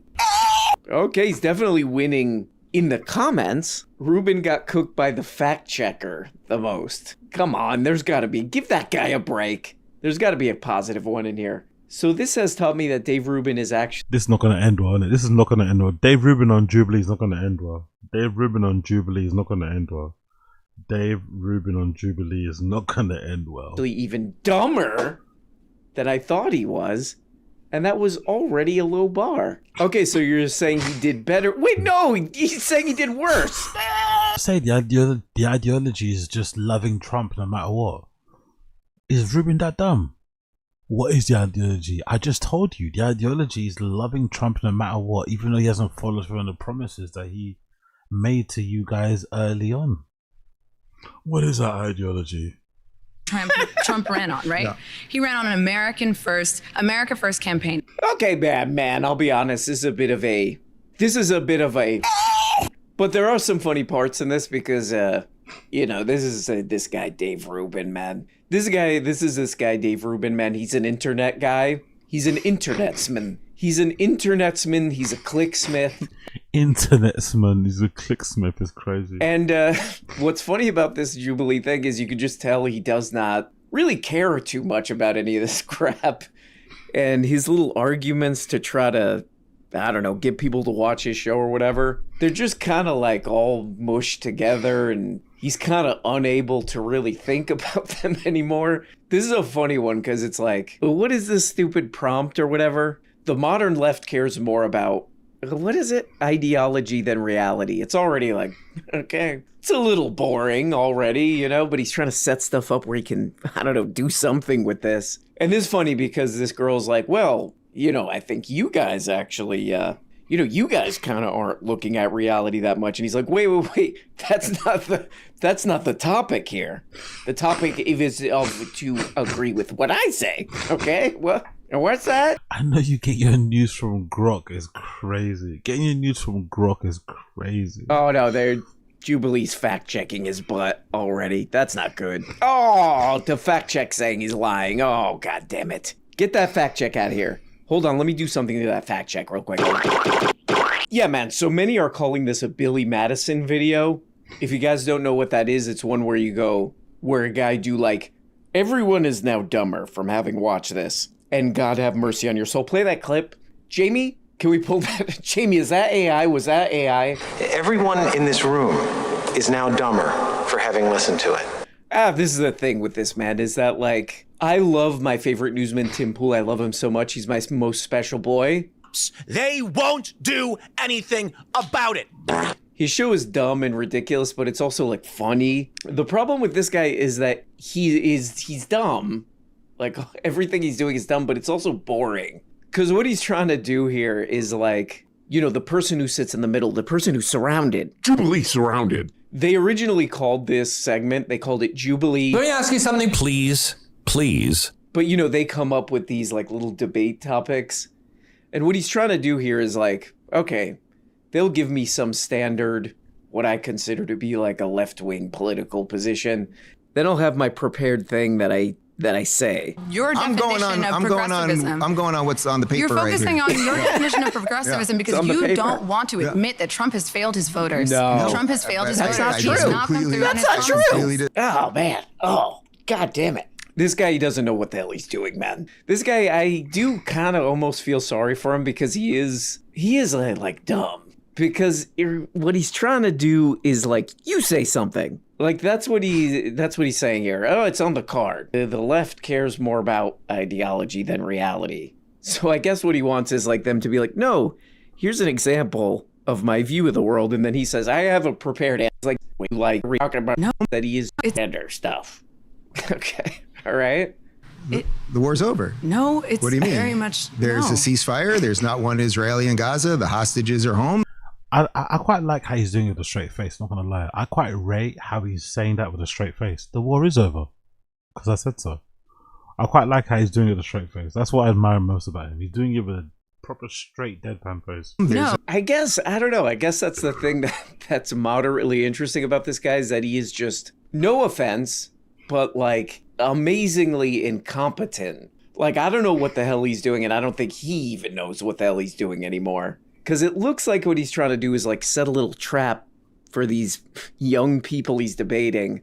Okay, you explain your view of the world, and then I'll have some prepared things to debunk it. Okay, you pukes, you pieces of crap, what do you believe? And it's like, okay, Dave, I'll answer the question the way you seem to want it. I don't know. What's a common left-wing idea? Universal healthcare, how about that? Is that not living in reality? And then what? He would go like this. I search for this. There's like one video of him talking about this with a guy from New Zealand, and he's basically like, I don't know. It seems good, but I have a different thing. What's wrong with my healthcare in New Zealand? The US doesn't want healthcare like the rest of the Western world. Where have we got it wrong, and you guys got it right? Right. So I will be completely honest with you. I don't know about your healthcare system enough, the New Zealand healthcare system Look it specifically. But if you mean broadly, you mean socialized healthcare. They all compete for services and prices, so you're hopefully keeping the costs down. Then you get the government to come in, and if they can figure out a way to subsidize some of the products or help some of the doctors or drive down those costs a little bit. And I know this is where my libertarians friends will say, hey, once you get the government involved, you've actually just inflated everything. But I think there is some way to do something that's part private and part public. I think. I don't think we've perfected. Well, we certainly haven't perfected. It seems to me for someone with no. Or I don't know. If I were there on my mental game, I haven't done indicating that the eclipse. You only watch his channel, I guess. Previously, is it me or they're both thinking about each other naked? Is it me, or as they're both talking, are they both thinking of each other naked? Is it me? Am I the only one reading too much into the looks? Am I reading too much into it, or is either person thinking of each other naked when they're looking at each other? I don't know. I just get the vibe. Or am I reading too much into this? Channel, I guess. Previously in a gun. Ha ha ha! Not just you. There's a lot of zest here. Rolling on the floor, laughing emoji. Whole lot of oranges, whole lot of light, whole lot of squeezing going on here, whole lot of grating and squeezing. Basically, get on board what you said there. Look, if you want to create the condition. Okay, all right. I don't know. Well, what the hell would anybody take from this? This guy's trying to win people over to his channel. You watch this. I'll leave that there for now. Let me check. Actually, I want to check out Public Freakout. I haven't been on Public Freakout subreddit in time. What's happening in the world in terms of people fighting each other randomly in the street? Has anything happened? I haven't been on the Public Freakout subreddit in ages. What's happening out there in the streets? Someone who's getting run over, who's getting shot at. UK police handcuff a dying 18-year-old stabbing victim. Okay, I'm not going to play that one. That's too dark. It's just too much darkness on there, actually. Let me not play any of those clips. There's just way too much darkness over there. Oh, there's a Joe Budden thing I want to check out, isn't it? No, there's a no jumper thing. There was beef at no jumper, actually. There was some beef at no jumper. Somebody nearly got, somebody did get pressed. Who got pressed? Here we go. I think I got it here. Someone got pressed at no jumper. Someone got pressed on no jumper. Who was that? There we go. Here it goes. Things go left on no jumper after J Hood tells Spodyface to step outside for a fade. After he was disrespecting his OG Whack 100 and insinuating he's gay. Oh, it should be good. Family, that's families, dead homies. I'm team Whack, dead homies. Whatever issue with Whack, got an issue with me, dead homies. Issue with Cuz. I don't fuck with Cuz at all. Yeah, but y'all got like studio beef. Y'all ain't got no real beef, bro. That ain't real. In the streets, y'all ain't trying to hurt each other. Ooh. Tell him that. The way that fucking Adam is laughing is not good either, by the way. I'll be pissed. If I was Spodyface, I'll be pissed the way that Adam is laughing. Yeah, y'all ain't trying to hurt each other, bro, because I'm here. Dead homies, like I'm rocking with Whack. Dead homies. Okay, that's my family. Like I can see, that's like you meet this nigga from 40s, cuz. This deeper than rap, nigga. This family. Yeah, homie. Well, nigga said what he said, bro. I don't know what he said. I don't even be following that internet shit. I just know that's my family. No, I'm talking about I said what I said. What you say? Spody hates Wack so much they be putting fake news on. What you say? Gay and I definitely don't put nothing fake about You call him gay. You can't call one nigga gay and not call everybody gay. You can't call one nigga gay and not call everybody gay. What that mean? Man, you know what's going on. You can't call one nigga gay if you're not talking about the gay niggas in your community, bro. Who gay in your nigga community? You know what's going on, fool. I really don't. I don't. You know, I'm not about to go back and forth on. I'm not going to back and forth either. Yeah, me neither. Dead homie, what that supposed to mean? Bro, what like you see like you got an agenda, like what? We can squabble. You said what? We can squabble. Nah, that's easy come call, on. bro. Let's just pod, man. We go around the corner. Call, bro. Or we go around the corner. We in. That's easy call. All right, ain't nothing else to talk about. Let's stop talking about it. All right, I'm done talking about it, bro. We gonna squabble after the bro. It's cool. This escalated quickly. No, it ain't escalating. This regular. This regular program, fool. We ain't. That's nigga. That's PC. No, that ain't. Nigga, that's what, nigga. How me calling you for a fake PC? Nah, we could have did that on there. You online doing all that. I'm not online, bro. This is a conversation that brung up. Nah, it seemed you should have. Bro, J Hood on some bully shit. J Hood on some bully shit. Spotty don't want it. J Hood on some bully shit. J Hood on some bully shit. Come on, call me a PC again. Squad right now, bro. Alright, come on, let's go. Wait, bro, this is Oh, wait. Oh, he's on it. He's on it. Hey, now, bro. Alright, come on, let's go. Wait, bro, this is Oh, wait. What the fuck? Yo. Yeah, that shit. Yo, hold They're gonna. They about to go. I mean, maybe it's like somebody should go watch so they could kind of tell us what happens. Maybe someone should go and watch so they could tell us what happened. Yo, Adam 22 is the worst. Bro. Maybe someone should go out there and record it so you can post it on Instagram. It ain't no break. People think it's a play. That's They might think that shit. Hey, y'all screen. Make sure y'all screen record that shit. Are they really gonna go do that in the parking lot? Yo, what? This is so unexpected, bro. Damn. Oh, anyway. What can you do? What can you do? What can you do? People are always gonna do what they're gonna do. What they're gonna do on that show, and they're always gonna do what they're gonna do. Ay. Big up Spody Face, man. Big up Spody Face. Big up Spody Face. Big up Spody Face. Big up Spody Face. Alright, cool. Quickly move on from that one. What's going on, Fearbuck? What have I missed out on here? Was this a new? Was that a new God of War spin-off game? God of War. Luffy follows Faye after her death and awakens what's that? Everyone? A dangerous afterlife where gods are across mythologies battle for power. Ooh. God of War.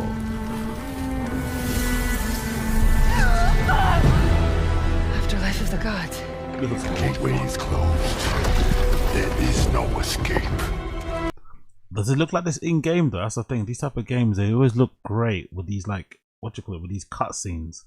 But does this game actually look like this when you're playing it? Does this game actually look like this when you're playing it? That sword is more than you think it is. Faye, wow. You need to accept it. All of it. You're dead. I have to find a way back. That was pretty good, I'm not gonna lie. That looks pretty decent, I'm not gonna lie. That looks pretty fucking decent. Victor, when Bemia, whatever his fucking name is, sorry, is gonna be on the cover of 2K. Congratulations to him, he's been killing it lately. Bender Don was there. What's this? Stephen, whatever. Cool. Number time. Academics, cool. We know about that one. What's happening on Slime here? Dwayne Wade, Cleveland. Carpent, wholesome answer when asked by playing with your family to him and his family.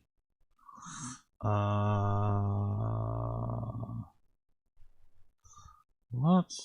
There's nothing like it. Okay, cool. Coach Prime says he doesn't care about the hate he gets relationship with Karuchi and to his family because they're still living the best life. Cool, congratulations to you then. What?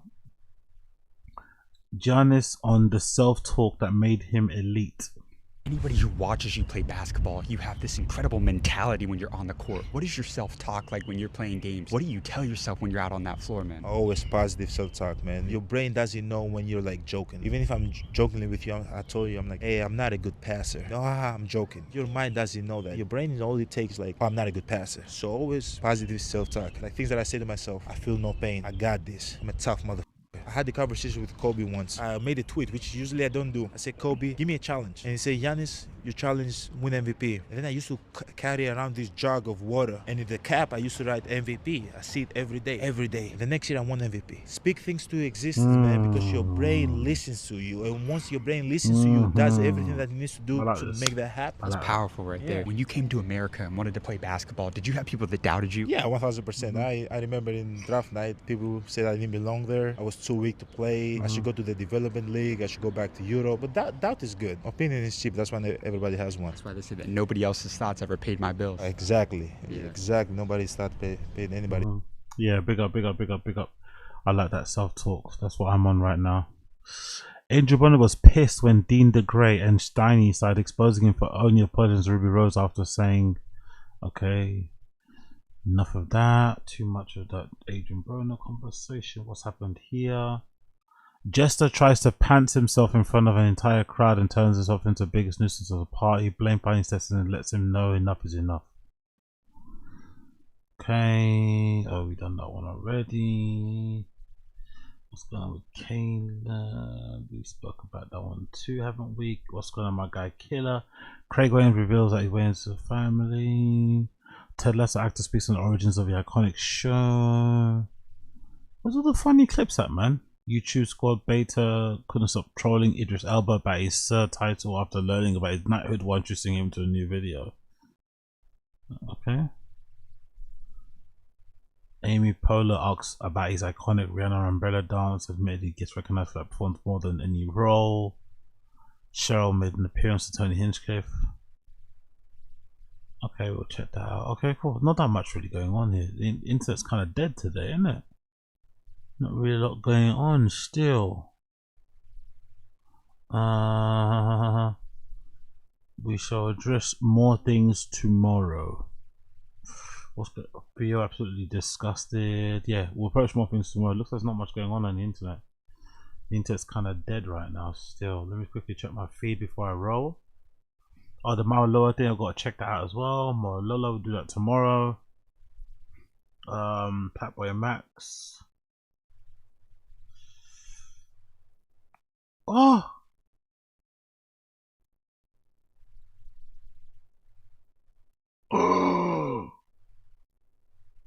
Oh my god, oh my god. Horror moment. Woman falls into a manhole as a loose cover gives way. Yo, I hope she's got a good lawyer, man. I hope she's got a good lawyer. Oh my god, this is so scary. Jesus Christ. Jesus Christ. Oh my god. Oh my god. Did she come back out? Oh no, someone saw her drop in there. Holy, does she come back out? What happened to her then? Holy shit. Holy shit, man. Holy shit. Okay, cool. Jesus using a lace front. The jig is up is crazy. What else is going on here? Cool. Oh. Oh my fucking gosh! Oh my fucking gosh! Oh my! Please take a picture. Just please take a picture. Please just take a picture. Please just take a picture. Oh, he's going to. He's going to. He said he's gonna take a picture.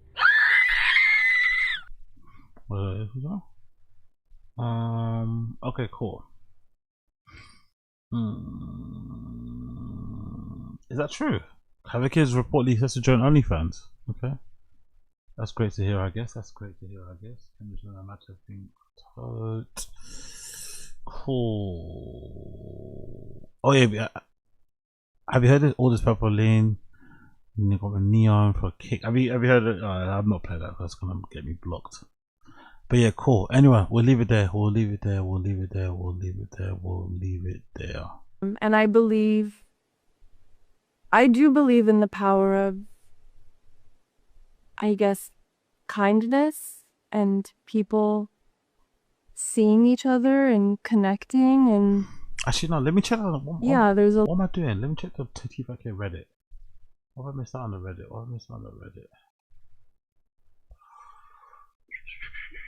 What have I missed out on the Reddit? What have I missed out on the fucking Reddit?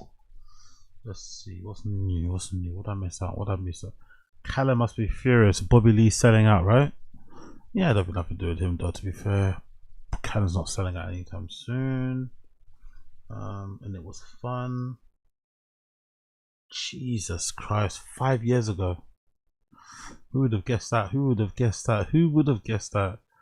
5 years ago, Shane Gillis on T5K. Jesus Christ. Game of Thorn. I go, but football, it's just different. We don't really max out to that extent, you know? I go, our thing's 225. And he goes, oh, yeah, you guys do 225. At the Combine Pro Day, we do 225. I go, you ever done 225? He goes, yeah, what's the most you do? He goes, I think he said a few months ago he did 40. Or I think maybe 36. I go, oh, cool. He goes, what's the most you did? I go, last summer I did 40.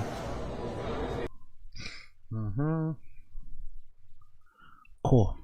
I think we'll leave it there for now. We'll leave it there. We'll leave it there. We'll leave it there. We'll leave it there. There's not much more to go on, is it? Really, to be honest. We'll leave it there for now. We'll be back again tomorrow. But yeah, we got everyone for tuning in. By the way, smash like, hit subscribe. Smash like, hit subscribe. See you guys tomorrow.